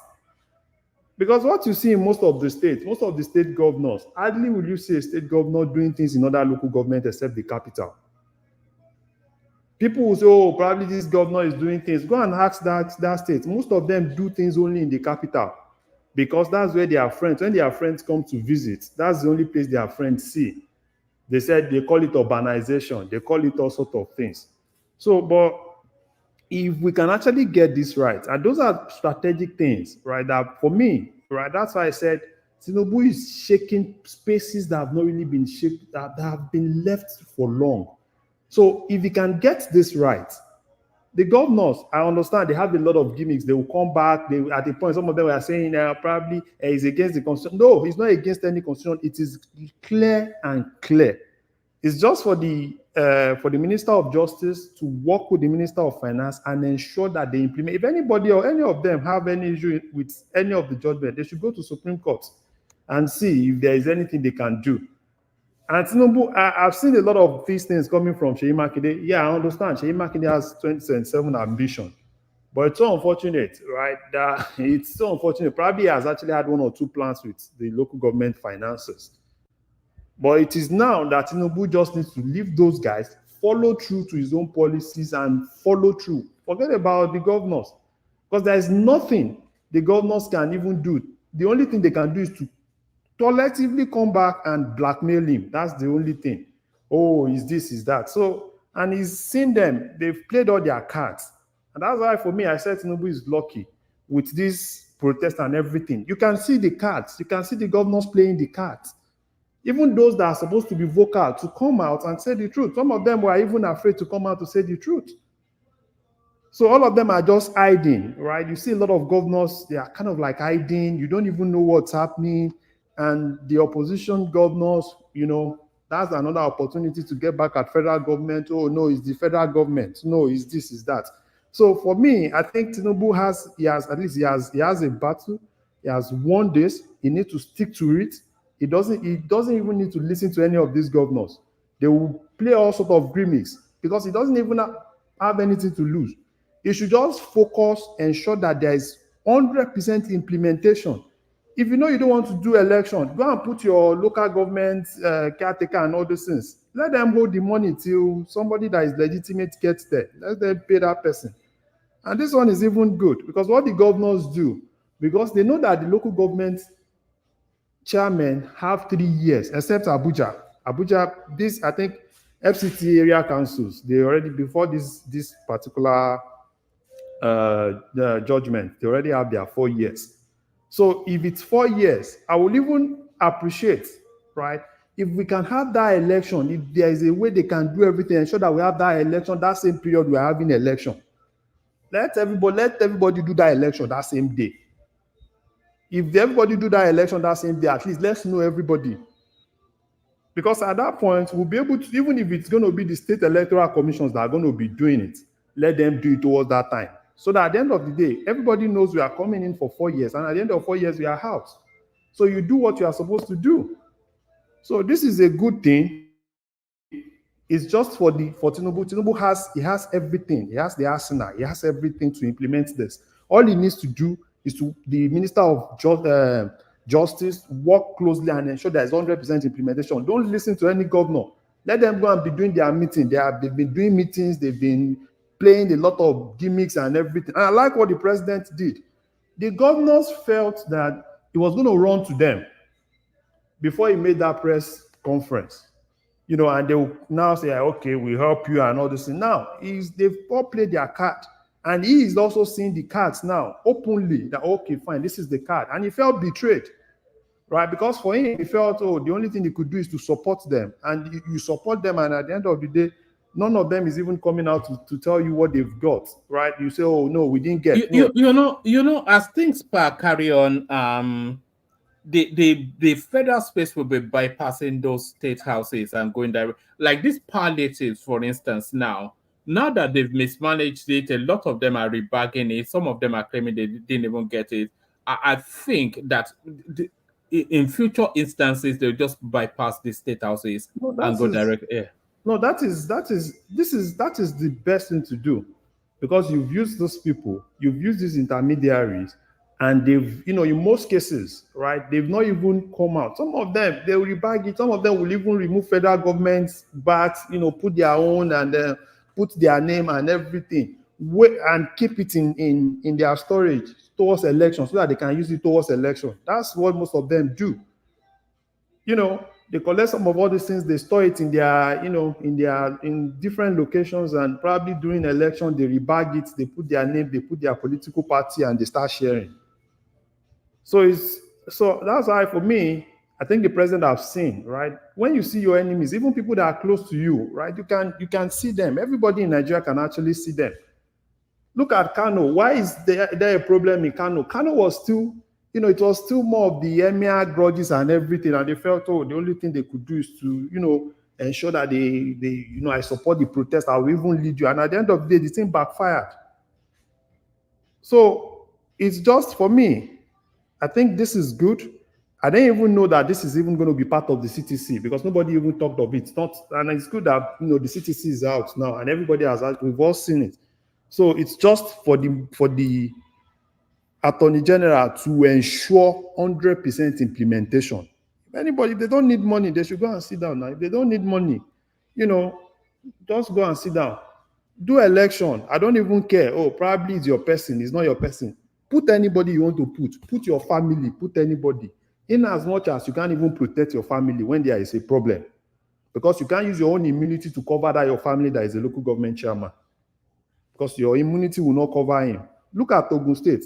In Ogun State, I think like 3 or 4 people now, they are with EFCC in Abuja. So, and that's exactly what's going to happen. EFCC, do your job. Pick them. NFIU, trace every account. If they move big sum out of that account, talk to the bank, let the bank stop the transaction. It's easy. It's not like it's difficult. If you are paying to a particular account, and if there is a massive movement out of that account, the bank you can let the NFIU can actually tell the banks to stop that transaction. They can stop the transactions.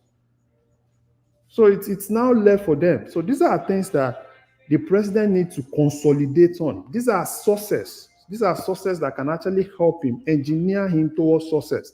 He just needs to move with these sources, run with it, and let him, use it for the betterment of Nigerians. If you have 700 and something local governments, and if 60% of those local governments are functioning, Nigerians will still feel the impact. 60%, you don't even need 100% to be functioning. If you can get 60% to function well, people will see the impact. People will have direct access and have 1 or 2 things coming direct to them. So that's what I think. And, I know for agriculture, is still believing, more on the governors to be able to do the right thing. If it takes the federal government to buy land, they should buy land from the governors. Buy land. Don't just, give it to them and say, go and do. Because out of all those things, and I'm not even talking about the northern governors. They can do whatsoever they want to do, right? The southern governors, they gave you fertilizer. They gave you everything. Nobody's even talking about agriculture massively in the south. Which is, I don't know. And you don't plan for tomorrow.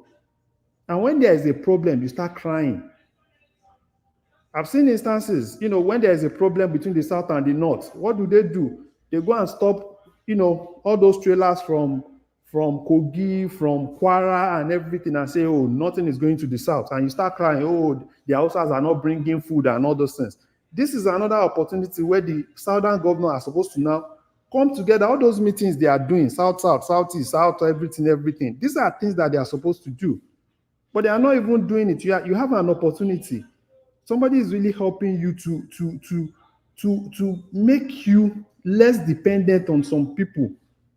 But none of them. Have you even seen any of the southern governors talk about agriculture, talk about the fertilizer? Yeah, they're doing it. Lagos is I say make thousands of acres for rice planting in Epe and maybe Korodu area, and they also build silos, something like that there. I mean, rice mill rather. Sorry, the biggest rice mill. For Lagos, I know Lagos.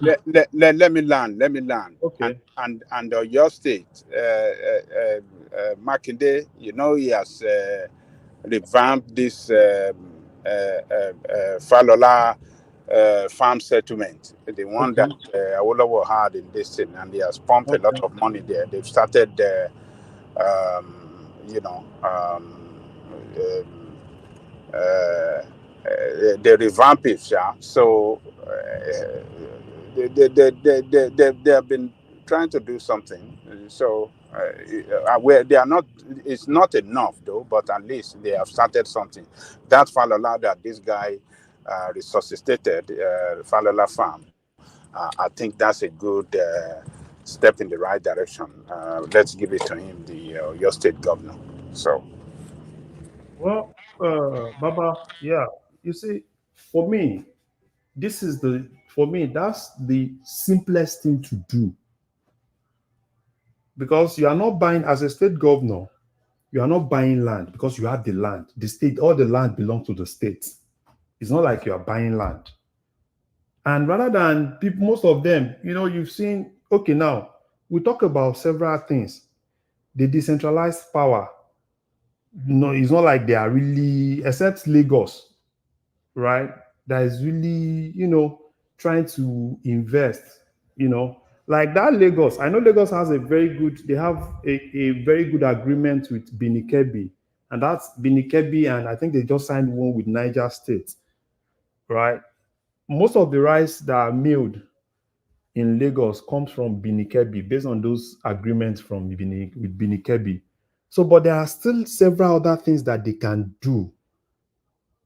Because, you know, for me, I know my people, they cry a lot. Oh, the Hausa, the this thing. That's what most of them do. And the governors, you know, they have a very small space where they can actually quickly get their sources. Look at Ogun State. You know, I don't really know much, but at least I know of Ogun State. Those days in Ogun State, I used to know of Aderupoko Farm, you know, in Abeokuta, you know, doing things massively and some other things. So Ogun State has some of all those things. You know, rather than investing in some, you know, building airport and all these things, cargo this, cargo that, and all these things. Because some of those things, for me, they are not really going to be things that are really going to really help us out of some of all those things. So probably for me, I think what the federal government needs to do, Ministry of Agriculture, approach some of the states, buy land, do your own. Let them do their own. Don't even depend on them. Because some of them will not even do what you want them to do. Secure it, at least. Use civil defense to secure some of those farms. Do your own farm. If states want to do, state, do your own. Federal government, do your own. Because those are things I've seen, you know, one man and Ekene going back and forth on prices of foodstuffs going down.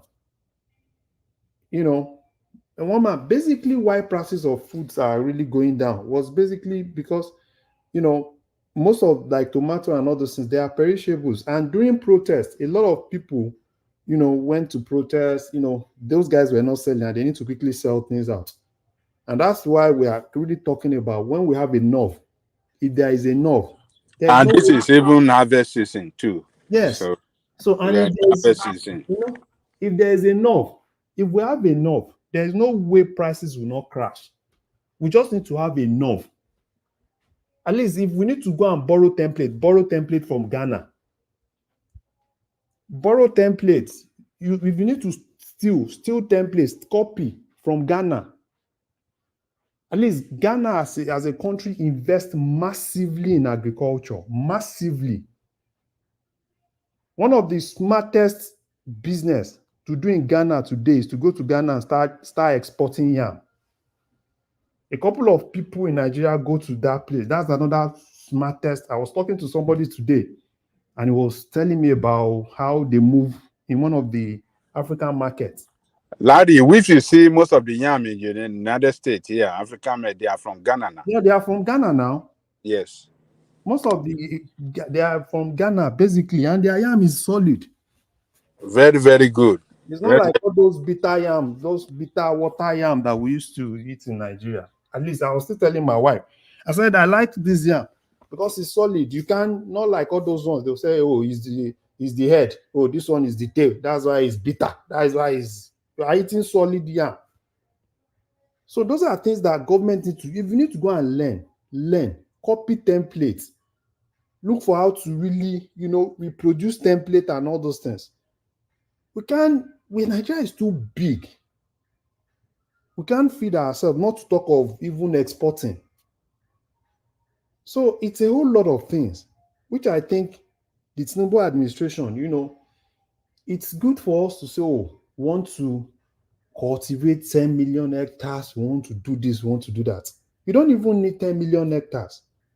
Support the other guys, support the farmers, give them small support. Now, if you need to have your own, so that you won't be, probably this governor. And if the best way you can do, if you have the local government functioning, use the local government. Some of the local governments that, like if you talk about your states now, probably all those local governments in Oyo, Igboho, and all those places, they are basically more farming, And if you go to Ogun State, there are several local governments in Ogun State that, they don't do anything than farming. So if that is where he wants to use, because for me, you can... Yeah, like, those Ibarakwa, Igogo. Yes, Ibarakwa, Igboho, Shaki, and... Yeah, they are agrarian. Yes, they are basically agrarian, and they have a lot of land. They have land. Very fertile, rich, and they are very, very good in farming. They have land. Ogun State, if you go to Ofada, you can get something there, right? If you go to Wasimi, you can get sugar cane. You can get all those. It's a whole lot. So for me, those are things that I think they can do. It's quick win for Tinubu's government. I like this local government thing. They just need to just follow it, run away with it. Don't look at any governor. Let them do all the meetings they want to do. Let them threaten. They will threaten, it's 2027 far. 2027 is still some years to come. We don't even know what's going to even happen in 2027. Everybody is shouting 2027. When we don't even know. You don't even know if, God forbid, if you are even going to get to 2026. Why are you shouting of 2027? You should focus on 2024, 2025. We don't even know if there's going to be nuclear war that will bury everybody. So 2027. You said that. Adaleko, there was a time that. Sorry. Hold on. Patoski, if you click on mute and unmute, your device is not connecting properly, so I'm not able to put you on. You are talking about whatever it is you just said there. There was a time that I was into conspiracy theories. I was into shapeshifters, reptilians, etc. And there's a time that I convinced myself that the world will end in about 3 years. I was listening to people like Alex Jones, and then there was one other guy in UK like that. I can't quite. I was listening to a whole raft of these conspiracy theories that they managed to convince me. They told me that the royal family in the UK, they are shapeshifters, they are reptilians from another. Yeah. So when you said the world was coming to an end, I remember I went through that phase. Yes, this Russian war and the trend is taking. You say the NATO, they are beginning to bring more war equipment and to Ukraine and stuff like that. And Russia is saying, look, I'm not going to accept nonsense. If I got to use a nuclear weapon to wipe everybody out, I'm going to use it. This is existential threat to them. This the way the NATO is moving closer to them. So we don't know what's going to happen. Do you think that the Russians have functioning nuclear? The way they've been prosecuting this war, I don't think they are nuclear something function. So They can't even wipe out Ukraine, and then they are threatening people. No. They are winning the war. It's just like you see. It's going on 3-4 years now. They can't defeat Ukraine, and they are threatening America. What are they going to use? It is not Ukraine that is really fighting. It's the entire West that is fighting Russia. If Russia want to wipe out Kiev in 5 minutes, they can wipe it out. But they are taking their time to see if negotiation can come, if they can come to their senses and they come to negotiation, they can negotiate this thing on a peaceful means that will not resort to nuclear war. So look, the way I'm seeing it, the direction it's taking is going to end up by negotiation, and when it comes to negotiation, it's going to be on what do you call it? Russian terms. And the rebuilding of Ukraine, when Russia eventually take over the entire, they are going to rebuild it. They are not going to allow the West to control Ukraine. That is for sure. Except why haven't they taken out the president of that country? No, it's a matter of time. It's a matter of time. Because there was a time they were trying to do an internal coup the Russians have disappointed me anyway. They could have handled this more elegantly and a lot quicker, look, let me tell you. They could have planned a coup in Ukraine, say that some disgruntled, and Sony is using America, Russia to threaten us. They can't even plan a coup in Ukraine. They want to come and plan a coup in Nigeria. You see, the Western Ukraine who are in charge of Ukraine now, they are pro-West, and they are and the West, how do I describe it? The West is they're having a firm control there, and they are the one pushing that guy to continue this war. If this guy had taken to or agree with Russia when the war started and they were having negotiation in Belarus and Turkey was involved, everything will have ended. But now there's no going back. Russia is acquire more land, more of their land. They are moving closer, slowly, gradually, and that is why you see the West and bringing more equipment there, because they are seeing that they are losing ground. They are losing. They don't even have enough personnel, enough men to even fight the war anymore. So Russia is not backing out, and Putin has said it clearly. This is an existential threat to them, and they will do everything to stop this encroachment. So, and you know that West has been saying that, they want to take over Ukraine and then spread onward to Poland and to some other Western country, including where you are. That Russia is coming there to take over. You see, that's what they've been saying. But Russia, the way they are prosecuting this thing, they even call it military. What do they call it? They call it a military operation, not war. They didn't call it war on their own side. So Ukraine is gone. I mean, economy. They don't have economy anymore. They don't have. Hold on, Larry. Let me bail out and you hold the space. Mike will be joining you in a couple of minutes. But I think I want to build. Okay, let me hang out for another 5 minutes, and I'll hand over to you. Let me acknowledge the super chatters. This are you right there? Traditionally, August Cyrus. I'm not sure if that's the first time. Kulata, of course, with some regularity as well. So those are the super chatters so far. It's not the stream that we had yesterday, but still decent. Yes. Yeah. Carry on. Sorry. So they don't have economy anymore.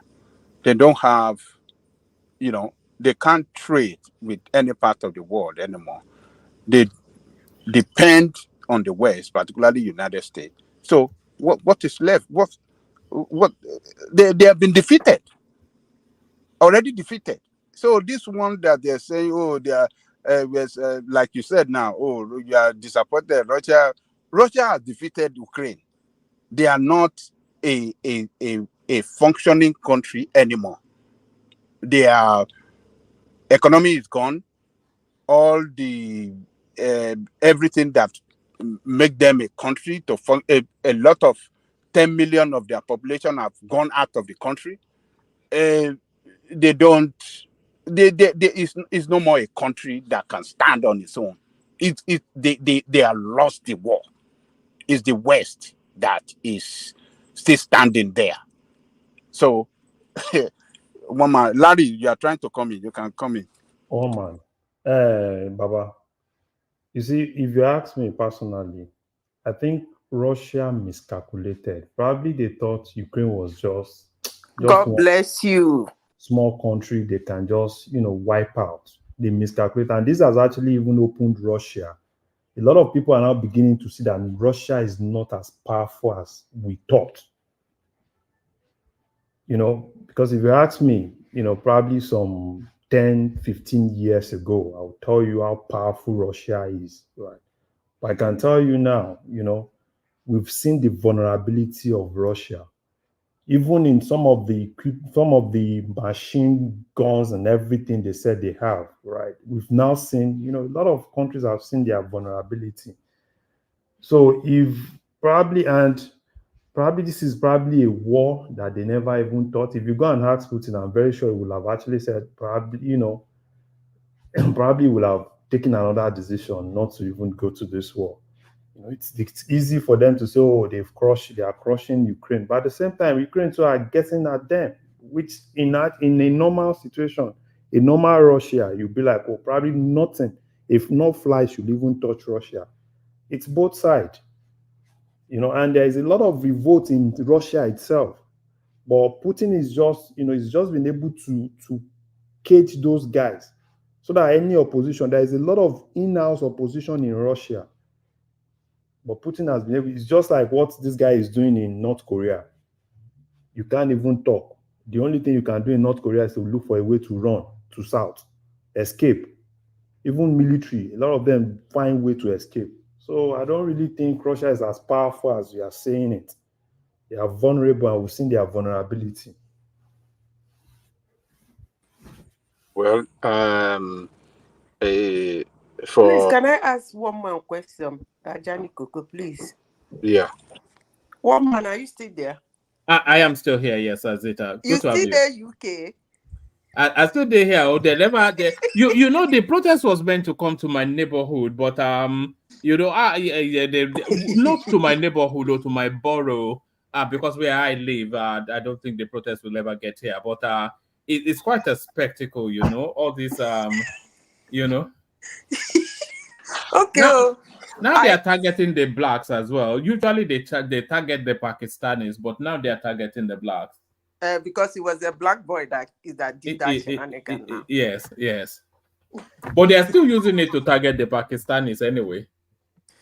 Anyway, it's ridiculous. As long as you are safe. I thought you've left the UK anyway. No, thank you. Even Alexander phoned me that, are you all right? Have they got you yet?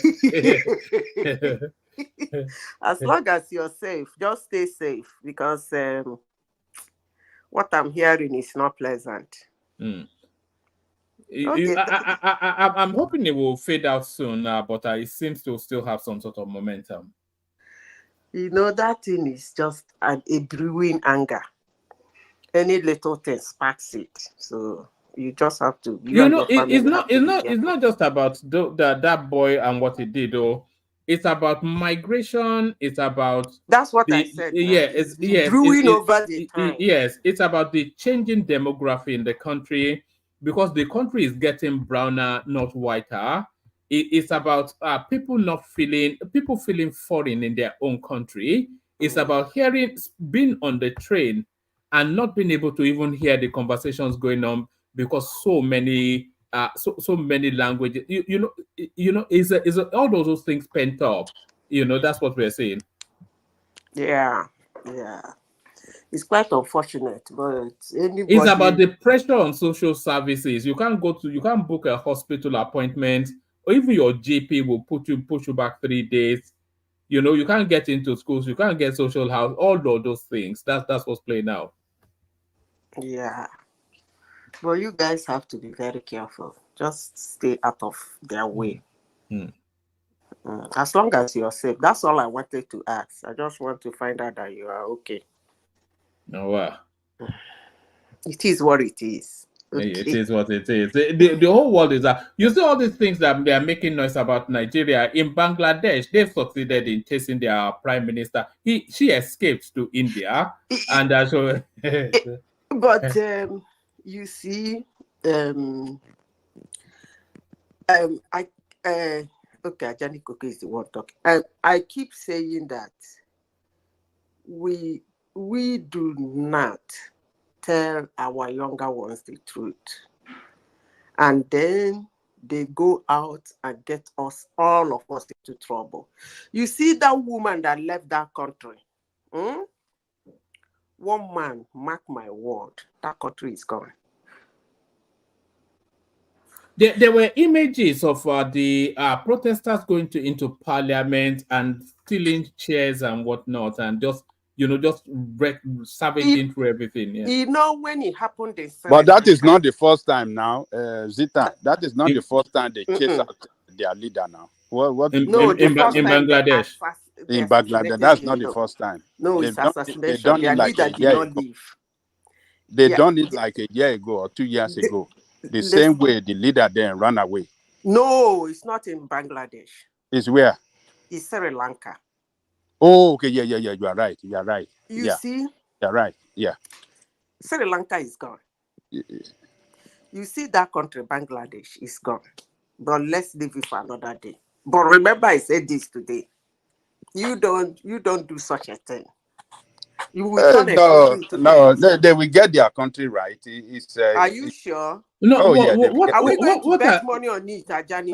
Hold on. What are they going to formulate on that? So they chase out the civilian something, and then the citizens are going on a rampage, stealing everything. At some point, it will peter down. So it would then have to default to the military, isn't it? And then they'll cycle back again. No. They put an interim government, and you know their police have gone. All their police, they went on strike. I've been following it because I have a colleague of mine that is from Bangladesh. What's wrong with that dog? So it's the military. When these people, the protesters, were coming in their thousands toward the presidential this thing, the military refused and ordered that they will not go on maximum force, or what did they call it? They will not massacre them. Thousands of people. They said they will not do it. So they advised her that the best thing is for her to leave, so that they are going to be peace. Because what everybody is shouting across the country is that she must go, that she has failed them. So, and after so much pressure with her family, and so she decided to leave. So now they have the military are in charge, and the country have resolved to have a interim administration. Okay, with the leadership. So. No wahala. Hold on. They have an interim government now with a Nobel laureate as the chairman of that interim government. So they're going to restructure the country. There are a lot of restructuring that they said they're going to do, so that they can put the country on the right track. Okay, no wahala. Yeah, it's a revolution. No wahala now. Yeah, where we have leaders. Let me ask you one question, Ajay. That doesn't have. Where was one voice? Where was Yunus? The resources were. There's going to be revolution. Let me say this, Ajani Koko. Number one, we should not forget that woman that left made Bangladesh the fastest growing economy in the world. I hope you wouldn't forget that. But let me say this. To you, everything has calmed down, and the Nobel laureate or whatever is the interim government, and there will restructure. Actually, I want to bet you money on it. Bangladesh is gone. That's all I have to tell you. Hold on, Ajane Koko. Gone in what way? It's a finished country. You know, Sri Lanka, when Sri Lanka did their own 2 years ago, we said the same thing. Some people said the youth has taken over, they have won, they were swimming in the presidential swimming pool, taking pictures, looted everywhere. They say it's okay, they will restructure, now they will do this. See, up till now, Sri Lanka has not found their feet. But Ms. Zita, what did you say earlier? You said that woman is the greatest economist, or what did you say? I said she made Bangladesh the fastest growing economy in the world. Go and check it. The fastest growing economy in the world before the pandemic. Okay? So... Before which pandemic? Before which pandemic? This pandemic now. The COVID, or which one you're talking about? COVID now. Do we have another pandemic? It's COVID. Okay, so what happened after COVID? Why the economy is so bad that the people... No, now, because Bangladesh is known for their manufacturing, more especially all these Gucci, this, that, most of them are being sold in Bangladesh. That's what they were known for. So those factories shut down. She made that happen. I'm saying this in a global platform. Those factories have to shut down, and that then affected them during the pandemic. Go and check it. But since after the pandemic and everybody opened, so what happened? Yeah, they're coming back now. What caused the problem was not hardship. It was just a quota system. That was just what caused this riot.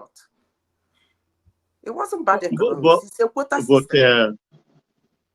Zita, Ajad, I think we should look carefully at that thing.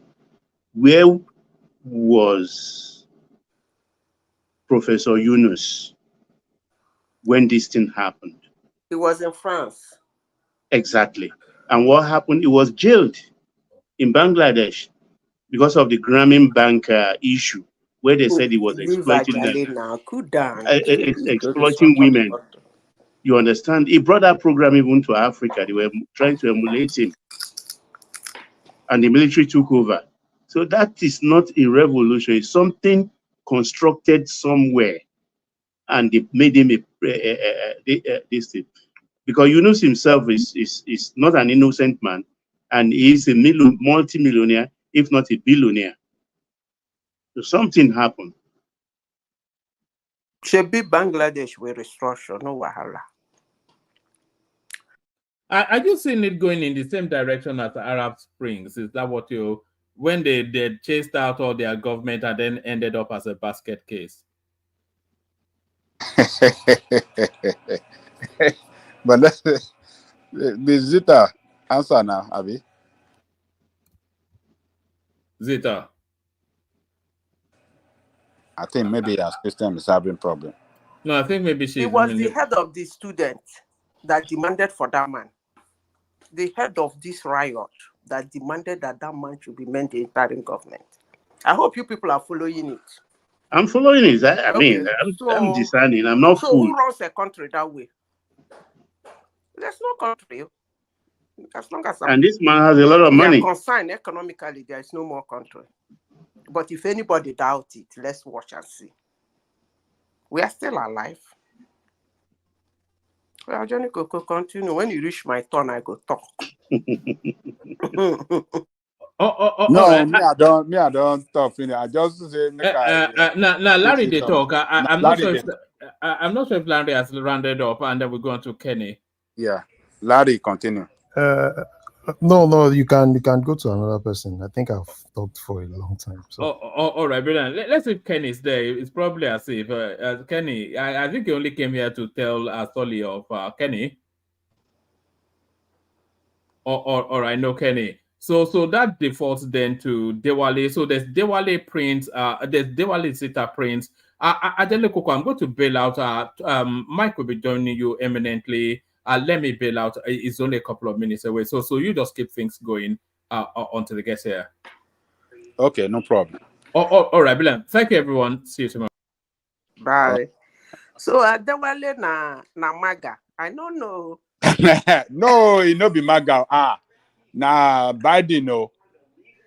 Where him put Democrat in bill and Democrat to the core. Adewale ya soros. Okay now. So waiting Vance picture they do for him for this thing.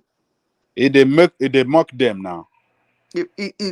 You see, when you guys say things like this, I keep saying we are lying to our younger ones. How can you be mocking this kind of guy? Hey, now wow. Adewale, where are you now? Okay, it look like Adewale is not there. It's Baba, can I say something? Yeah, go ahead. So during this protest, were you really following Nigerian media? I saw something that was strange. What's that?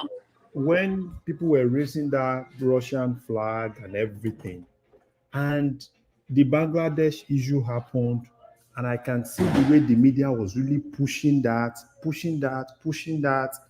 you know, issues that same issue, same scenario. I was seeing the way Punch was pushing it, Vanguard was pushing it, and I felt even the TV stations. Yes, they were really pushing that, kind of like, trying to trigger to tell Nigerians to continue, they will win, right? Yes. Yeah. Yes, I saw it. And I was like, because at every minute. No, but I think it's the other way around, though. No. I think the other way around, though. Baba. It's not exact. Baba. I think it's the other. They are pushing against the protester. No. No, Aja. They were using to encourage them to say that it's possible. For me to have said this. Oh, okay. For me to have said this, when I noticed it, I now decided to take my time to understand what was happening. And I was seeing how they were really pushing it. And pushing it is more like, yeah, you can do it. They've done it in Bangladesh. You can see some of all those things. There's an overthrow in this, there's an overthrow in this, and you can see all those things. And it felt strange to me that what exactly are you guys really trying to portray, particularly Punch. At a point, Punch was almost posting every little thing that was happening in Bangladesh at that point. And sometimes when you look at some of those things, right, you look at comments and you see what the comment is telling you. Particularly when Punch, you can say, oh yeah, it's been done in Bangladesh, so we can do it, it's going to happen, it can happen, and it felt strange to me. That is the lying. They keep lying to our younger ones. You see, I keep saying this because one day, someday, they will remember me. They will say, Madam Zita keeps saying, this thing lie, we are lying, will cost us. You see, if you follow what happened in Bangladesh, you will know. In fact, if you follow countries where either they divide in chaos, like war, they fought, and this person said, go your way, you go your way, you go, that country is gone. If you see a country whereby they give the leader trouble, riot, the leader walked away, that country is gone. Because when it comes to leadership and administration, there must be a proper handover, a proper detailed audit. That is the only way we know where to start, where the problem is, and where to begin from. But you see, happen in Bangladesh, the media and the people who believe in telling our younger ones lies, we come up with things like, oh, they have done it. Their president, he has run away. They put interim government. Things will follow. They will get their country back. And when, after saying that, they end the story of that country. Sudan, are they still flagging it? The answer is no. They even show the woman's bedroom with her bra hanging and things like that. They just to stole all her encourage that. See, I don't know. Sudan today, news are no longer carrying them. So they are to their detriment. Sri Lanka today, news is no longer carrying them. This was a country when those children were swimming in that swimming pool, littered themselves in the presidential palace. They turned down everywhere. The news was carrying the news every single minute. Now Sri Lanka is gone. They don't want to tell you. That's why I said they are lying. They don't want to project again to the world what happened to Sri Lanka. Because are they not telling us now that Niger is doing well? Hold on. They know that if they project what is happening in Sri Lanka after that incident, no country will want to do it again. But they will end the news there. That's why I like follow up. I've been monitoring. I have 2 of them in my office here. I monitor we sit down, we sit out at lunch, we talk about our countries. I have a Bangladesh. So I know what is going on. But the media Madam Zita, sorry for interjecting you. This is Simba. Good morning, everybody. Good morning, Baba. Simba, Bawu. Abanjare Kukwe Karo. Reminko. Bonsi. Tag team partner. Everybody, good morning, everybody on the platform. Let me tell you, yes, what happened in Sudan. Let me tell you, let me give you an example of what happened in Sudan, because I have a lot of my colleagues that are Sudanese, both nurses and doctors that work together. When it happens, when they started rioting against Omar Bashir, all of them were jubilating the way we are doing it in Nigeria. Every time you see them on WhatsApp, they're sharing with whatever. Hey, we are going to take our country back from Omar Bashir. Is a dictator, is this, is that, is that. So they did the protest, it led to riot and everything. The military took over. Immediately the military took over, they're also jubilating. Madam Zita, if you see what happened to Sudan, no country will ever wish such a thing should happen in their country again. Some of my colleagues, when the war broke out, they were on vacation in Sudan. Madam Zita, 5 of them, when they were trying to cross the Red Sea to come back to Saudi Arabia, they were kidnapped. We know how much we contributed to free some of these guys. Let me tell you, as we are talking now, all the Sudanese doctors, all the Sudanese nurses working in Saudi Arabia, they are with their parents in Saudi Arabia. There's no country again, no country called Sudan again. On self-exile. There's no country called Sudan again, believe me. I don't mind them. Now they're lying. They're lying to the media have decided to rule the world. And people jubilate about it. I tell you, if you try that nonsense in any country, that country is gone. Shebi Starmer is warning them in UK now. Stanley is warning them. Starmer, the new prime minister. Do we have any example of a country who successfully did this thing and they were better for it? Can we give one example? No. Even Ukraine, where are they today? No, that's what I'm asking the question. Ajay is here now. He should give us, because I heard him, because in fact what he was saying, that was what woke me up. So you should give us an example of where they have done it successfully. Look, let me tell you. Nation have their trying time. So if this is the trying time of Sudan and Sri Lanka, Equally it doesn't the mean, try time. yeah, it doesn't, it, do, it doesn't, it doesn't. I didn't wish for this kind of try time, but don't wish our country to have this kind of try time, Baba Jale We are Koko. going through a trying time too. But, Do we but, not but, have, but God what do forbid you bad call thing. it? Baba But Jare do, Koko. do we not have insurgency and terrorism in the northern Nigeria? So, Ajani Koko, yes. let me say this. There is nothing in life. I always tell married people this.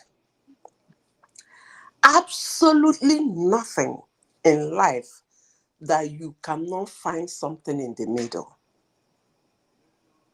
Take it from me.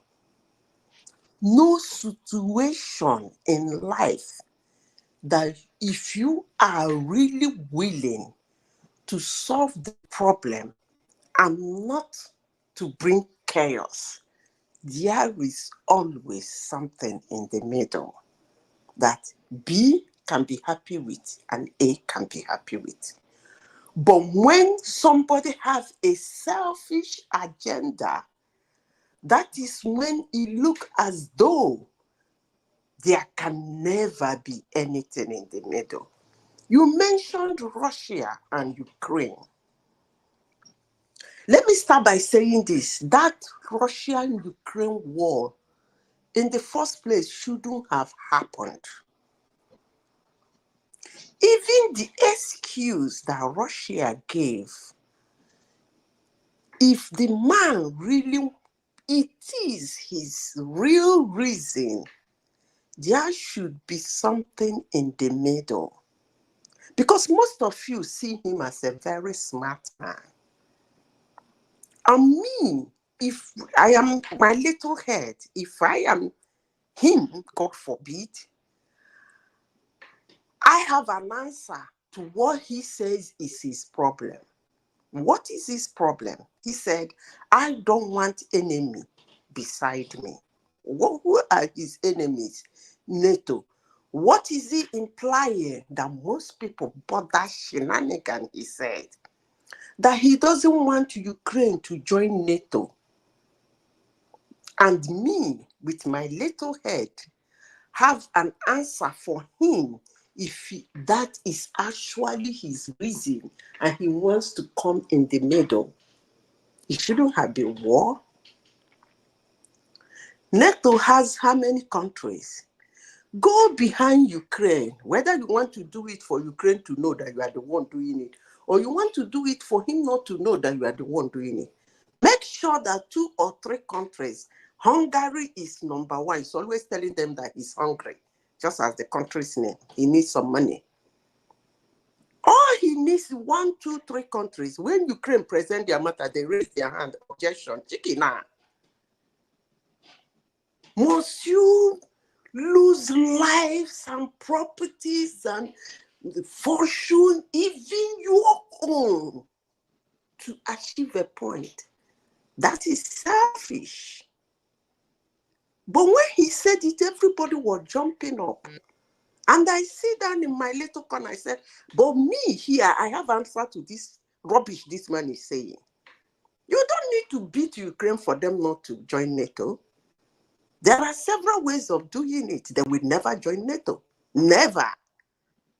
Because he claims Tell us what he should have done that will not make I've just said it. I just said it. What would they have NATO done? is how I many didn't hear. countries? I'm sorry. Huh? I think I missed that part. Okay. What? How many countries are in NATO? How does it function? They must all agree, right? For you to be part of them. Outside of their rules and regulations, they must all agree. All you need to do is go. He has friends in NATO now. Talk to them, 2, 3, 4 presidents. When they get to the meeting, Ukraine present paper, all they need to do is to raise their hand and object. Chicken, huh?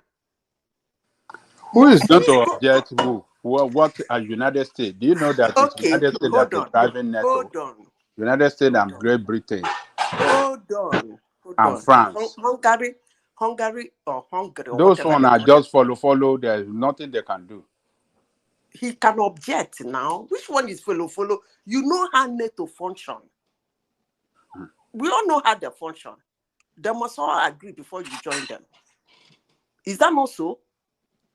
So why go brutalizing Ukraine when you can get 2, 3 countries in NATO to object Ukraine and they will never have been NATO?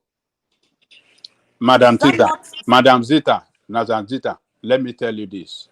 When Gorbachev and Reagan started this thing, what they agree upon is not what the West came later to do.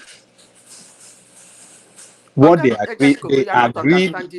No, hold on now. Hold on. You are not understanding me. Please. I want you to understand. Everybody knows the story you want to tell. Let him tell the story now. Let him tell the story. So let him maybe. Mike, you are here. Okay, it's even good. You can direct the affair. See, Baba Janikoko, what I'm saying. He gave a reason why he went to Ukraine. Right? We all had his reason. That wasn't the agreement. You have to let Janikoko get across. So we're all trying to learn. So I know he's very in depth in how part he was going. Just let him get that across, and then you come back. You know, you can say we don't know what he's trying to say, but not everybody knows what he's trying to say. But just let him say it. You know? Okay, Mike. So what they agree upon is that the West will not move eastward.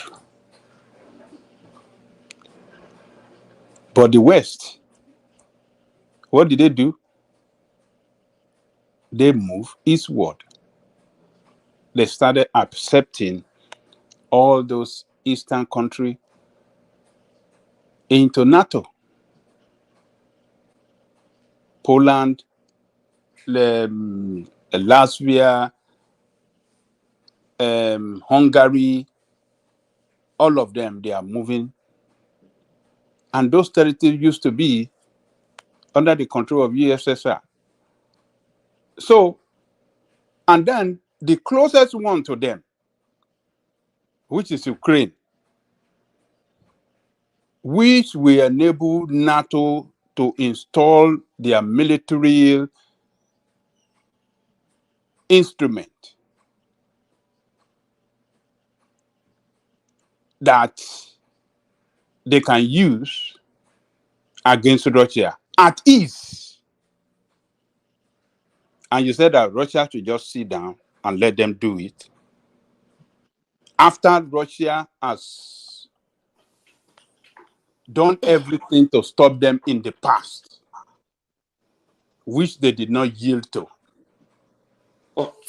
How do you think they're going to? How do you think this one they're going to yield to this? You say you should go and buy Hungary, buy some others that can stop the membership. Why did those ones stop all the effort in the past? Why was it not possible? What is going to make it possible this time? Can I speak now? Mike. Yeah, you can go ahead now. I think it's done. It's landed. Yeah, go ahead. Okay, response, yeah. Thank you.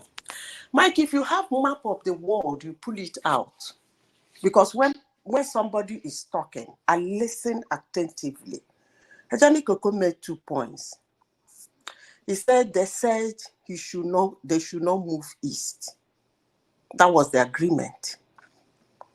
And he said Poland is NATO. And he said Ukraine is the closest to him. Ajani Koko, I hope you know that where I am sitting, we can walk into Russia and we are NATO. I hope you know that. So why haven't he bombarded us? When did you guys join NATO? I asked a simple No, question. I'm asking, when did you guys join NATO? Hold on. You said the closest. Hold on. Yes. You said the closest Finland just one. joined NATO like recently, right? In just yes. Yeah. It is after this war with Ukraine, they quickly rushed to join NATO. And Who? also, Ukraine are ethnically Russians too. Hold on. Who? And ethnically, they speak Russian there. Hold on. Yeah. Who did you say that quickly went and joined NATO after Finland? Finland and Denmark now. They I'm just not joined in NATO Finland now. though. Where I'm are you? talking about Norway. I said, do you know that we can walk from Norway into Russia? Yeah, Norway and Finland. Oh yes. Just joined NATO now. They were not We share NATO border. member before. But they were can not you NATO come? member I'm before. trying to stretch the lies we tell our younger ones. Hey, Madam Zita, let me tell them, Norway was part of the founding father of NATO since 1949. Okay. Norway. You see? Hold on. Norway. Hold on. Which two countries Yes. border? Hold on. I know Finland and is it Norway that next to Russia? The two. Norway is not even in EU. Yeah, because I know the two countries that are closer to Russia. Maybe you guys are mixing it up, EU and NATO. I said NATO. We share boundary because Ajani Koko said the closest country. These are the things we tell our younger ones they will be jumping up because they don't ask questions.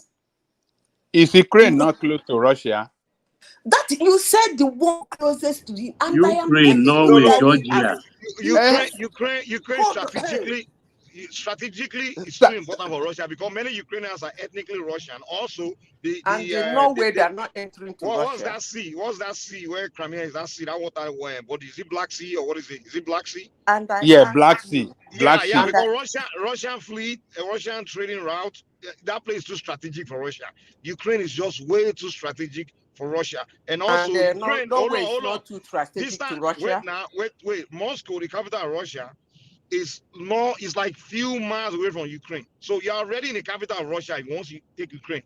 It's like Ukraine is just way too important. Now, those other countries you mentioned, wait. I said pull out the world map now. The part of Russia where those other countries border, that part of Russia is really not relevant. The map of Russia, globe. Pull it out now. Let me show you something. The point we are making to you is that the importance of Ukraine is just way too strategic for Russia. Let me tell you the truth. Just like that last person that spoke, he thought Ukraine was too small to attack.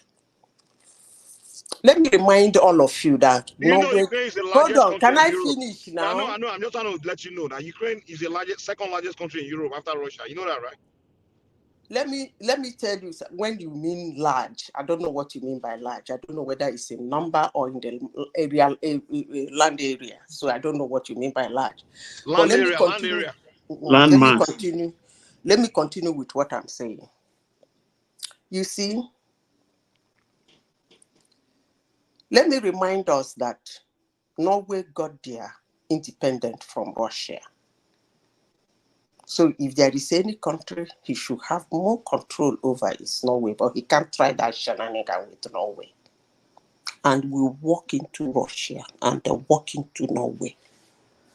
That's how close they are. Just as Ukraine is close to them, so are we close to him.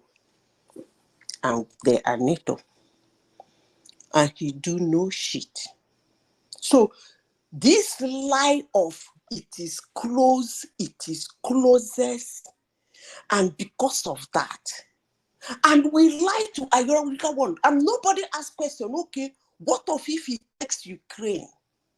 The next one is Poland and it's NATO. If Ukraine land is now Russia, that means Poland is closest again to him, and it's NATO. So what's gonna do? He takes Poland. You see, there has come a time in our life when we should refrain from all these things we tell our younger ones. It's causing chaos in the world. Honestly, sincerely speaking, as I said before, for everything, there is something in the middle. People should stop dying for any reason. This madness of losing humans on planet Earth is getting, I am sick and tired of being sick and tired of being sick and tired of it. For no just reason. Somebody will wake up one morning. A sovereign nation cannot take decision because you think they can't. Really? You just think they can't. Madam Zita, if America listens to you, America economy will collapse. they won't be this super rich, I'm telling you. The reason why they are super rich, even the so-called Western Europe, is because they have to dictate to a lot of people. They have to dictate the market. They have to dictate. I'm telling you. That's the Because way the you world beg them works. for money. That's what they call power.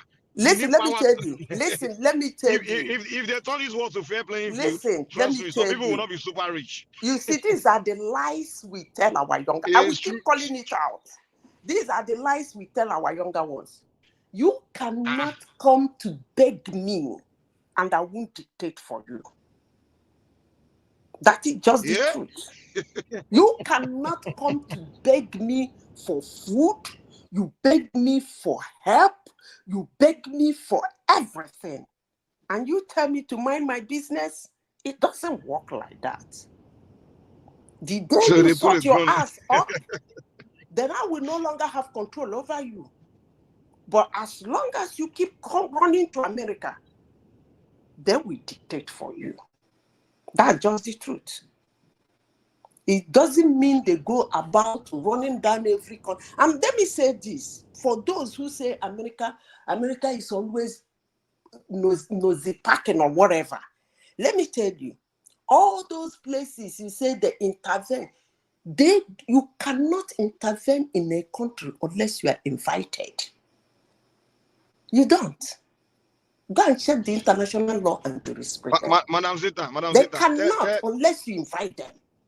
Madam So Zita, all these questions of America, go mind your business, America, you invite them, then we come and with their money, they will dictate for you. And there is nothing the world can do about it until they stop running to them. But that's not the topic for today.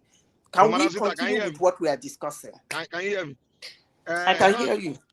Go and tell countries where America depend on their mineral resources to fuel their economy. Go and tell those countries that they will tell America that they are no longer supplying them their mineral resources, where American industries will collapse. Go and tell them that, okay, you can't dictate to me, and see what happens to them. maybe you didn't understand what I'm saying, but never mind. This world is power. You are talking from a woman's, the way man's life, no, the word of man works. Man, see, most times when I speak, there's a reason why they build weapons every day. They advance their military.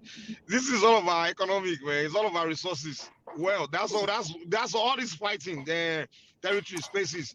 It's all about the economic interest. That's all it's all about. Russia would never. That Ukraine, that Black Sea. If those countries, Ukraine, look at the way you are saying Turkey, if they say Russia they want to take Russia cannot use that waterways. Russia go fight war tire. Do you know what will happen to Russian economy? Man, Russia go fight war tire. You see that now, there will never be end of war in this world. Let me tell you, let me tell you something. Let me tell you something.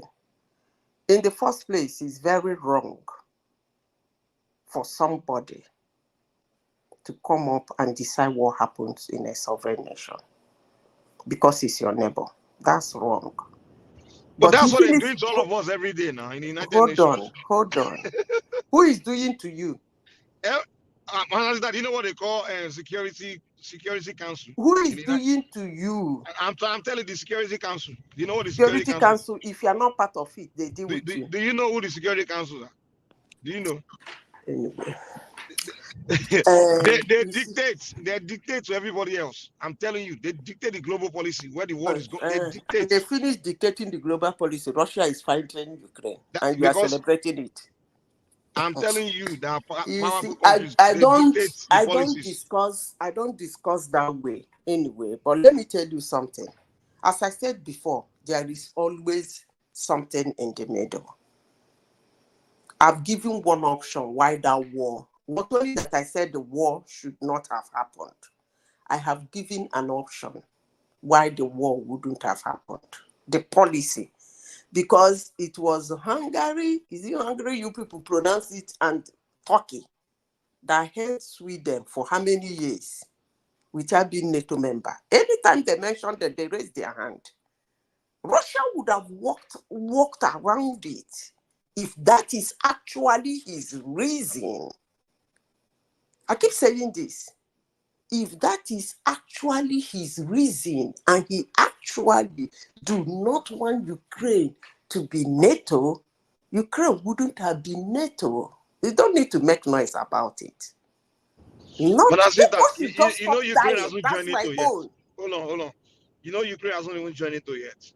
Let me tell you the true reason. Even Ukraine is promising Russia. Even the Americans were promising Russia that no, Ukraine will not join NATO.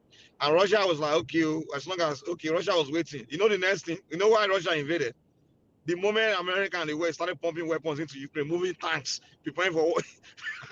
The moment they started moving weapons in, that was when Russia invaded. The way you are laughing at it, and you are saying things as if. I'm telling you. By the way, let me ask you a question. By the way, what guts does Russia have to tell a sovereign nation that cannot be what it has to be? Nobody is looking at that direction. The same God America has to tell other sovereign nations what they have to do now.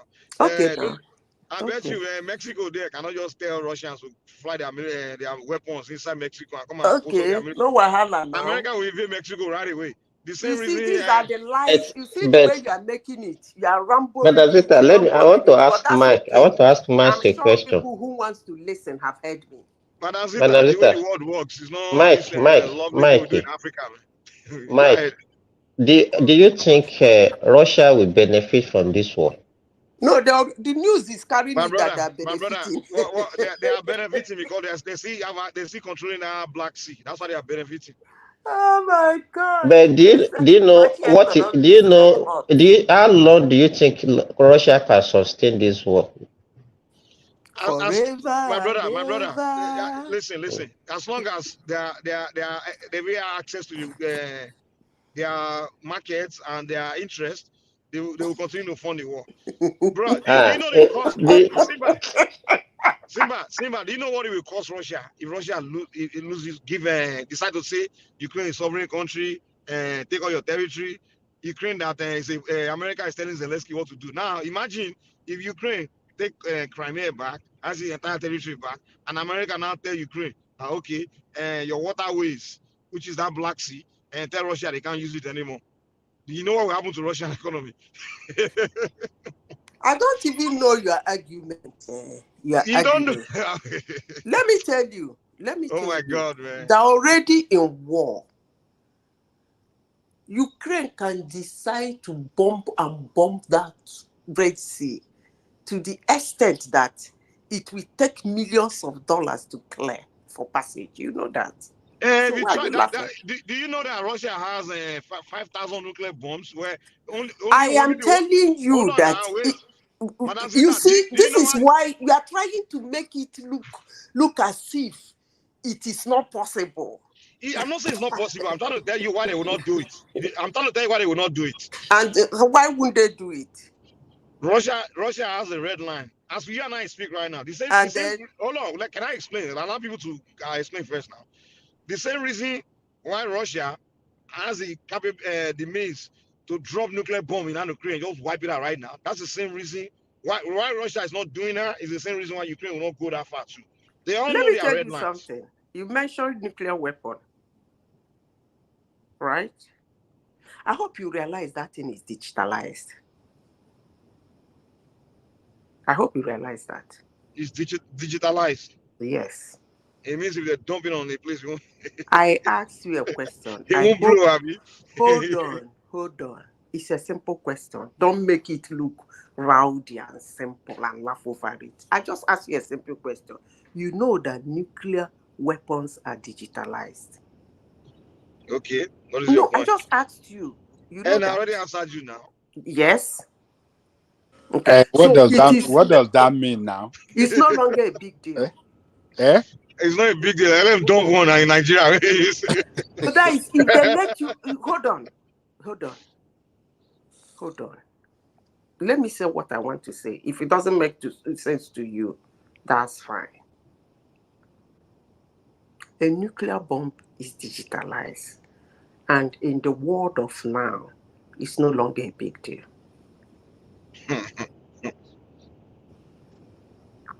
They might not allow you to set it off. I can assure you that. Who are those people? Who are those people that will not allow Just like you hack Jesus Christ, they will hack it. They will hack their system. Just like you can hack any digitalized object, you can hack that one. So all these bombs that have been going off now, how are they not hacking them now? All the one has been exploding in Let me Ukraine every day. repeat myself again. When I say something, please listen. If you've not heard about it, when I shut my bloody mouth, you go and do your research. There was a day, Adewale, is it Adewale or Babati came here and was talking about 200 years in the space. Most people make it as rowdy as you were making it here that day. But when I say something, if you've not heard about it, please, if you have anybody who is in depth in the tech of military, ask him some few questions. Don't laugh over it. Because it's not a laughing matter. Setting off a nuclear bomb is not a laughing matter. If you hit it here, for centuries to come, the diseases, apart from the immediate impact, for centuries to come, that place will be in trouble like Hiroshima. So it's not a joke. It's not a laughing matter. But the fuck up has been treated. That's all I have to say. You're saying they won't use it because of that. So No. I said, let me repeat myself, because I like saying something that when you say repeat me, you repeat me exactly. So is that what you mean by digitalized? Because you I said, that's why hold on. What are you talking? I don't even get your point, sir. Listen, I said nuclear weapons are digitalized. So when anything is digitalized in the world of today, it's no longer a big deal. You laughed over it. Why? You laughed over it. And I said, why should we laugh over nuclear bomb? You said you laughed over it. And I said, just as the technology of today can hack it into anything and make it not to happen, so nuclear weapon is... nuclear bomb. Hold on, now let me finish my sentence. Nuclear what is weapon... that technology? Tell us that technology now. Tell us that Hold technology. on. Nuclear weapon is not exempted. And I said that it's only America that have used nuclear weapon before.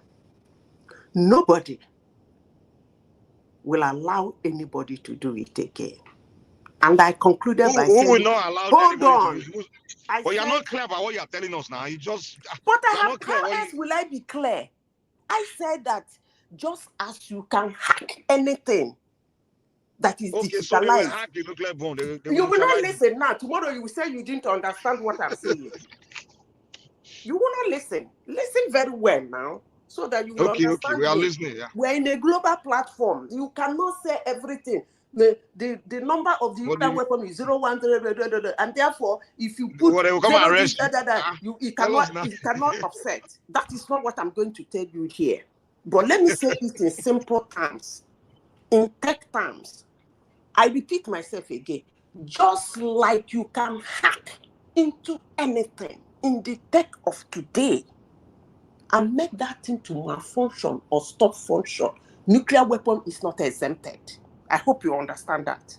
We get that now. We get that. Okay, full stop. So you understand what I was talking about. What gives you the confidence that a Russian nuclear bomb now, none of it can blow anywhere? What gives you that confidence?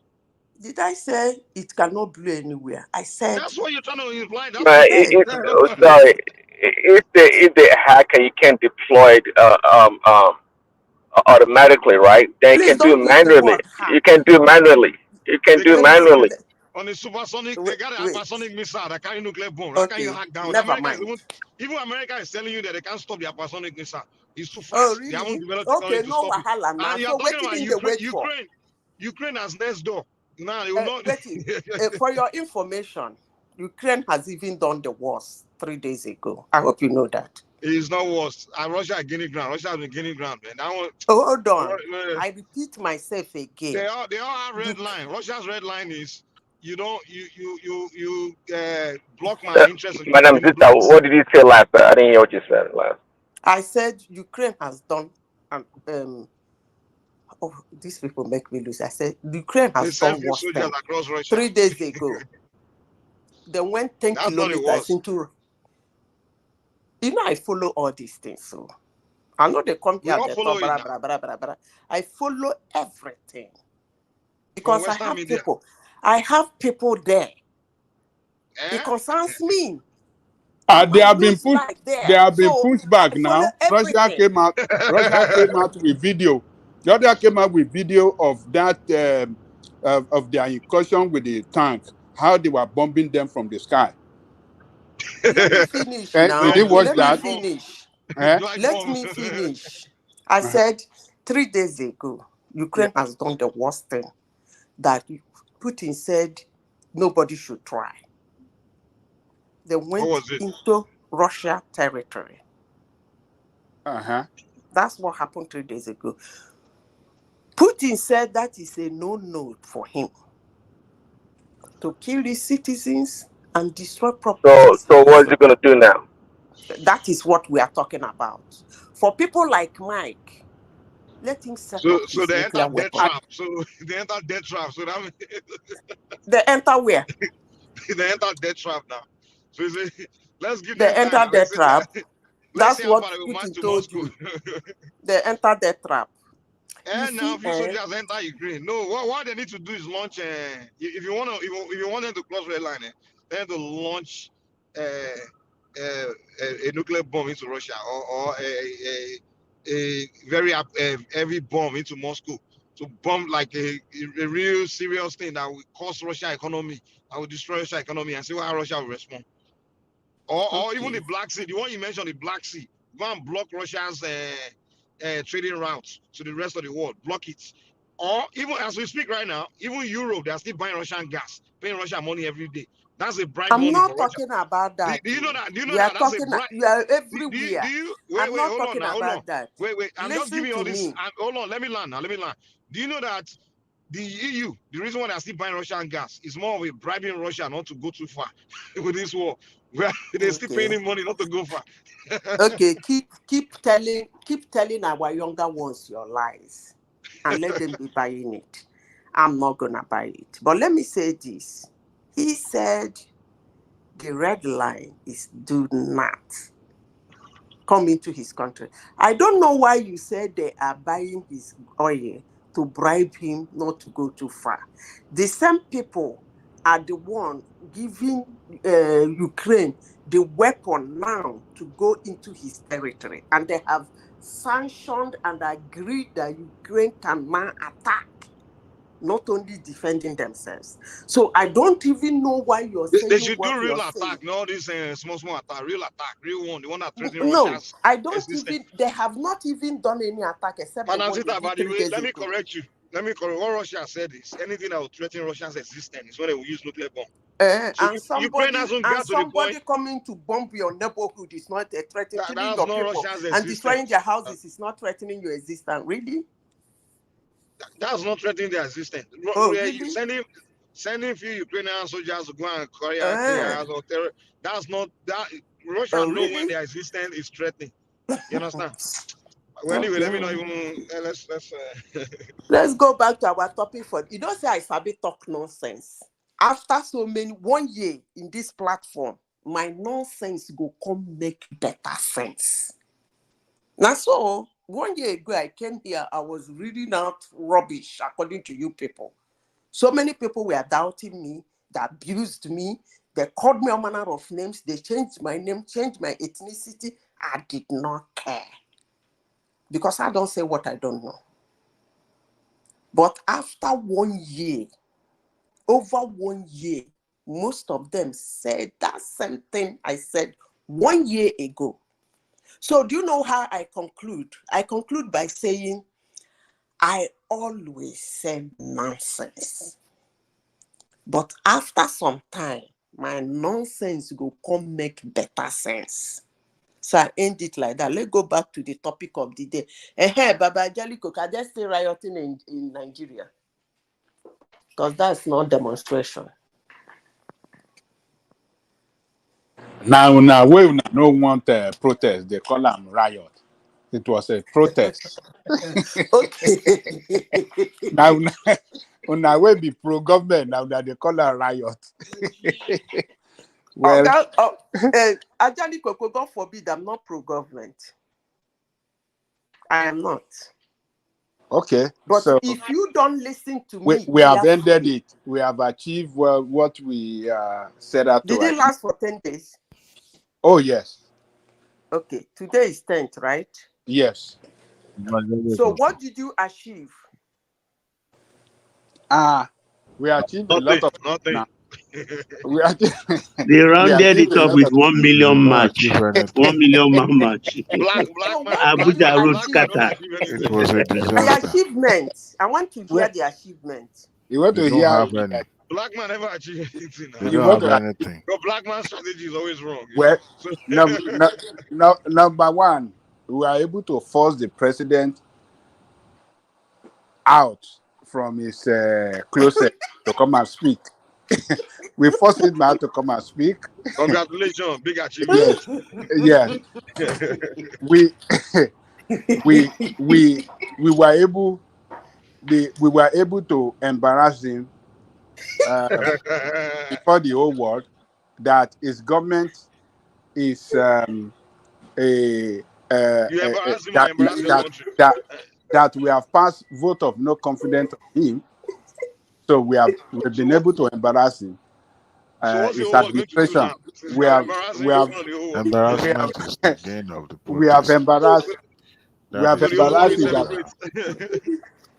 We have Isn't that embarrassed his ridiculous? administration. That's number two. If all the protest could achieve is to Una go embarrass laugh the tire. This That's one, two. una never start. Una go laugh tire. Yeah. Okay, continue. We have That's embarrassed two. his administration. Babajale Koko. Okay. If all the protest could achieve is to Hold embarrass on the now. Let president him of a finish, country, please. So you can isn't that sacrifice shameful? other life and property just to That embarrass is someone. shameful. Okay. Shameful.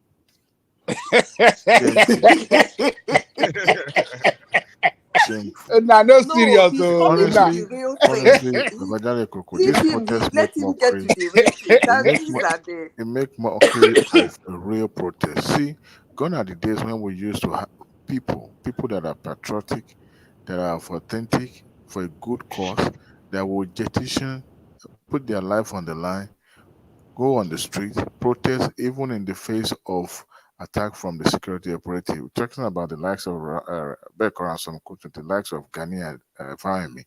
They go out there, they protest, but not this miscreant, or should I call these people? The same people that are hearing Ibian Power are the same people that are going to Ibian Power, and then they are eating and they are going and they are dancing, and it's shameful that all they could achieve is just to embarrass the president. I mean, How? How did they embarrass him? I mean, is that not Obadale could claim that they achieved that Tinubu was able to crawl out of his where he was hiding? Yeah. First and foremost, there's nothing new that he said. As a matter of fact, I did not even support him making that broadcast. It's of no need. It doesn't have any apart from those who are in the north who probably will the Amajiri teacher will have to explain to their students the reason why they should not be collecting Russian flag from their masters. I don't see the impact of that in the south. Of what purpose? No. Adewale, let me come in. The only good thing about that broadcast he did was that he said, which was a knockout. To me, that actually made the riot useless. He said, I am open to negotiation. Come and negotiate. Come, let's sit down and discuss. That was a knockout. Because if a government is telling you that he's open, you can always come to him and talk to him. I don't even know why you should go to the street. Who would have gone to do the negotiation? Who is faceless now? Showore. with the man in the New Jersey? But sorry, I want to ask a question. Before the demonstration, Showore would have gone to meet the president and said, look, guy, this thing you are doing, can we do it like this? Let it be that the president said, get away. It doesn't have a better idea now. It doesn't have a better idea, but that's it. Why was it not in Nigeria to lead the protest? That's the question I want to ask, Adewale. If you look at the issue of protest in Nigeria, and I want to ask Babajare Kuku, at least he can borrow us the wisdom as an elderly person. Why is it that it's the Yorubas that normally lead protest in Nigeria? If you look back, most of the protests, and usually most of the protests also are like this one, that actually maybe the Northerners, all those kids just hijack it and they were doing the looting. Why is it that we are always the one leading protests in that country? No, then sorry, you will talk after him. I want to listen to because that thing is also in his own blood. So I want to know. And then we It's inside my blood. So, I love this Simba. Make Remy enter again. You go see Aja. Worry. It's inside my blood. It don't test my blood. You don't see doctor. Doctor all the way from Nigeria. You don't test my blood. I am diagnosed you, Baba Jale Koko. Okay, sorry. Does that question make sense to you? It makes sense. Yes. It makes sense. It just sounds funny, but the way you make it funny is that it's inside my blood. That's what makes it funny. Okay. Even Vajale Gogo was turning blind eye on the fact that some people wanted to burn Lagos. I will tell him about Lagos. I say they want to bomb Lagos. They want to burn down Lagos. Vajale Gogo is still ignoring that. It's just one protest. You're like, why do you guys love this protest so much, man? So, Baba Koko, please answer the question. Yeah, the question is that, you see, why we have Yoruba leading protests. If we go down the history of protests in Nigeria, is because number one, Yoruba people are very educated, and as such, they know their right. And when you have government in place that is not governing in accordance to the law, those Yoruba that are well educated, particularly those that are constitutional lawyers, will stand up to challenge that illegality at the law court. Even during the military, they did it several times. And it has yielded positive, it has made positive impact in the development of that country. If those people are laid back and not be fighting for Nigerian people, what we've been able to achieve in that country as regard the right of the people, we wouldn't have achieved it. So Yoruba have done well for that country when it comes to fighting for the right of common masses. So that is simply the answer. It's just the right to fight for the right of common masses, the right, and for the government to govern well in accordance to the law. That is just it. Govern in accordance to the law and don't, trying to legalize illegality. That is it. So, and Yoruba will never stop. We will never stop. You can see it. We will never stop doing that. Sure, Deji Femi Falana, and a lot of them, and we have some Easterner too, and even we have some Northerners too. We just happen to have Northerners waking up now, trying to realize now that what we've been fighting for, that they don't never join us. They have seen that yes, we are fighting for the truth and for the good of that country. You think that they are joining you based on the same reason that you just said? Baba. Yes.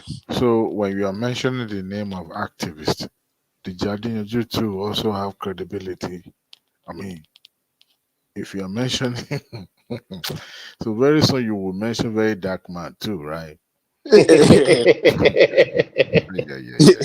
Yeah, not serious, Adewale. So I'm wondering what gives what makes it not a person of credibility? That one that talk from every part of his mouth.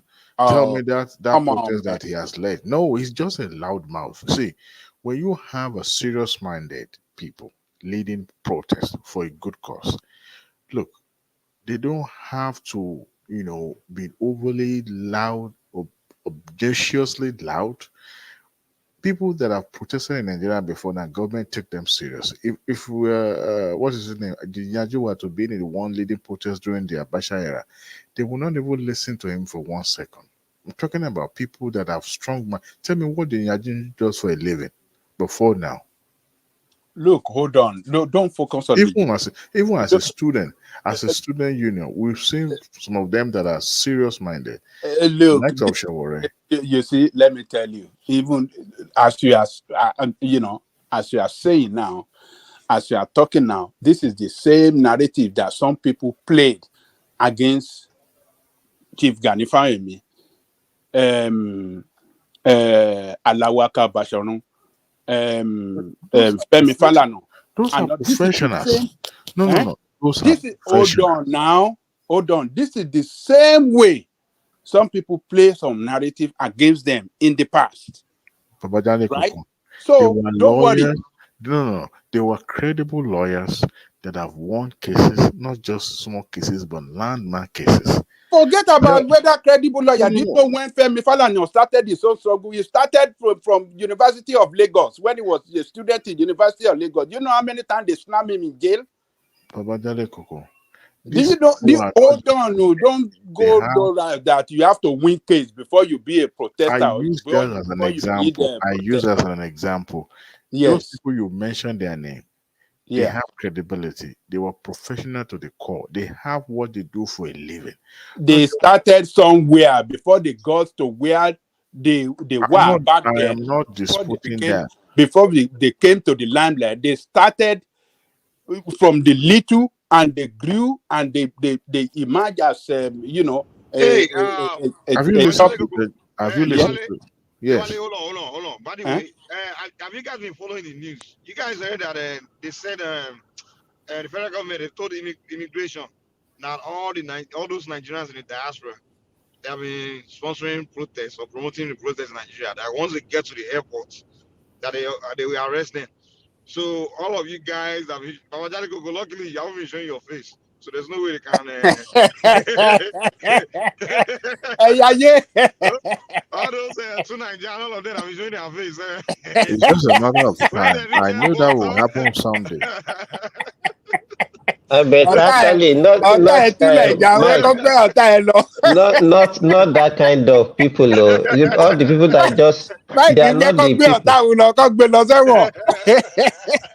Not the likes of Ajali Koko now. Ajali Koko is not sponsoring projects. Not the likes of Ajali Koko. They know the people that are behind it. Not the likes of Ajali Koko to Nigeria they are looking for. No. They say no promoting. They say promoting. Not Zimba, one more The rape people, they know them now. It's very easy for them to fish out now. Whether they show their face or not, it doesn't matter. They say the Nigerians in diaspora. They say they are the one. But Madam Zita, sorry, you said you wanted to answer the question. Can you let us hear your own perspective also, if you are still there?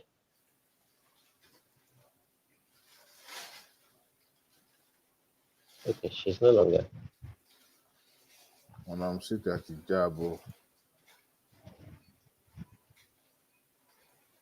Baba Koko, do you hear what Obasanjo was saying? That Nigerian leaders, majority of them supposed to be in prison. I don't know, but I don't know. Do you know why he's saying that? And Does that include him? Exactly, that's what I want to ask. Did he include himself? Because he's one of the, in fact, he's supposed to lead the people there to the prison. He's supposed to call up and say, guys, follow me. Hey guys, let's go. I will He's be not. the. I will. He's not in power now. He's not. He left power since. Is it not 16 years ago? So. He said he didn't sort the people in power now. He said most of Nigerian leaders. Yes. And when he's saying most of who are the leaders of Nigeria We are today? not talking. They're not current. He didn't say the current one. Is it only the current one that have led us astray? Obajanle Koko. That man should have included his name in that speech, because he was the founder, the architect, the masterminder of the problem. It was exactly when we are looking for the people that destroy Nigeria. Obasanjo should be number one. And Babangida, him and Babangida, those two, they are the two. I mean, like those two guys, man. I don't even know why it's making himself to look as if he's still relevant. He doesn't. He's supposed to go and rest and just wait for The guy, in my opinion, like his entire presidency, didn't build any infrastructure at all. No, like at that time in Nigeria, everything was just at least Jonathan and Buhari, I see you can see they build something. They fix Mike, road. what I actually fought that man for, he had the opportunity to build institution in Nigeria, just like the way he established AFCC and ICPC. That everybody fear that agency. They fear Ribadu, they fear anything to do with the AFCC. You should have built the institutions. And I give you an example. The judiciary system should have been empowered. Perhaps even give them the financial autonomy in a way, so that they won't have to depend on executive. But you see, he failed to do that. In fact, corruption was so endemic during his time. Ghana Must Go becomes the norm. Remember the Ghana Must Go then? That was how money was exchanging hands in the National Assembly then. It was so chaotic, and this man could not see beyond his nose. He was so fixated in perpetuating himself in the office, and that make him lose credibility of all what he has done. He raises everything. So now for him to come and try to moralize and try to sermonize and tell us that most of the people in power should have been. If you know what this man did between 1976 and 1979, he has all the opportunity. Ajay Koko will be here and be talking about regional government. As at that time, why didn't he take us back to that regional government, and then the kind of parliamentary system that we used to in 1979? Was scared like a chicken. You understand? But he was just, I don't know. Every time he comes to power, he has this goodwill and opportunity to turn things right. But he refused. He didn't do anything. And he will just be busy moving up and down, jumping at. I don't know why he's so restless. He will not keep short. He will just be talking rubbish all over the place. And the Nigerians will also be just be supporting him, be listening to him. I don't even know why he's doing right.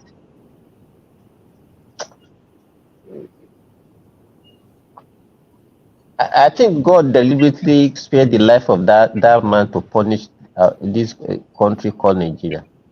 Who, Obasanjo? Mm-hmm. Well, a time will come. People will. How old is Obasanjo now? He guys should be in his 80s at least. According to Simba, tọ́lọ̀ bá tún fihàn lẹ́mìí gógùn, ìyẹn tó ti di punishment. Ajani Koko, you've not Because you don't answered like my that man. question. No, they won't let you answer my question. They don't they call you things. They don't they call you. You know answer. My question is, what did you guys gain from the riot? He already answered it now. He said they're able to embarrass the country. He just mentioned two things. They didn't let him finish. He said they pulled him out from his hole, embarrassed him, and what next? Okay. And then the nationwide protest, because the protest was carried out in 27 states out of 36, a nationwide protest. That's again. A nationwide protest. That's in achievement. recent time. That's achievement. That shows that Nigerians are dissatisfied and we have passed full of no confidence on the administration. No, I said the achievement, what you achieved. Okay. What we achieved is that, like I told you earlier, we were able to force him out to come and speak. And that man, you know, to show to the world that he's a failure, he couldn't bring anything new. That is what we wanted. We wanted to achieve one thing. He fell into a trap. We set a trap for him. He finally came out, and then he couldn't bring anything new. So what did you achieve? That this is hold on. Let me land. He couldn't show to anybody what he has achieved as a government. Nothing. So we were able to expose him that is a failure. And this is just the first phase of the protest. We are coming back with a big one. Big one. What do you want to achieve this time? All of them will be sent packing. It's a matter of time. But who's all of them will be sent packing. You guys in it. I already told you they are looking for you guys. Now you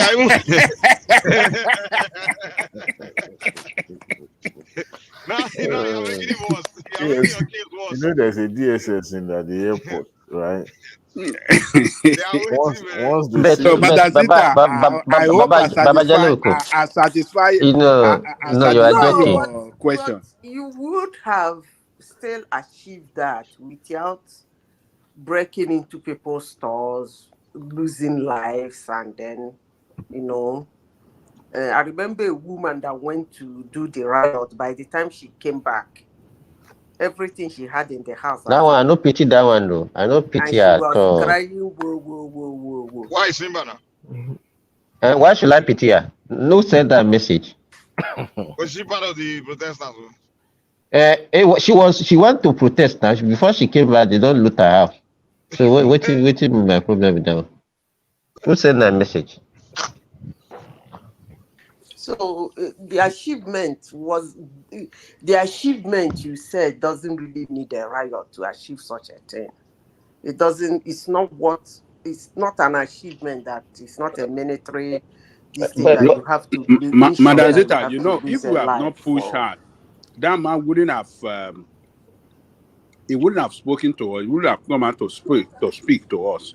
But can you imagine we have a president, he doesn't engage, he doesn't have media interview, he doesn't sit down, he just hide in his closet. We don't know what is going on. Which president do we have that normally do media interview? Which one? Give an example. During the time of Obasanjo, it was doing a quarterly media chat. That he will be abusing all the journalists. He will be doing like a father. Be abusing them. Now you ask me to answer you, but you don't want to be satisfied. Media chat. Obasanjo was doing it quarterly in Nigeria when he was in power. every 3 months, he will sit down with media guys, they will throw questions to him, and he will answer it. He will tell them the progress of the country. That is how a country should be governed. We have to talk to the media so that the people can. That is an effective communication, effective way of communicating to the people how the country is being governed. But this guy failed to do so, and his men too that surround him, particularly his spokesperson or the people managing the communication of his this thing, they are not communicating well to the people. We don't know what is going on. But we achieved that. We are able to. We brought him out. We forced him out to come and talk, even though everything he said was absolute nonsense. If Tinubu likes, let him bring the likes of what is this man, this Akinyele, the man from Ondo, former Minister of Information, and later. Okay. Is that man still alive? Is he still alive? No, he's dead. Majority of this. No, the majority of these people going for this protest would still not get communicated to. You know why? Because those people you see on the street, majority of them did not vote for him. They are not protesting because they are hungry. They are protesting for the fact that Tinubu is still occupying that position called presidency. That is the bedrock of that process. Simple as ABC. Nothing more, nothing less. But there is nothing they can do about it. There's nothing, because they've been wanting to do all this protest for a very long time, but they just couldn't. They didn't have that opportunity. And but Adewale, my problem is that it can. Ajani Koko, do you think that protest is actually because of hunger, or you just close your eyes to other reasons, or you don't believe in other reasons that people have been speculating? It's mainly for hunger. No, it's not. Okay. It's not. Those who see on the street are the one that didn't vote for him. Majority of them. Do you guys watch this street video in Nigeria? Do you watch it online sometimes? Street video. Do you watch it? How many of them voted? Do you see for Nigerians' reaction? Do you see the way Nigerians talk about their dissatisfaction? Baba Ajani Koko, with the level social media has gone to now, don't you think that all those videos that you see, people can actually, it's a script that they're acting? Wait, Ajani Koko, have you ever seen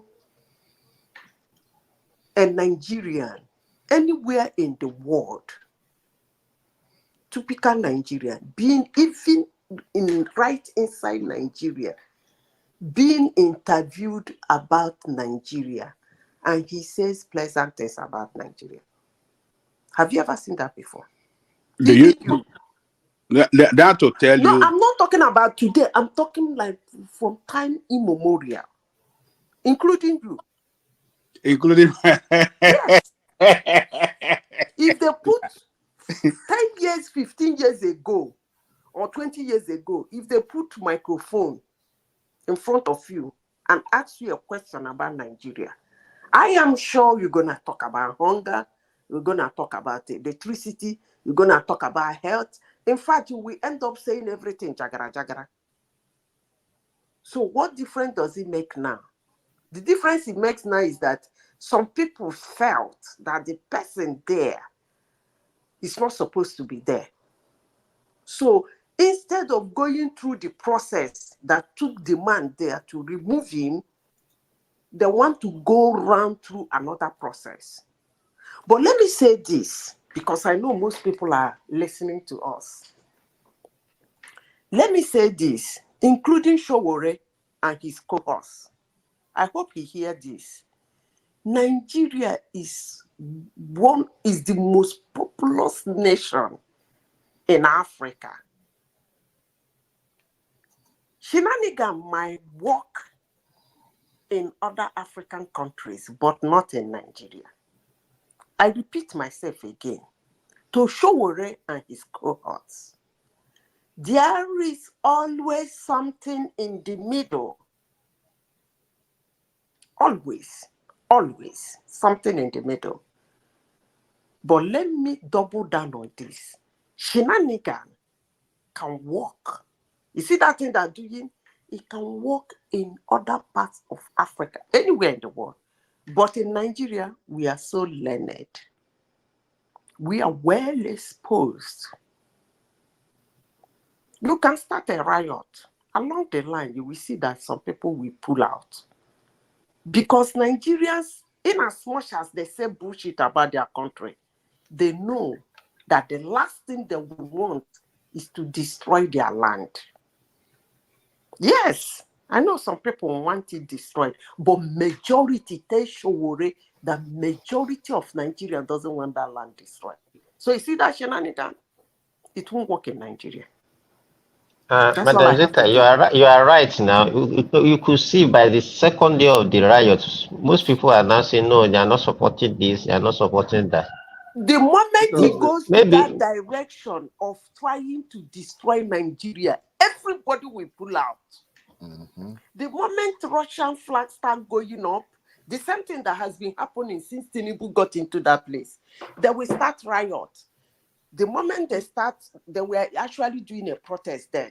The moment they start calling on military, start deviating from that, you will see people will walk away. It will fizzle. It has been happening and they're not learning from it.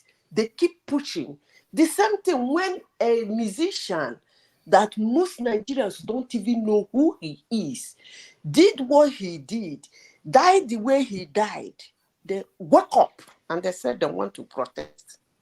I don't know whether it's the government that killed him. They claimed hospital, if the government, they went. They want to go and show solidarity. The moment they want to deviate, the people pulled out. Yes, I remember. This is not I remember what we are that. here for.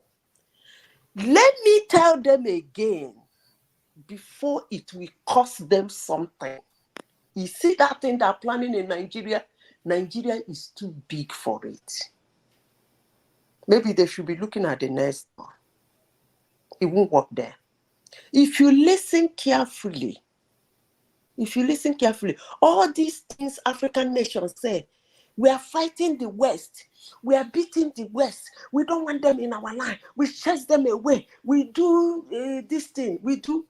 The only president that tried that, well, he's not a president, junta, was Abacha and the IBB. It cost Nigeria a lot of things that was going for them. And we are so learned. We learned from it. Before, I will call them an inventory in Nigeria. Before the inventory of those men, Nigerians walk into America without a visa. And some other countries. Their shenanigans brought a lot of sanctions that Nigerians are still struggling to come out of. We've learned our lesson. We are too big. Tell Showore, because the way you talk about him, I believe you speak to him. Tell him that he's too small for Nigeria. That thing he's planning, it will not work. Nigeria is too big for somebody somewhere, some group of people to come out. I'm beginning to believe Showore work for foreign run around and collapse a nation that have almost 200. Do you know, if Nigeria scatter, who can accommodate them? It's too big a country to go on asylum. In fact, that is what people should be considering. All these things that they are just, maybe, I don't know, because I don't think there's any right thinking. Our younger ones. It's just the calamity if that country is scattered. Is it I don't know. Will they run to Niger? Is it Burkina Faso? Is it Benin Republic? Is it Mali? Is it Togo? These are small countries around us that we can accommodate if they have. You know, guys, you know what really annoys me? They can't accommodate us, and some idiots in Nigeria are trying to cause trouble in Nigeria. Go back to the pools and beat him blue, black, and red. That's all I can tell them. But anything outside that, they should be warned. You know what's really funny? Like, I think it's high time we start like maybe Nigerian government or people should start like kind of talking about other African countries and conducting analysis of their progress or the way they are. Because majority of these African countries are still way behind Nigeria. I mean, way behind. Some of them, if you look at their situation, they are more like where Nigeria was in the 80s. Like for example, you see all these military takeover thing that they do there, like where they are soldier, one general like that, that's an illiterate. When they 130 uniform, you just take over the country. All those things when Nigeria already grown past those stage, you know. And even the economy, if you look at many of these African countries, they are kind of still way behind us, man. Look at Congo. Some of them, it's almost like directly getting order from either France. So it's like we've evolved like way beyond, like far ahead of many of our people that we can say we got independent at the same time and we started all the same time. But then I can look at Nigeria and say we have got to a point where it's almost like we are free. The only thing to be honest, this leadership you complain about is literally Nigerians are electing them, like pick. Can I say something? Whatever we are complaining about, this. Let me just get across. Hold on. Like if we say we want to change leadership, it's almost like it's in the hands of Nigerians to just go among ourselves, just pick who we want and just put that person in. All these other idea of revolution, this and that. I'm just like, dude, that's not what you need right now. We've gone past that stage. When we needed it was around the time where we didn't have control. But now I almost can say Nigerians, everything's in their hands. You know, even development, everything is in their hands. But somehow they still believe, oh no, we have to burn this down. We have to fight this. I don't get it. But go ahead, Sha, go ahead. Look, you see, over and over again, the older generation, you know, you keep on saying they should endure, they should suffer, they are progressing more than the other African countries, this one, that one. Meanwhile, people are running, they are escaping out of the country. It is always the older generation that has escaped out of the country that is telling the younger generation in the country that are suffering that they are doing better now. They are doing better now. And so is everybody suffering? Can I finish? Can I finish? And Let you him know, finish. I find it funny that none of you that keep on saying that Nigeria is doing better will go back to Nigeria. That same Nigeria that you are telling people to endure. None of you want to. Did anybody say anybody should let him land? Can I finish? No, it's Can a I strong finish? argument now. Let him Can finish. I finish? You are saying that people should vote people in when we know how Nigeria is. Is it free to vote like how you vote in America or Europe or wherever you stay? Yes, and it okay, is. Yeah, sure. Let it him is. finish. You know, and then the worst thing that you guys do that is not even genuine at all is you argue for the minority, which is the most painful part. You see your friend using iPhone, you say, oh, Nigerians are not suffering. You see your friend eating, you say, oh, Nigerians are not suffering. It's just always me. I saw. You are arguing for the minority. And okay, let's say Nigerians can handle it. Let's say you show them all the other countries that are doing worse, right? If someone is trying to incite these people, and if these people are not really suffering, then there's nothing to worry about. There's nothing to worry about because can I finish? Let him land. Dude, stop saying can I finish, man. I'll just throw you in the background, man. Stop shouting. I'm not one man. I know you are Agbaya now. The way you behave, you don't behave like your Mark, age. leave You him don't now. behave Let like him your finish. age. You don't. Let him finish. I'm No, giving Solly, stop that now. Solly, stop that. You see, that's how he does. Leave him. Let him finish. Let him land his That's how he point. does. Continue what? Don't go that route. Solly, continue what you are saying. Mike, stop it. Mike, stop it now. Stop it now. Bastard, man. Son of a bitch. Anyway, you think I'm one man, I'll be tolerating your stupid ass? This big joke came here saying he slept with a virgin, she broke his heart. How can you say a virgin break your heart? This guy is sick, man. It's a stupid idiot, man. He came here last week telling us some rubbish. He's still suffering from heartbroke from a virgin. Are you kidding me? Kind of stupid idiot. Who's raising stupid boys there? Who's raising all these useless boys these days? This idiot will come here talking. Who's your mate here? I'm looking and I hear only damn eh. All of us go cool down. I hear. We would have allowed him to finish because he's a stupid boy, man. Can't finish here, man. He's a stupid boy. Good night, bastard. Let me even kick him out of the background. He's accusing us of not supporting mayhem in our country. First of all, he said something. He said, we said, or rather, I said that they should go and beat him blue-black in the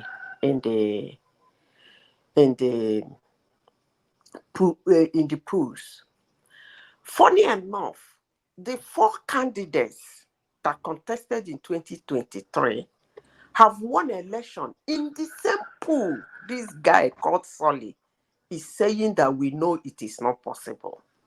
They have won elections with the same electoral system he's condemning.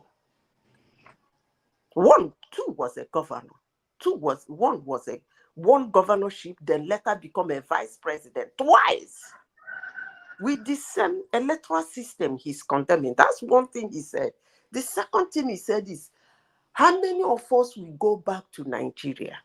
I don't know what he means by that, but I don't know who wouldn't want to go to his fatherland, more especially if your families are still there. Number 3 thing he said, his tone is suggesting that we are not supporting the protest. I support a protest, but I don't support a riot. And I will never support a riot. There are several ways of showing your grievances without looting people's stores, without losing lives. There is always something in the middle. But if he has come to one-man platform to abuse me or insult us or me, that look at what I am saying, that I should support Nigerians for whatsoever reason to come out in Nigerian land and be flying Russian flag, then I don't know who the heck he is. If he come to one-man platform and said, I should support for whatsoever reason that Nigerians will have such an anger that they should go to their fellow Nigerian stores, houses, and loot it in the name of anger. I don't understand what he means by that. But Madam Zeta, I think Mike did not give us opportunity. He did not give us opportunity to actually enlighten him. You should have allowed him to finish so that we can talk to him. I was telling Mike to allow me to speak to that guy. How can you enlighten that idiot? When one man couldn't keep enlightening, he was just so emotional and just mushy. I don't know what he's going through. For me to go and see a therapy. That Nigeria as the guy started insulting me. That's why I threw him out there. And Nigeria as a country already have a problem, then I should support them to set everywhere ablaze. Then I don't know the kind of human being he is. I'm not gonna support that. But if Nigerians want to go to the streets and vet their anger by walking down or even sitting on the road, making sure, just as Oshomole did in, is it 2001 or 2002? I can't remember. Or year 2000. I can't remember the year he did that. Beautiful demonstration, protest. No life was lost. Nigeria lost some money. That was how, but the thing hit Obasanjo so hard. When he gave them what they wanted, he decided to dissolve that thing from the national. So if he is here for me to support some Nigerians that are so losers, to get so angry to attack their fellow Nigerians, then I don't know the kind of human beings you people are. Because I would not support any Nigeria to go to the street to loot another Nigerian store. Because he claimed that he is hungry and he doesn't like Buhari. They don't really You know, the I problem will is not that support any Nigeria for whatsoever reason to lift the flag of another country in Nigeria. I will not. Madam Zita, you know, they don't usually know what that kind of thing usually. Let me They give you, don't for even example, understand you. When you talk, they don't in understand. 2012, in 2012, you know, NLC or the labor union were involved in that protest against Jonathan for subsidy, and it was so peaceful. Everybody was at home. If you know what I did that time, in fact, in my hospital, they gave me an award. We have a lot of patients, premature babies that were on admission, and they said nobody should go anywhere. The doctors would not go to the hospital to go and manage it. I was going. I will leave very early in the morning, around 5 a.m. before they wake up. I will go to the hospital to go and be managing those kids, and I will be there till evening before I will be able to come back home to save those lives. The parents of those children today, they have their children and they're happy. If we allow that, a lot of life, we have lost those children. Those are the ones that I know. And I'm very sure that a lot of people have lost their children, their loved one, and all those things. They don't know the implication of all these things that we are. The way we are saying it is like they are finding it difficult to understand. It's nobody's against protest, but the The moment implication. you talk, they will think you are saying Nigerians should not go to the street. They just believe we are trying to support Ajari Koko called I don't know why the they close their eyes to the implication of what they are doing. We know Am I that in going to that tell you country, to there's run no that way. Nigeria? Is that what they want to hear? That I should open my mouth in my right senses and said, burn down Nigeria. Am I okay? It's only a madman that can say that about his country. Why would I say that? Burning people who say they're hungry. I don't get that. You say you're hungry. Then I say, burn you. I don't get it, but it is what it is. Well, the issue of protest,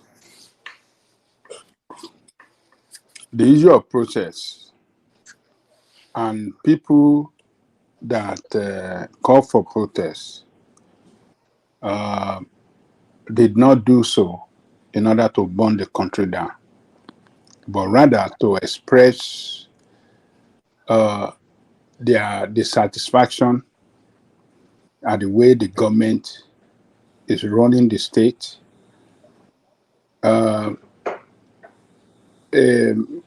We running the state in such a corrupt manner with impunity. Don't say all these things. We are talking about. Let's talk about the protest. Okay, if you are doing the protest, what I used to know that okay, you have a leader.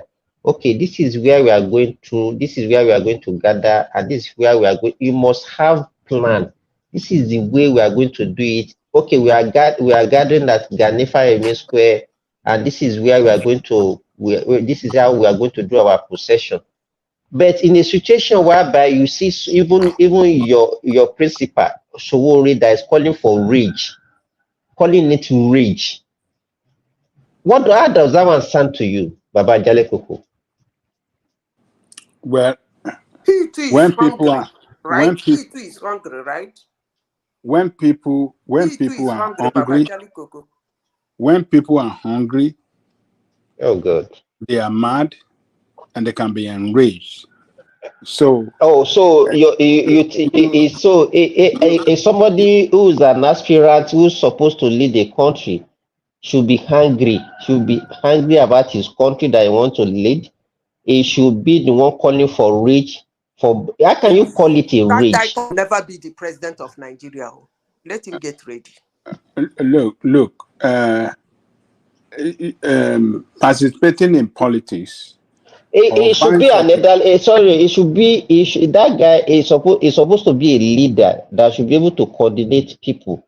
But when you are now letting your people lose against a sitting government just because you don't like the government, is that the way to go about it?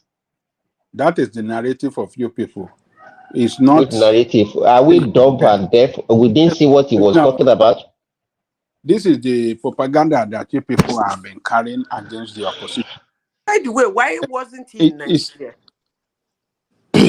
Family affairs. And the other people don't have family affairs? No, it's only one that has family now. This is if he didn't participate this time, what of the one they participated in the past? He has participated in over 200 protests in the country before. So I don't think Nigeria has is a ever master had is a master of protest. I don't know where you got that one from. Yeah.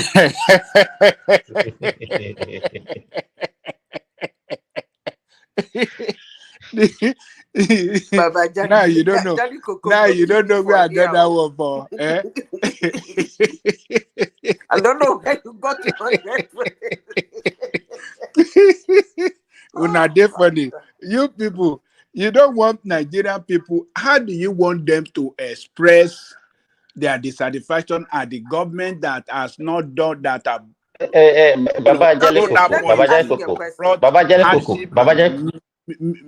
Jale Koko, all these things that you are saying, everybody is clear to what we are saying. Well, let me ask you. Did you know that there's no protest in Nigeria if it is not well coordinated that will not lead to what we experienced this time around? I hope you know. Let me tell you. Why did you close your mind to the possible problems that might arise from it? Why did you close your mind to it? No, let me give you a what you are saying, the fear you are expressing is that because of possible riot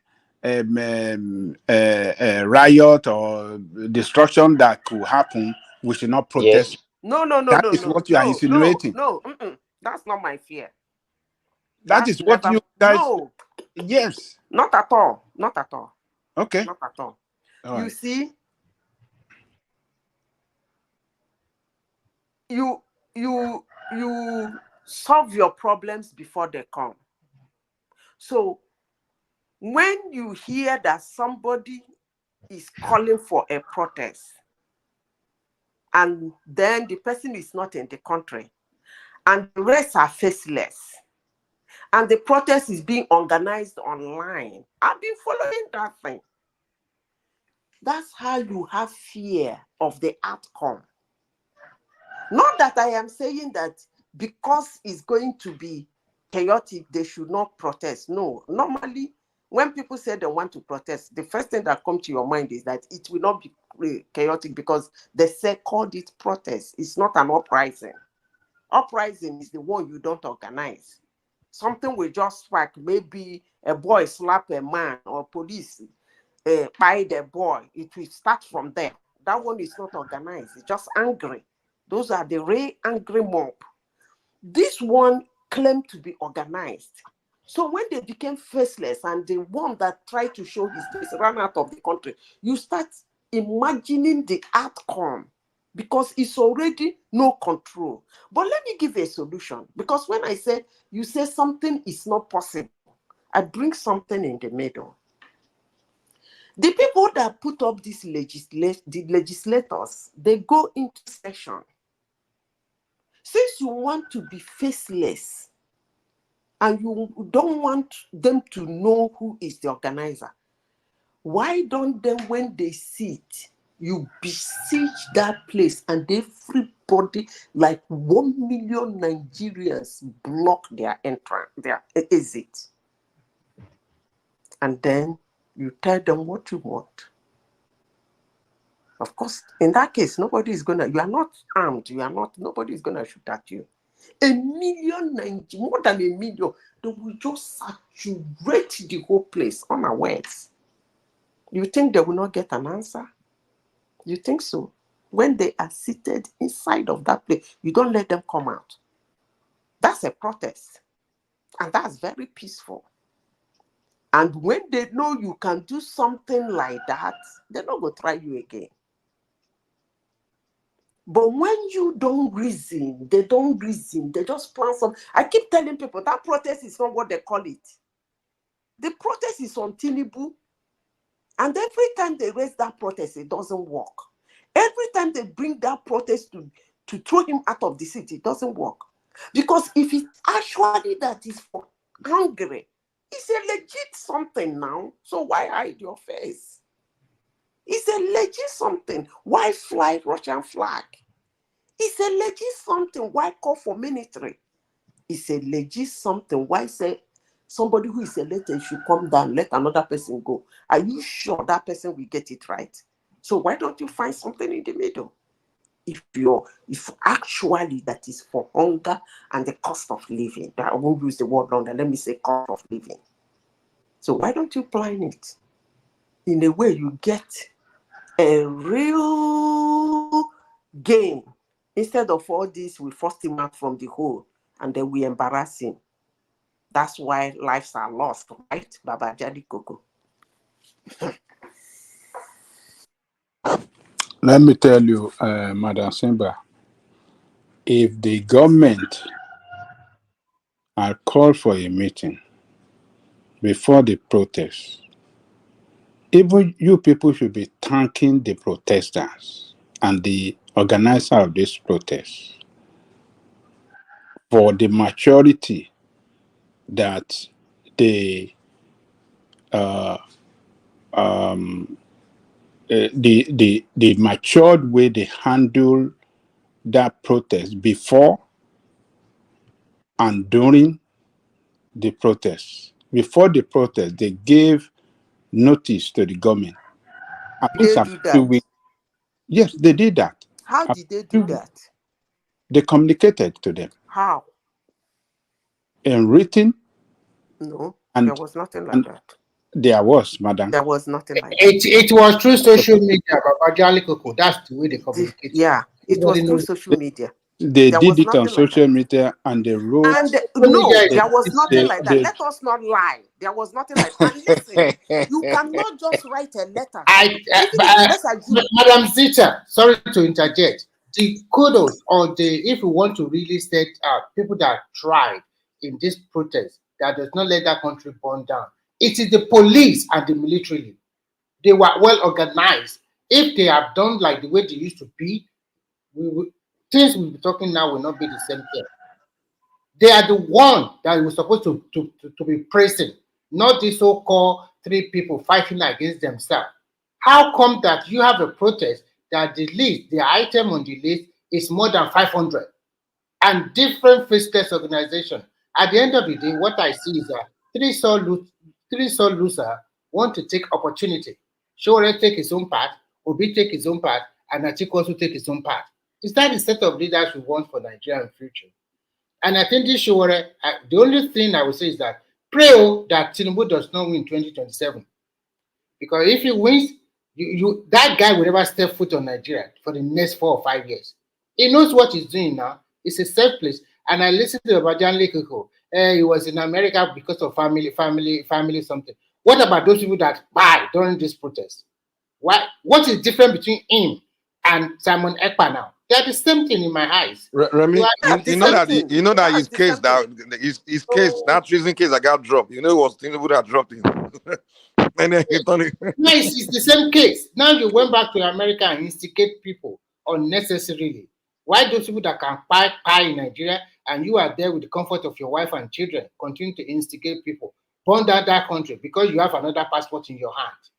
Tell me, if he has gone to America with tourist visa, will the America deport him immediately? It didn't have no passport. What you guys always do is unfair to an African Nigerian. You would think you are fighting. That doesn't have any other passport than Nigerian passport. But he has American green card. It does. Green card. American green card, Baba. Only green card. Okay, and then what? And then what? So he wants to. He wants to instigate and burn down the country he wants to rule. You want to burn it down, and you think you can come back and build it just like that? Who are you, for God's sake? What move did he make? What statement did he make that indicated that he want to burn down the country? Please. We all know the game plan. We are not doing this word, okay? You see, you people You Don't see, do people. yeah, What he has done, you condemn it. people, If you what he has done people, is Days bad, of rage. condemn it. Don't always support him. nothing is going to. Fiore is coming back to Nigeria. They Mẹ́wàá arrest him. Tinubu ò tó. Yeah, Mẹ́wàá because we Tinubu ò arrest tó him, láti put him gbé there sẹ́wọ̀n. long, and he will stay there for a long time. Mẹ́wàá So, Tinubu ò tó láti gbé Fiore lọ sẹ́wọ̀n. That why will be the you know, so beginning. That will bring his that will bring his government down. you know, why Jolly Coco, I can sure bring Tinubu's government down. Oh, hold on now. Let him try it.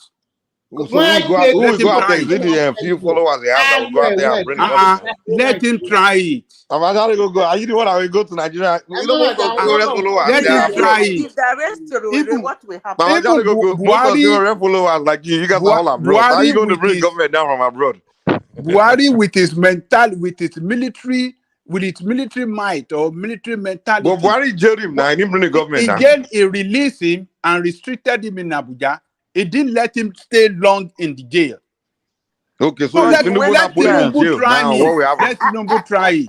So Tinubu put him in jail. When Buhari, what will happen?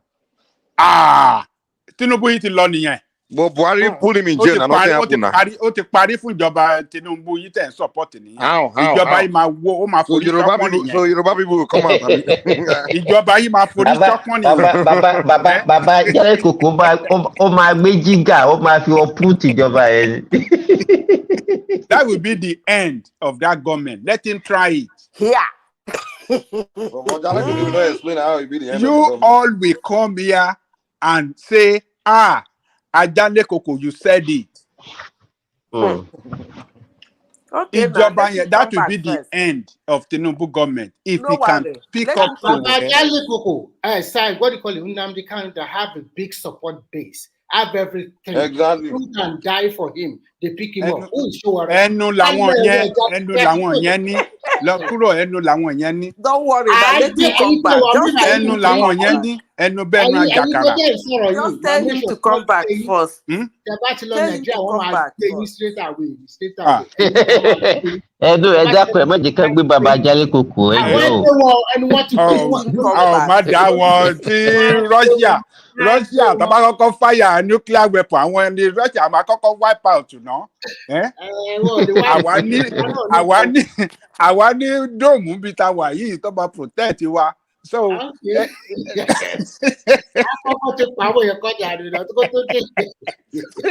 Prince Daddy, we have Iron Dome here that will protect us in America. Those of you in Finland, you guys, Russia will just wipe all of you away. So where we wipe all the way from Iran. Baba Jálẹ̀ Kòkó, you mean people in Finland, Norway? They will be wiped out. They will be wiped out in 1 minute, in a second. Russia will destroy them. Don't worry, we are being protected by wọ́n bá mi pa rẹ̀ mí lẹ́nu mọ́. Russia ló bá mi pa.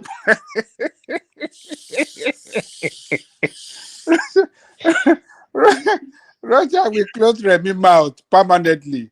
So actually, Baba Jálẹ̀ Kòkó, I don't have nothing against Sowore, but I think his heart for this, what he has done under this last protest is not good. But no, I think Baba Jálẹ̀ Kòkó, sorry. Is it possible for you supporter of that guy? Why can't you advise him to tone it down? No, you can't tone it down. That country belongs to all of us. We can't allow. No, we are not. Let me tell you. I'm not saying you should not. We cannot tone it down. We will wrestle these people to the ground when we take our country from them. It should continue. It should continue. I know what he's doing. Let me tell you what he's doing. Because you, as everybody, when you do a retrospect by yourself, you already know that as these things is going, it's like, I'm not going to rule this country. And if I'm not going to rule this country, let me just dabaru it. That is what who even gave him the impetus that he will rule Nigeria? Where did he get that from? People have Baba Jálẹ̀ Kòkó that they had one push. Don't worry, we are going to vote for you. Keep on doing it. We are the one behind you. They will vote. Nigeria will change. Everybody will vote for you. And then let me tell you, this protest. Let me tell you what happened. Let me support your point. You know, Sowore, after I lost the 2019 election, right? he believed that the next strategy for 2023 is to go to prison and become popular, so he can win 2023. So now he went to prison for nothing. Now he came, he didn't win 2023. So his guy was like, It's not easy so I now. just Look at suffer in what prison. I happened just in went to prison for 2019. nothing.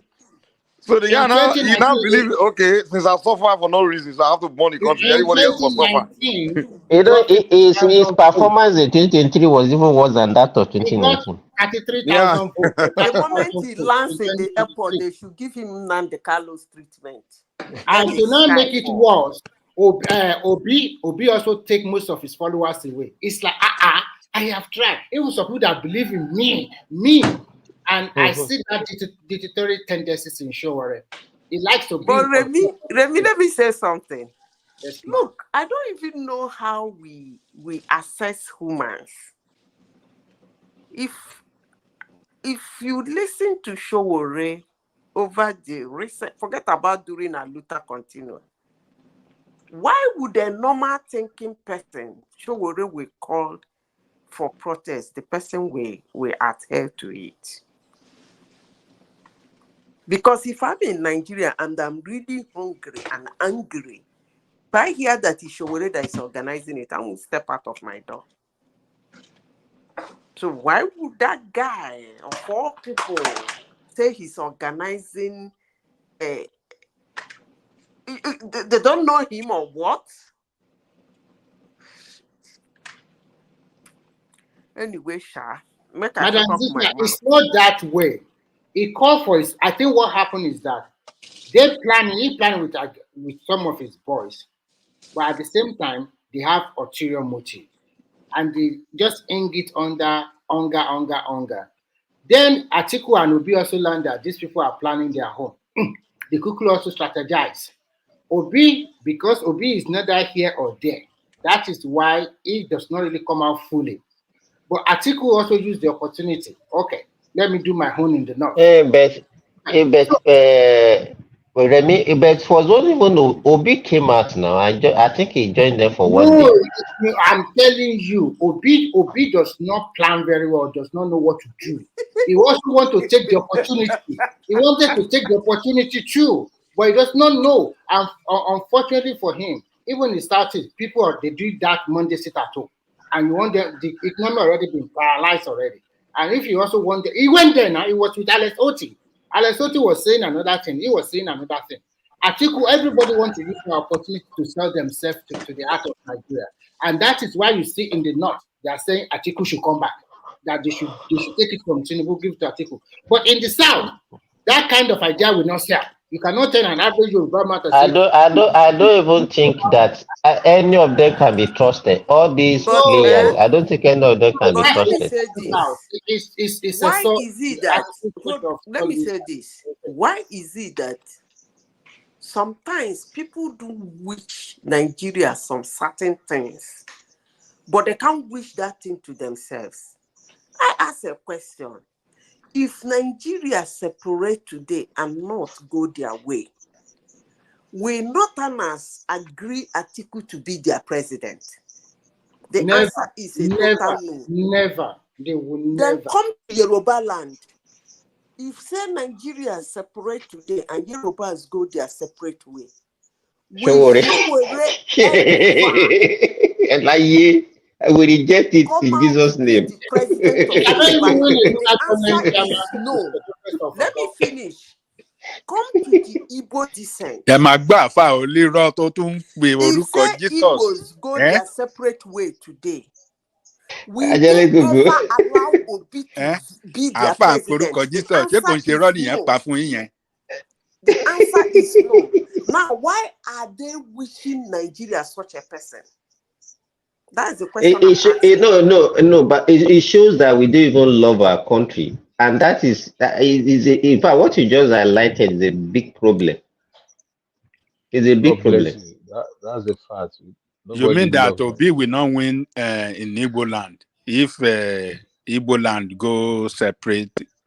Believe me, Ajay Goko, he will not win. He will not win. They will not even like him the way they A like him. man that Because won almost 99%. but we know what we are talking about. It because he's Nigeria. That is why they voted like that. If it is to be, if they have to be a Southeastern president, governing that space, they will not choose Obi.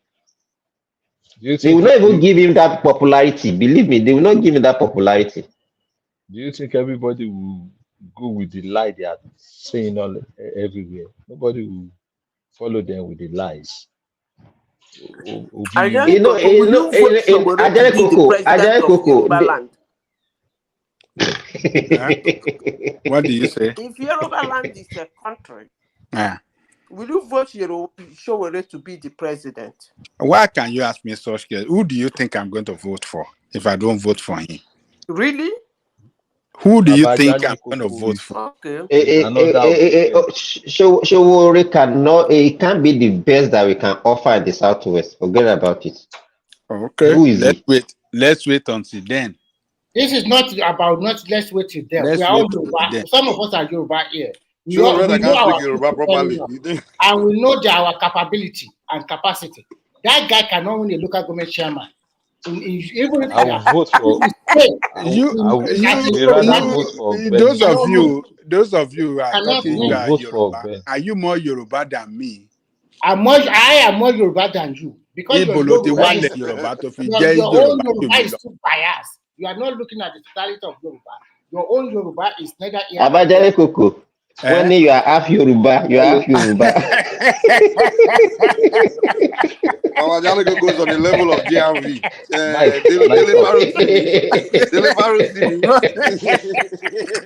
Mike, can I talk? Can I talk? Good morning, everybody. Àwọn ọlọ́dá nation ti wà lẹ̀ láàrin Yorùbá yẹn. A máa gbé yín lọ sí etí omi. A máa kó yín mọ́ àwọn ìjọ náà máa kó yín mọ́. Àbárọ́jọ́nà mind lọ. Ìlàjẹ. Good morning. Don't worry. You put Abajale Koko with rational mind, with fast authority and the rest. We are going to take you far into the lagoons area. You can be writing petition, human rights activists, you can be shouting there, whatever. We just take all of you guys, put you there, and I know at the end of the day you will fight with yourself, and you will. We rather bring people like Ogbeni. But would you guys agree with me? Would you guys agree with me? Would you guys agree with me that if we go our separate way and we have our country,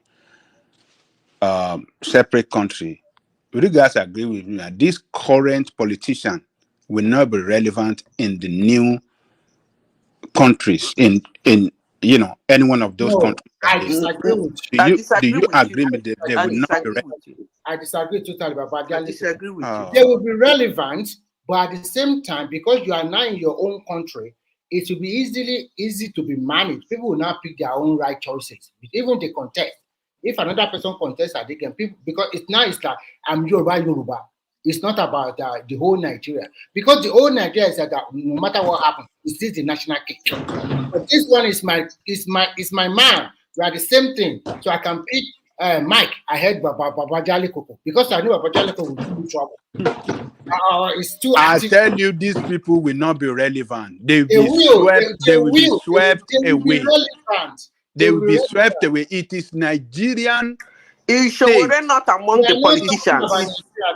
Is he not among them? So he's not among them. Showore is not among these corrupt politicians. So he says are destroying our country. Corrupt.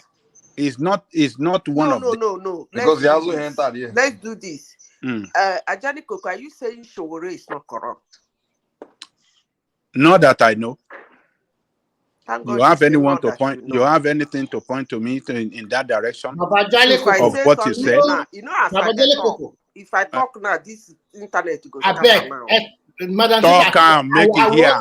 Talk calm. What do you get against Showore? Talk calm. The only thing that I can tell you is that Showore is his own corruption is sickening. Tell us now. He's corrupt All with these their adjectives too much. sympathy. Tell us. His own Be corruption is specific. with their sympathy.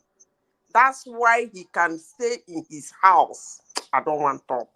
Talk, yeah. Oh, if you not talk, that one no good. Make we talk and make we let us slam Batola on the ground. By the way, what is he use? What did he use to organize the protest, if I may ask?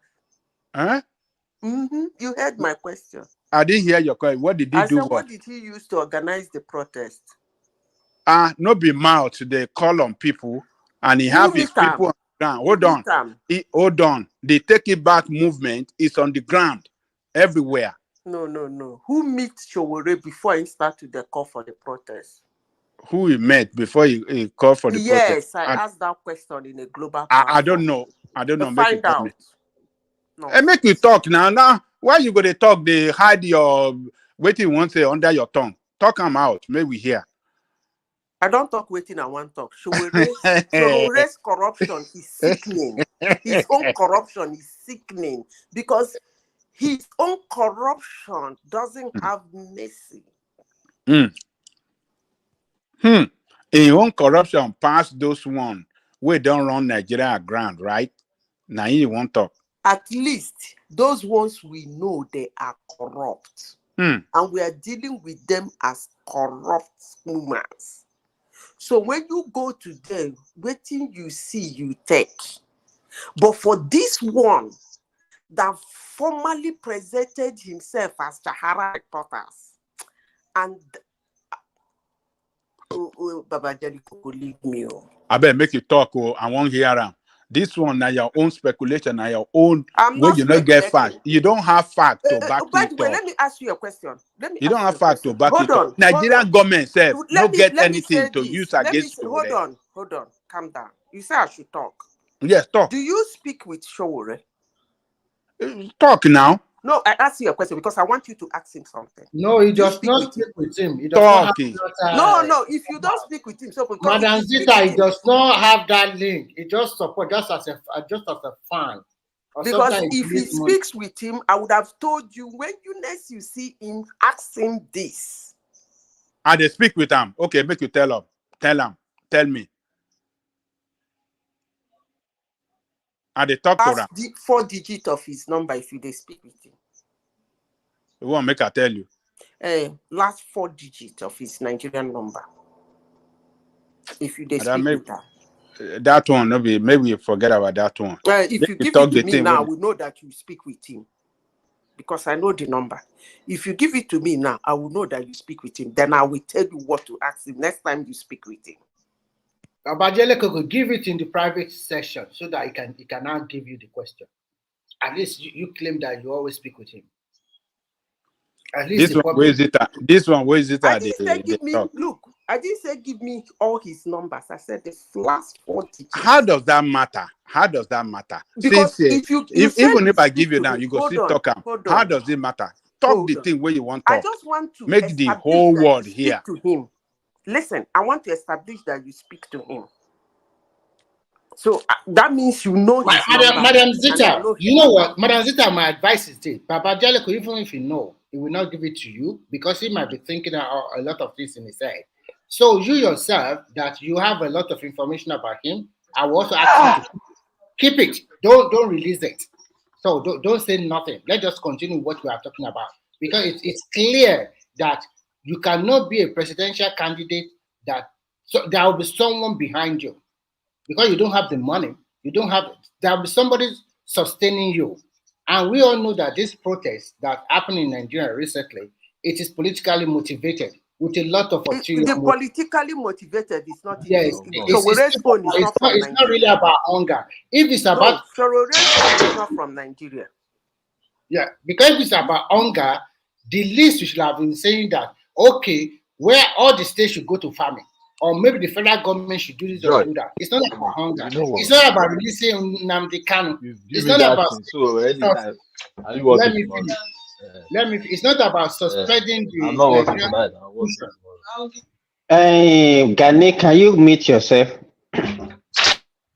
It's not about suspending the Nigerian constitution because when you suspend the Nigerian constitution, that means the place will be void. That means you want regime change. You know, all these things that people are saying, all these things that people, yeah, me, all these things people are saying, me, I'm not even, you know, Madam Zita raised a pertinent question. The last time she talked that if we have, let's say, our 3 regions as a country, that these people that we are talking about now, can we put them as our president? Is a pertinent question, and I've been asking myself that means even all these things that we are promoting, because we didn't have the love of our country. We just see it as let's just do anything anyhow since it's Nigeria. Yeah. No, look, yes, it's a good question, but to definitely say, oh, none of them can win in their own separate. Nobody can say. Nobody can say. Babajale Koko, you are nobody can say. Babajale Koko, I will ask you some series of questions, and please, I want you to answer with all. One second before Remy does. Yoruba people will agree for Sowore to be their president. That's what you're saying on this platform today. That Yorubans. Let me quickly, if I can say this quickly. Sowore been president. Is he not qualified to be president? PD, PD, say what you want to say. PD, they will not allow you to talk what you want to talk. Say what you want to say now, PD. And Mike, because of Tinubu, you're changing. Were you not supporting Sowore before? No, maybe Nigeria, but not Yoruba land. Okay. Can we give Prince Daddy the opportunity to talk? Okay. Prince Daddy. Okay, my question to Babajale Koko, you are a Yoruba man, and I know that mostly Yoruba always like I don't know, honestly. Yoruba people always like go and check. Gani, can you mute yourself? Yoruba is known for their respect, and Yoruba is known for like looking at your body language. Yoruba is known to check you thoroughly before they can say this is totally Omoluabi or this is totally somebody we can talk about. Kò sọmọlúàbí kankan lára Sowore, kò sọmọlúàbí kankan lára rẹ̀, kò sọmọlúàbí kankan lára ọmọlúàbí wo ló wà lára Sowore. I have told Babajale Koko before because I asked some people in Nigeria why they don't like Sowore. You know the answers. First, they don't like the way he talk. He's too arrogant. He does not give respect. And they also said that they don't really think he's a Yoruba guy. And I did my own finding. I discovered that his parents are from Ijo side, although they have a kind of lineage to Yoruba people.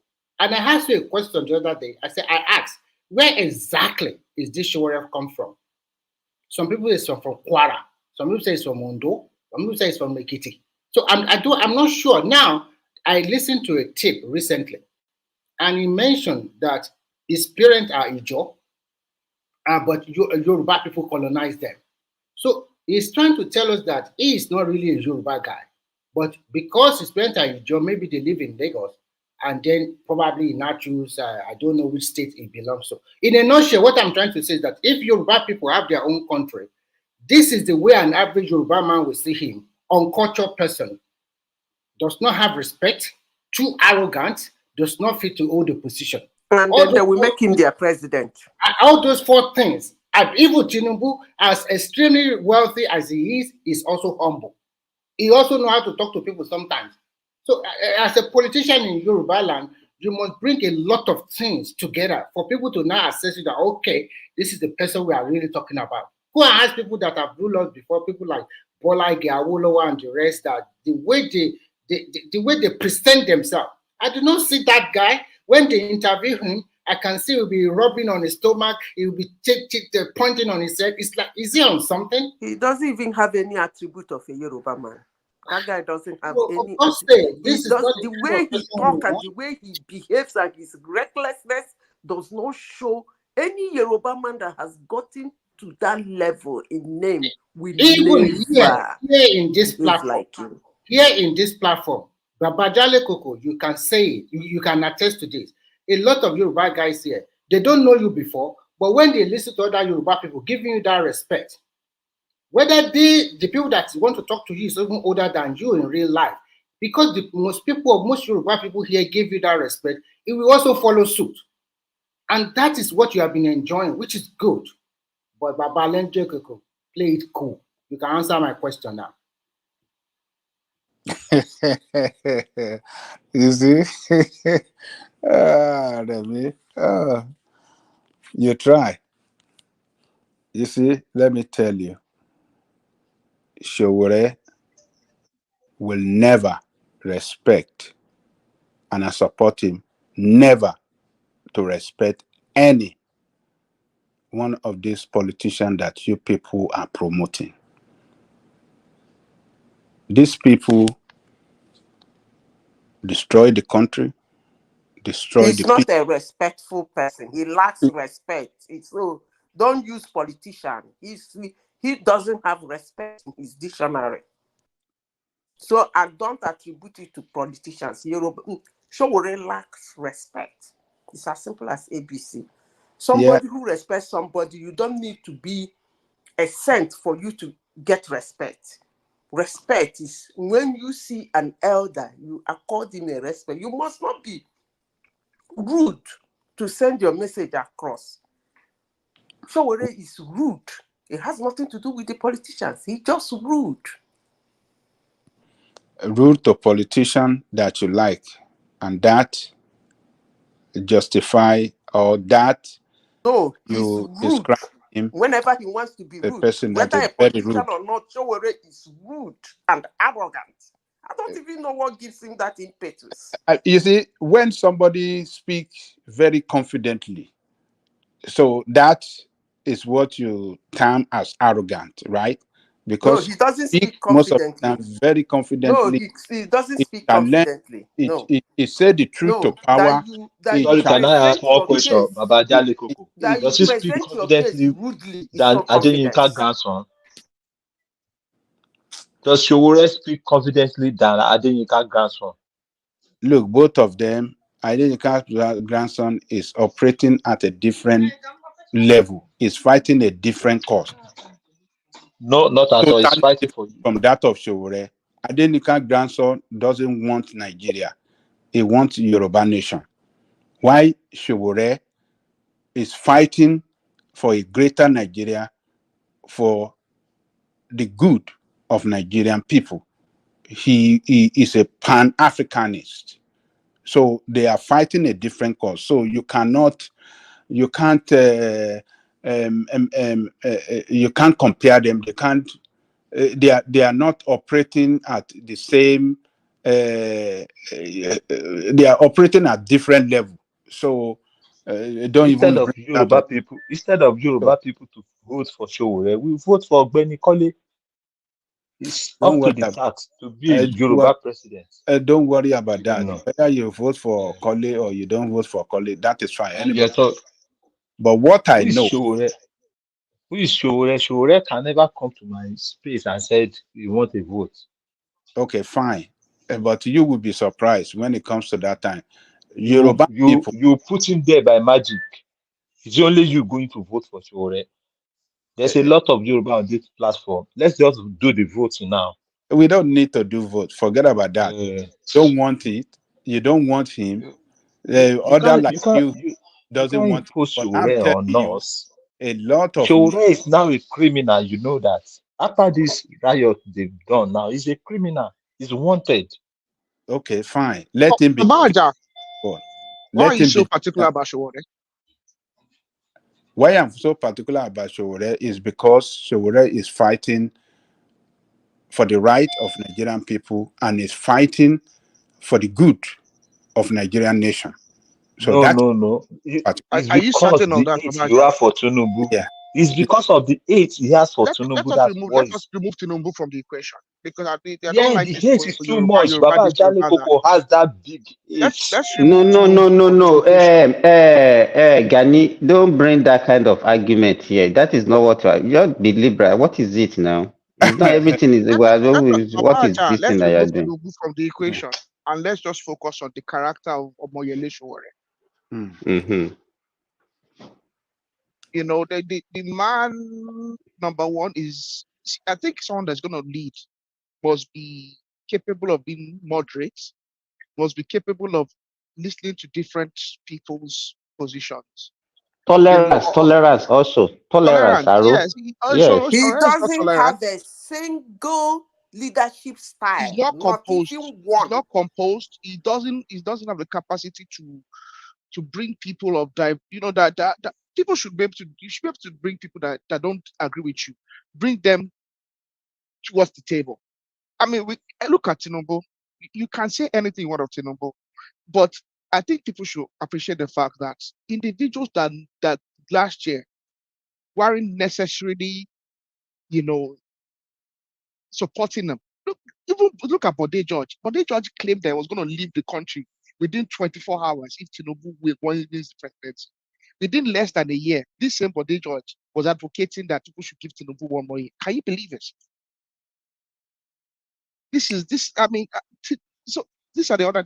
I mean, even Peter Obi, as some of us don't like Peter Obi, because I never really liked Peter Obi. I find him to be a liar. I find him to be a deceptive conman. But even I accept the fact that the man is he's not a disagreeable person. Omoyele Sowore is generally disagreeable. You know what? So I mean, what's so special about him? Do you know why it's generally to you, as the way you are described, generally disagreeable? Disagreeable with the establishment that is running your country aground. Yeah, well, do you remember that? Hold on. Do you remember that fella song that no agreement today, no agreement tomorrow, no agreement today, no agreement tomorrow, no agreement now, never. You cannot continue to oppress me.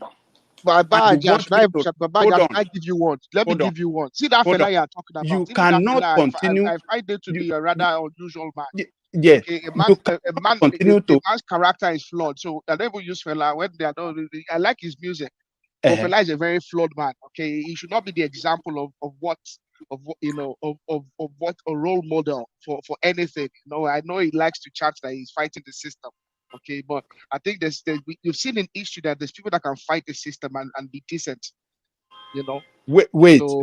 Let me give you more. My grandpapa talk, my grandmama talk, my papa talk, your papa talk. Those wey no talk, then they see I no go gree.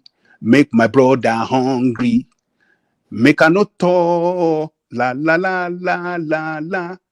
No agreement today, no agreement tomorrow. So let me tell you, that is it's very ever. Baba Jale go spend a lot of time in his shrine. Baba, man lost his shrine.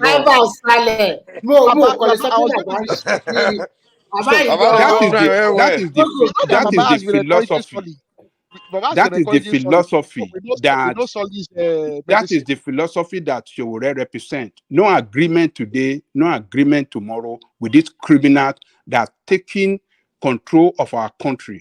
We will fight them to the ground.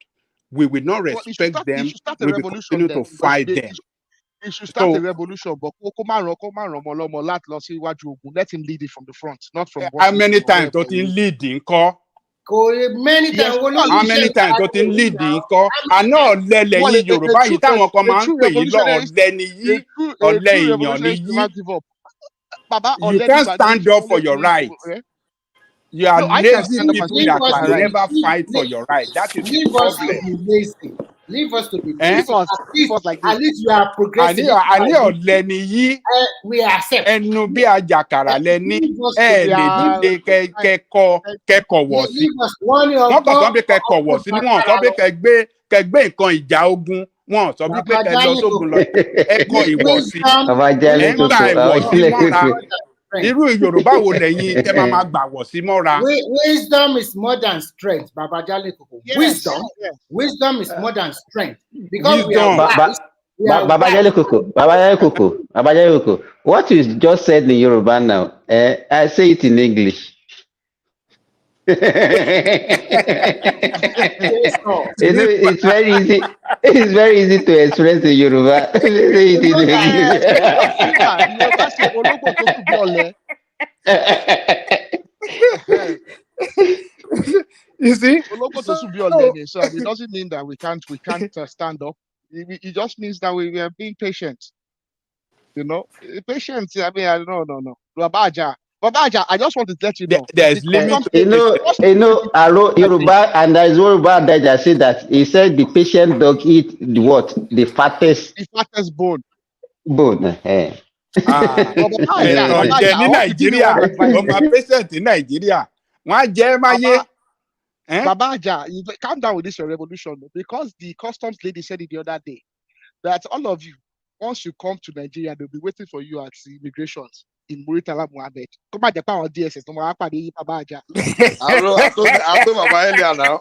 I told him. Woman said it. The woman was very serious about it. And I would be very surprised if we start seeing stories of people going on holidays and actually finding themselves detained at the entry point. Let me tell you this.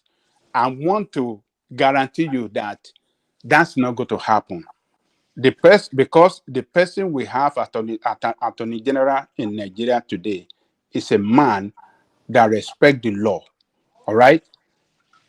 He even the one that withdrew that case against the way that Yeye Buhari government had against a case that have no head, no tail. It's not that Showore has committed something. That he didn't commit any. It's now that he withdrew the case. Now they will pick him. They're not going to pick him. Okay. They are going to embarrass themselves, and it's going to be a big protest against them nationwide. Because it's not Showore alone that they're going to be picked.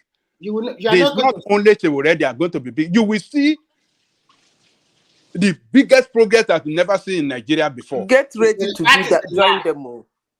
That is a lie. It won't happen. We are ready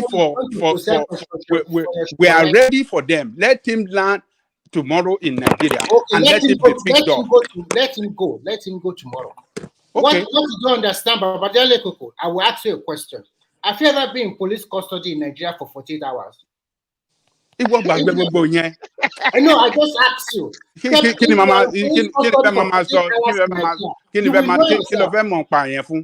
know, the reason why I'm saying this, let me tell you, what I'm trying to say is this. Let's assume. Do you know how many times that teacher would have been goes past? Come on now. No. What I want to say is this. You are flying from another country to your own country, and you are jet lagged, and then you just want to get through the immigration as quickly as possible so that you can go to your place, whether your home or your hotel, wherever. And then somebody just pick you up. Even picking you up for 48 hours, just for you to stand at somewhere, already destabilize you. Sometimes it's not really to make you suffer like that. Do you think the Nigerian government, they don't know what they are doing? Look at the Showore case. They just kept him at base somewhere for a long time. He couldn't go back to his family. Do you think it's easy for most Nigerians? So we should be cowed by that. We should not speak up. No, I'm not saying. Hold on. Of course, you are talking now. You are talking. Now, nobody is saying you should not say whatever is in your mind. You are free. Yeah. But if they pick you up in Nigeria, don't come and shout here. Don't worry. Nobody won't feel. Look, Nigeria belongs to all of us. But Babajale Koko, don't mind them. Don't let them scare you. Don't let them scare you, Babajale Koko. No, don't let these guys scare you. Anybody. Look, Nigeria belongs to all of us. Nobody. It's not even as it's not people like you that they are even looking for. Babajale Koko, don't mind them. It's not people like you that they are looking for. Look, they are joking. They are joking.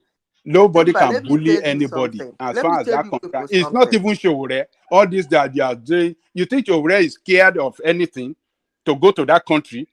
A man that live in this country, that have his own company in this country, but yet it didn't apply for the citizenship of the United States. who is more And it cannot. Wait, no, between don't him use and that all one. of It's you? not. That is not He's most likely a patriotism. refugee now. Oh. He's most likely a Baba Koko. Don't say that. Is that one is not patriotism? He didn't want. He wanted to contest us. You can't have dual citizenship and be a politician. That's why I didn't get it. Forget That about is it. Don't why I use that couldn't get it. one.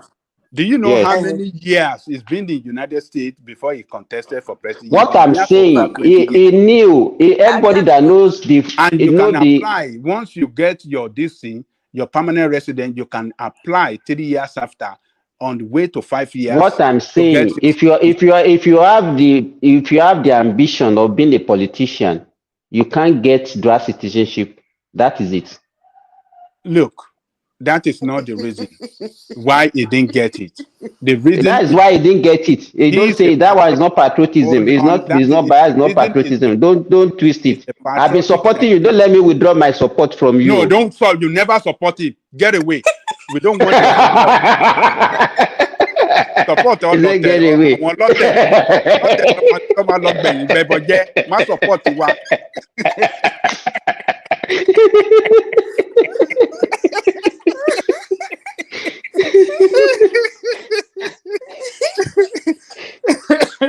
See, Oh when my I God. came to this platform newly, I was thinking I was dreaming. Do you know why? When I joined this platform, I was hearing very pleasant things about Obi and Showore, how they're going to lead Nigeria to promised land. I keep hitting myself. I say, Zita, are you dreaming? Then we come here, they will say very pleasant things. How he had wonderful policies. How he did this, he did that. He's going to. I was like, what? Wait a minute. Am I dreaming in this platform? It took me time to get back to like, these people are really real. They are really saying this thing for real. Madam Zita, have they told you about Ekene's turnaround? Huh? They've told you about Ekene's turnaround. Ekene is coming to see the light. Which Ekene? Ekene, my brother. Our own Ekene, the same Ekene we have in this place. Wait in talk. Let's maybe an Ogasimba tell you. You are not here yesterday. Ekene is saying that his article now that Obi should not contest again, that cannot win. What about tell Madam Zita you guys about are working Ekene now. Ekene's situation in their local constituency. Their local constituency, I think. But you are not here. Were you listening behind the scene? Where were you? I don't miss anything you people say. But I don't wake Ekene. Ekene was telling us, he was telling us his frustration. They don't show the guy. The person I'm listening, I'm waiting for now is up down. I want to hear from Otam before I will know whether Ekene is genuine or maybe just. No, it sounded very sincere. Or from what the way he was very sincere. Like he did try, and it is what it is. I mean, no, let me tell you. You see why Ekene is speaking like that? Because Ekene is involved at the grassroots level. Is a registered member of the party, Labour Party, and is an executive member of his ward. Is a vice chairman in his ward. So he has seen it all. He's not an outsider. He's seen what is happening at the grassroots power. What is going on there? Ekene said he can't believe what he's saying. But that's the reality now. And that is why most of these online pundits that we have don't have. You understand? They will make everything to look as if it is simple. Why can't you do this? It's not as simple as that. And that is why, even, let me tell you, Baba Koko, being a contestant is different from when you have won the election. It's when you have won the election, you are there. That's when you now see the road. That's when you are now faced with the reality. You can say anything when you are contesting, when you are campaigning, you can say anything. But by the time you win an election and you are there, that is when the reality will face you. And you know that, hey, this thing is not as easy as we say. Ogasimba, I think what we should do is we should separate Labour Party from the obedient movement. And even Peter Obi has reiterated that fact. And I think what is happening that Ekene is witnessing is the intrigues of the Labour Party, which is not unusual. It's not only, but what what Ekene is experiencing in Labour Party is not different from what you experience in other parties also. Yeah, That's just the reality. That's the reality across parties. So it's different to the obedient movement. Okay, if he's finding it difficult now to even put the right candidate at that level, how much more hope there? You understand? The guy is finding it difficult. It's very difficult for him, and there's nothing he could do. But we've already seen what has become of the legislators, the Labour Party legislators. They are no different to any other legislator. Some of them have started cross-carpeting. I want to bring everybody to this thing. Look at what is happening in America also. Look at Joe Biden. He refused because they know his hold. The party wants him to step down. He does not want to step down. By the time they are no more funding that campaign, what happened? He stepped down. And they pushed the VP there. At the top there, money plays a big role. Anybody that is telling you in politics all over the world, money does not play a big role, that is a lie. There must be and there will be a lot of people behind you, supporting you financially. They are the power broker. And these people, once you are elected, they have their own interests too. Look at Dangote. Should be a lot of people are supporting him. When they came out, they said they are giving 60% of crude from NNPC. You see, it's a fight between two top elites. It's not easy up there.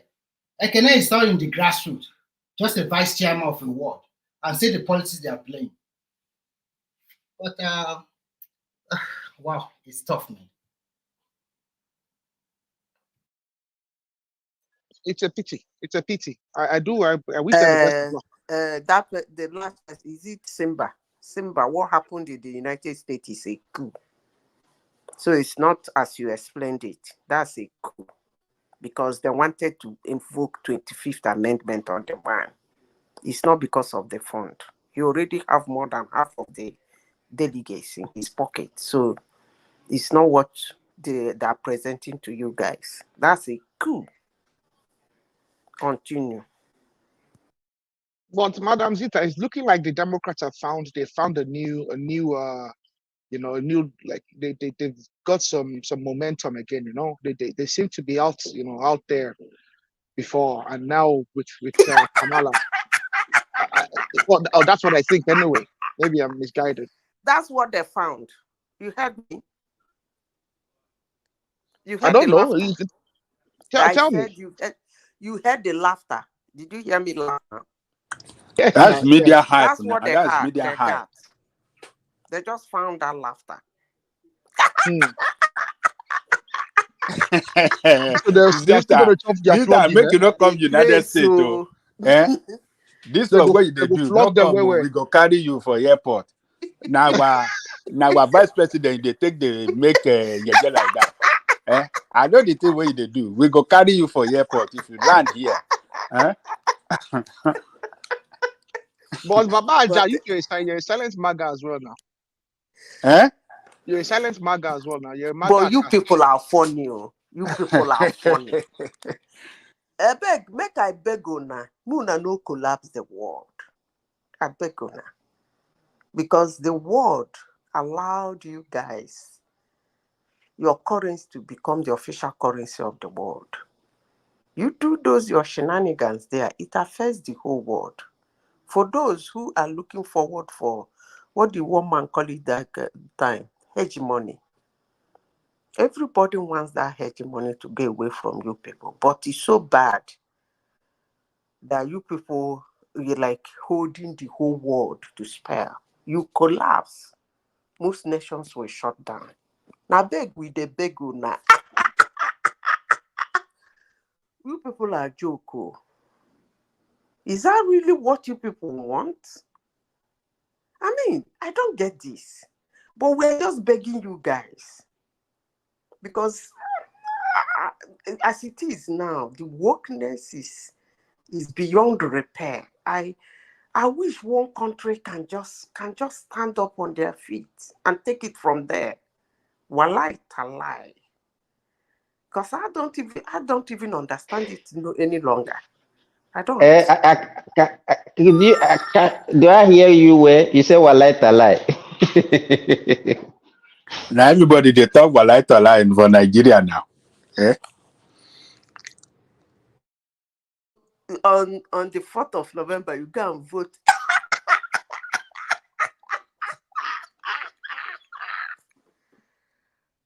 Well, I don't the won't do the world. They won't let you Now enter beg their and they beg now. They won't let you enter their No country collapse anymore. the world. Zita, you see the real voter, they watch them, then they laugh. They laugh for their bedroom. The thing what they go do for on election day, it's gonna be a joker. This country, I don't see them voting for Kamala. This one that we are seeing now, that it look like they are gaining momentum. It's just a hype, like media hype and all The this. media, look, Johnny Coco, let me tell you something.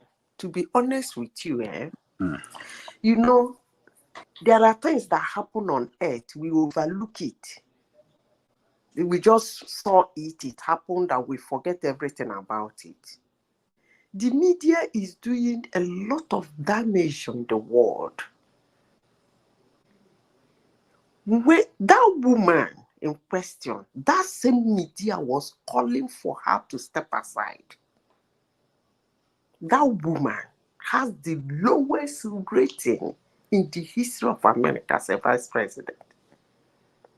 All of a sudden, she becomes the beautiful bride. The same media with the same breath. What are they doing to the world? They like go now like this. now. They like go like this. They like go front. They like go back. They still call another person a liar. I don't understand. But na beg and they beg go now. Muna no throw away the word for grant. Most countries are struggling. Since after the pandemics, most countries are even at the verge of collapse before the pandemic. And after the pandemic, most countries are struggling. Please, we beg you people, don't collapse America. I would wish so. If not that you people are holding the whole world to spare. Please. What is all these things? What is it? Madam Zita, you should understand American politics. The media play a big role to shape people's opinion. That has been there for a long time, and it will continue in the future. Because if you look at American politics, it's during the election year that economic activity also pick up. Because everybody is so what not I want only to America, all over the world, the media play a lot so of. what I want to say is that even Babalegico is saying that it is media hype. They also media hype Trump also when he won the first election.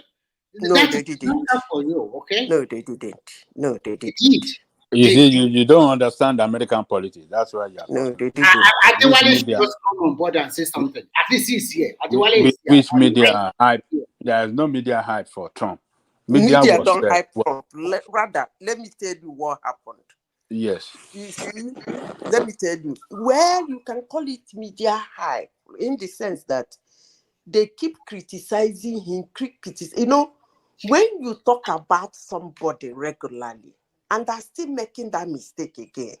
When you talk about somebody regularly, everybody wants to see who he is, wants to listen. He's already, I don't want to say that. So you want to see him, you want to listen to him, you want to hear him. Who is this guy? Yes, they didn't hype him like being positive about him. They were negative. But being that negative drew a lot of attention towards him, which he used to his own advantage. You get the point. But hippie, no. They never, the media never, they don't. But at least they have tested him for 4 years before. So people can now form their own opinion. It does not guarantee that. No, that election with him, and anyway, is still good. The result is still going to be the same, hopefully. That election between him and Joe Biden would have been the easiest election in the United States for voters to choose. Yes. Very easy, because this one has ruled for 4 years. This one has ruled and it's still gonna be very easy now for them to make a choice. Because this one has ruled them for 4 years. This woman and her boss has ruled for 4 years. So it's easier for you to check both of them. Which one do you prefer? Very easy. It's very easy to choose. Well, the ball is in their court. They should choose wisely. That is, yeah. So yeah, but we can only say whatever we can say. At the end of the day, no, we can't say what we can. Just laugh with them. Actually, sorry. Actually, I was even happy at the end of the day, because me too. When I say Biden, it's old man, and I think that is one of the reasons Americans they were. That's why a lot of no, that's not the reason. Oh, no, let me finish. I mean, a lot of people stay aside there. They don't want to vote for either of the two, but for now they have another. That's not true. That's not true. Okay, you can tell me the what statistics doesn't say that. Look, the most ridiculous thing anybody can say about America is that they don't want the two. That's not true. They wanted the two. That's where the two are front runners. That's what they want. Because for Republicans, they presented to them a lot. They had a lot of options. Even Trump mini, Ron DeSantis, they didn't choose him. So anybody, if the media is telling you that Americans don't want that, no, that's a lie. The statistics is not saying so.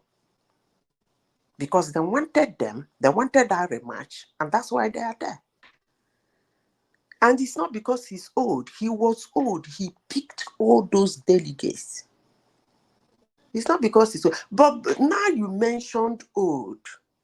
It reminds me of, what's that Zimbabwean president, that famous guy? The late one. Mugabe. What's this? Mugabe. Yeah. That thing, when Joe Biden was having some issues, remembering things, where he is and things, doing one or two things to show you that not the age, but he's having some dementia and things like that. I remembered Mugabe. And when he was behaving like that, I mean Joe Biden, the whole media was still saying he's sound, he's good, he's on top of the game. I was just watching. Do you know who I remembered? Mugabe. By the way, where is that funny lady that embarrassed Mugabe in 2015? I saw that from this night. You mean Hillary Clinton? No, there is one lady who has a show like One Man's Own. That lady, how he got close to Mugabe in 2015, when the day of inauguration of Buhari, he got into that man and embarrassed him in Nigeria, in our land. He said, when are you resigning? Her reason was that the man is old. And I look at it, I said, that lady is still living in the United States.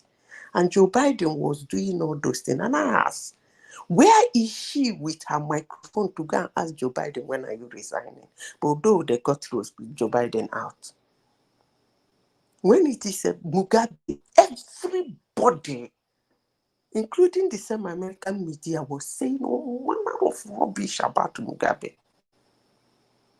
They stifled their economy. Didoma, he's old, but he was very sound and very brilliant. Very sound and very brilliant, at least when he was Joe Biden's age. Today, a man who could not even find one side, go one side, was ruling a country, and the media was fanning him. And if it's Mugabe, they embarrass him. The lady carrying my, I've forgotten her name. She used to do one program. She worked in Sahara Reporters. She used to do one program. She carried her, how she broke Mugabe's. Thank you. You know that you know that Madam Zita, that lady, she was so lucky. You know, she suffered a very terminal, not, is it a terminal disease? Is it lack of blood or whatever? And she was carrying pregnancy at that particular time. If you listen to her story, it's God that really saved her. She would have been gone. So sometimes embarrass somebody who came for inauguration, another president of a country. He did not ask him about the infrastructure in his country. He did not ask him about his economy. He did not ask him about what is going on in his country. Or he could say, when are you resigning? Why? Because he's an old man. Yeah. It's ridiculous. Yeah, but one thing is this. I'm not saying you cannot be an activist. You can do whatever you want. But sometimes, like even Shore now, during his days in Sahara Reporters, everybody liked what he is doing at that particular moment. But the moment he step out that you want to become president of Nigeria, that is the time. Who told you everybody liked what Shore was doing in Sahara? At least some people get that one from. Okay, maybe let me just say some people. Let's say some. Okay, so the moment he step out from that place and said he want to become president, that is when I know he lost it. You are not, because in Nigeria, Nigerian people will assess you. If you want to be president of that country, you have to hold that public position. You have to have that previous knowledge of holding our previous hold that previous public position, whether a local government chairman or a governor or a senator. You just have to have it, and that trend will continue. The trend will continue.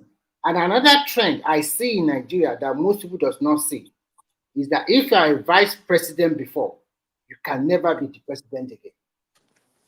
That trend will also be continued. That is one of the reasons that Atiku will never be the president of that country. Why are you saying that? He said he's coming out. It's a trend. It's a trend. Look at it. It's a trend. It's a pattern. And people that do study statistics or something like that, it's a pattern, and it will continue. And when you are talking about what do you call it, the current vice president now, what is his name? The Shetima guy. They are not going to push him forward to be president again, and that is one of the reasons why a lot of people does not even support Oshibadi. Look at Oshibadi. Oshibadi even came third during the APC primary. So I wonder if a government is not doing well, like now, you said Buhari's government is bad. Why would you vote for his vice president to continue? Common sense. And apart from that, you cannot equate 8 years of Buhari with somebody that just spent 12 or 13 months. What is the comparison, for God's sake? How can you compare somebody that spent 8 years or 6 years and you are comparing with a person that just spent only 1 year? And I think Nigeria, sometimes we don't normally tell ourselves the truth. We all know what transpired toward the tail end of Buhari regime. Everything was not in right order. We are borrowing money for this and for that. Everybody even collected everybody's money and set it ablaze. Yes, even some people cannot even collect their cash from the bank at that particular moment. They cannot. Some people die. Sorry, some people I have to go. See you guys tomorrow. Bye-bye. Bye-bye. Have a good day. Yeah, it's Sunday. Yeah.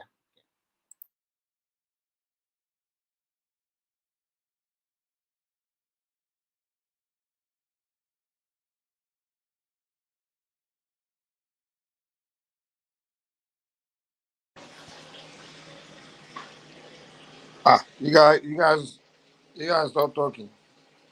Because we don't know where next topic. I think Ganu and the rest are there, and I think Kene also coming. I think everybody they are free to talk. I just come to greet you now. I say something. I'll say something. You cannot just greet. You are free to talk. So that it does not look. I got to greet. I got to greet you now. When we don't talk about Atiku now, you don't tell us Atiku will never be president. Let me take a bit. No. Atiku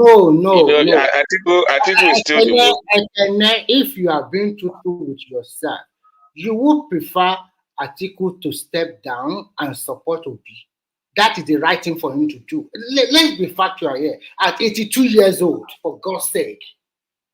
Even That's at the right 70, thing. That's the right thing to do. Everybody knows that that's the right thing for him to do. But So what happened you to know, you know, Baba we nowhere? So now old man, I won't come vote you know, for now. Start Nigerian speaking politics. Baba we nowhere, Labi. Nigerian politics is that everybody wants to be president now. that one will not fly in Nigeria. Even in the northern part of the country, it will not fly. Talk less of the whole Nigeria. Nigeria, No matter how Atiku is, no matter how you put, Atiku still won the north in the last election. So don't say it will not fly.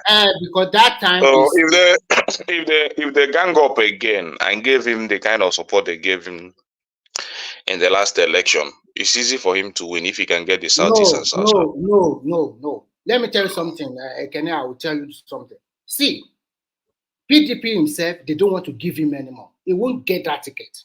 Go and write it down. They won't give it to him because giving to him that you just want to collapse that party finally. They won't give it to him. For that nobody is ready to challenge him in that. Nobody is ready to challenge him. Let me tell you what is happening in that party. As of today now, the people that the party is in the hand is in the hand of Wike, Bala Muhammad, Makinde. They are the one holding the party now together. They are the ones. Forget about Wike. Because Wike has already declared support for Tinubu in 2027. No, you don't get the point. Wike in Tinubu government does not mean he left PDP. It does not mean that he has no, not at all. I know, but if Wike is not working for Tinubu now, I would have said that he is the only person that has a chance to take that ticket from Atiku. No. But Wike will not contest for presidency now. That's what I'm telling you now. So Atiku still have the chance to take that ticket as far as Wike is not contesting. Bala Mohammed, who is going to support him? You cannot, the popularity of Atiku, you cannot be. Bala Mohammed, it has no influence. Who is he? What I'm trying to tell you is this. Because Buhari spent that 8 years, and then you want to come back after 4 years of the South, I think the right thing for Atiku to do is to throw all his weight. If they really like Obi should go to PDP. And everybody throw all his weight. Even if Obi to become vice president under Atiku in 2019 was a very difficult task. It was just Atiku's being so, and even in that in last election 2023, if Obi has stayed in PDP, I want to tell you that they will not even consider him as a vice. No, in 2023, the reason why they are not considering Obi is because Obi does not have the money. And in 2019, the people that float that party, that they use Rivers money, Wike's money. In 2019, Obi also don't have the money. But common sense would have told them that Obi would have given him a lot of votes from the east, if not east and the. They are only looking at the money. No. So in 2019, they use Rivers money. In 2023, they use Delta State money. That is how it pans out. So if they are going to go for another election and they are going to use Obi as the vice president to Atiku, which state is going to fund them? That is the problem. Obi still got funds for his campaign. So that the campaign of the next election is the campaign of the next election is just how things are going in Nigeria.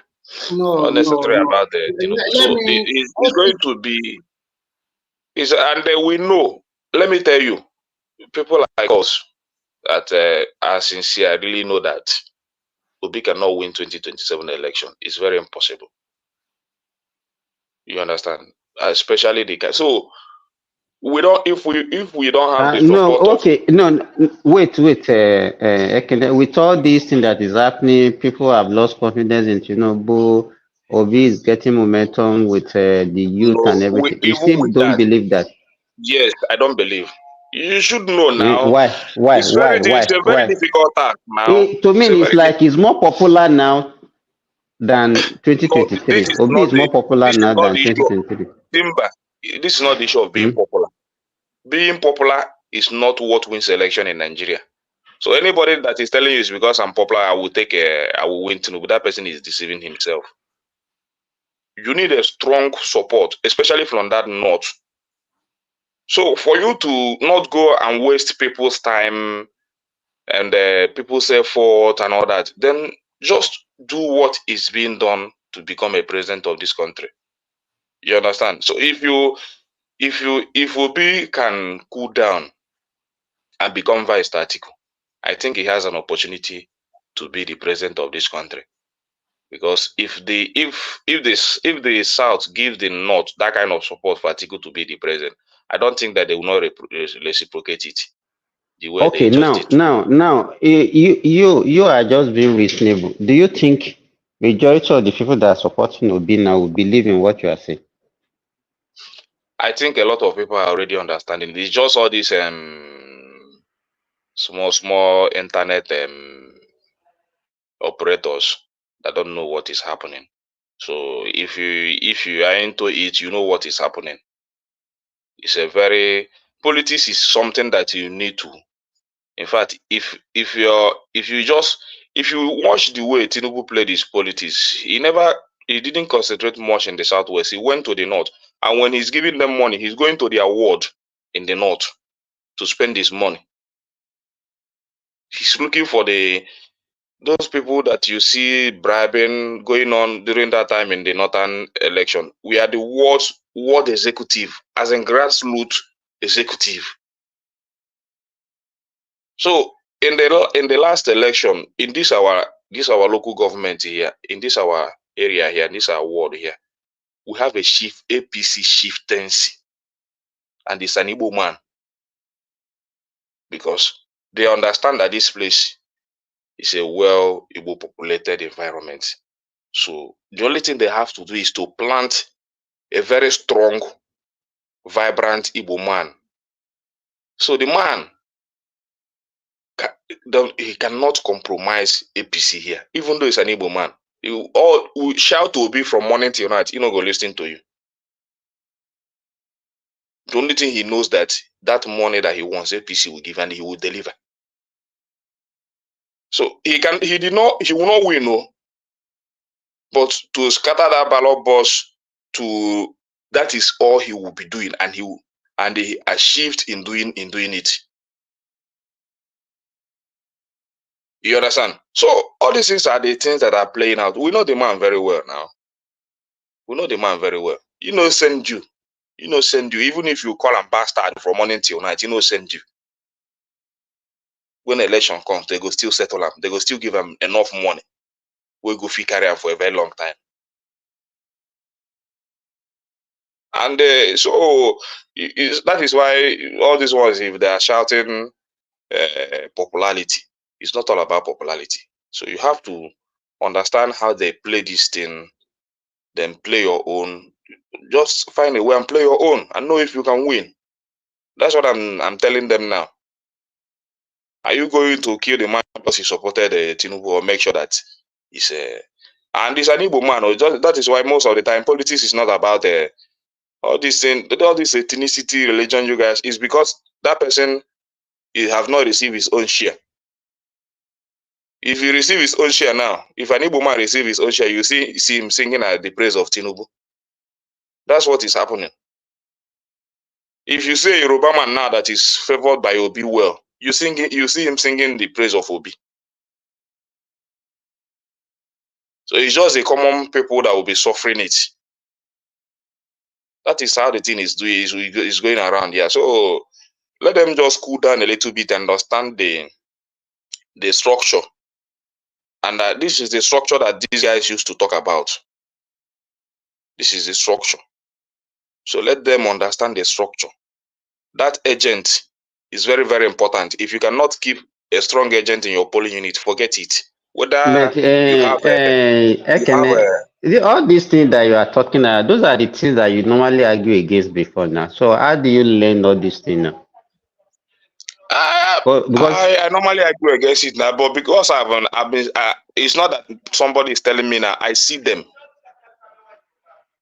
They will tell me this is the APC chieftains that planned the stealing of our ballot boss in the last election. See him, and when you get close to him, that is it.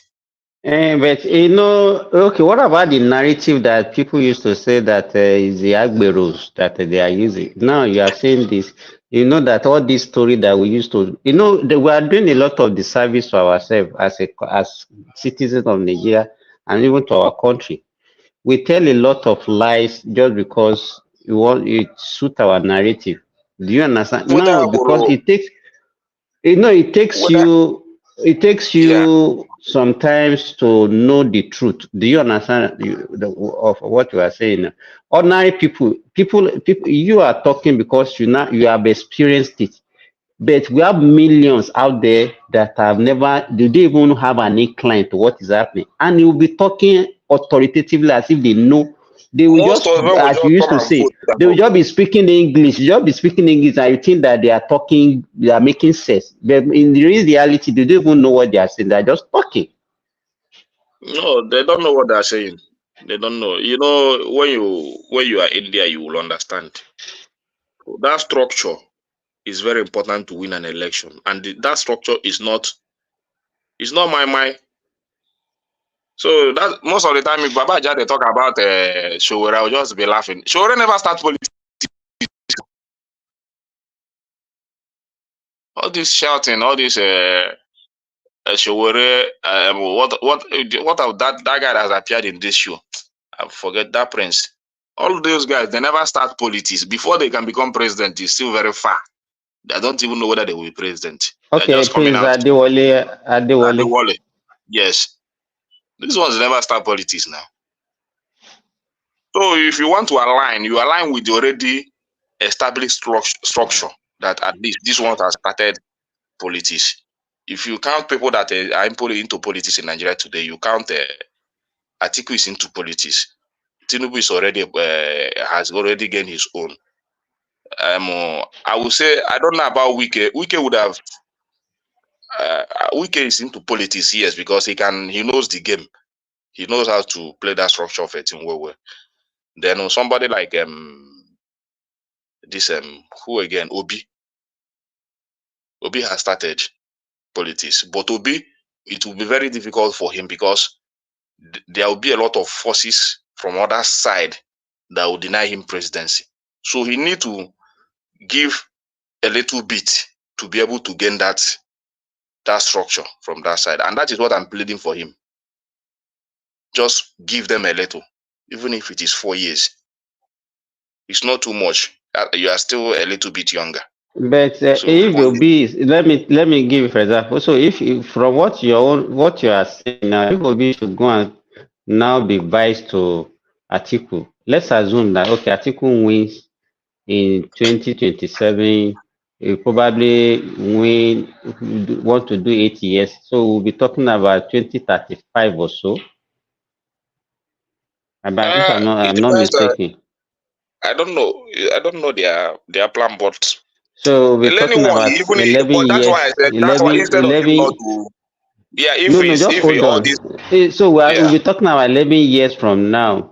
So at least I think it's like 60 something now, 63 or 64 now. So plus 11, that would be like 75 or 74. Okay. And don't you that's think that a lot of things, that time is too long, a lot of things will have changed before then? All these your yeah. I mean, permutation, do you think it it depends will on work? how things change. If things change, it just this change, If then you change with if it. you want to follow You what you are understand? saying, it looks dicey for him to get to that stage. It will be very difficult for him to get to it. But at this moment, Simba, whether he will become or he will not become, at this moment, is very impossible. He has the popularity. He will still even get more votes. Safe. No, I am telling you. if I will be, I won't be vice president to anybody. That is what we call dignity and name and principle. A lot of people will see him as a shifty politician, which is not good. he should contest the presidency again. That because if you go for vice president, it will even make it worse. Because you are talking this way. Do you think the generality of people that supported him, they know politics like you? They will see him as somebody with no principle. How can you go from the top and then put yourself That is down? what he has to do now. He has to. Let me finish. If he is not contesting as a vice president to somebody that is sellable, do you think it's only the northern vote that will make Atiku become president of Nigeria? Do you think so? And at that We age, we Atiku have should what you people should be talking about is everybody is telling Atiku Atiku to. Everybody is saying Atiku should do this, should do it. Everybody yeah, knows he that should Atiku step should down step for aside. him. He should step down for Yeah, him. but if Atiku, if you know that these guys are not ready to step aside, what do you have to do? Is it to go there and waste? But Ekene, sorry, are we no? Okay, let's say just because is it because we don't like Tinubu and we think that are you convinced that Atiku will be a better alternative to Tinubu? I think so, but I think so. But Why? you know, Why do you think so? I think the structures in APC, because when you look at Tinubu, you don't look at Tinubu Mm, alone as the president mm, of this country. You look at the structure mm, mm, surrounding his presidency. You understand? mm. Then you know that these guys are not ready to even help the president to move the country forward. He has a lot of praise singers that is not helping him to champion his cause or carry out his the as in people, you know, when you praise a president too much, all these praises, you just even starting from the Senate president, it is not working. Just look at the PDP, the structure they were using during their time. The problem I have is, to me, why we will be the one that is saying, okay, our politicians are corrupt. So are we choosing that, okay, my own corruption is better than your own corruption, or what? Because I didn't see what is the quality. This is the person that we knew that is one of the highly corrupt politicians that we have. And Nigerians are not clamoring for that same person. Simba, In, Simba, Simba, eh? Simba, say it from now till tomorrow. You know that this is the system we're operating.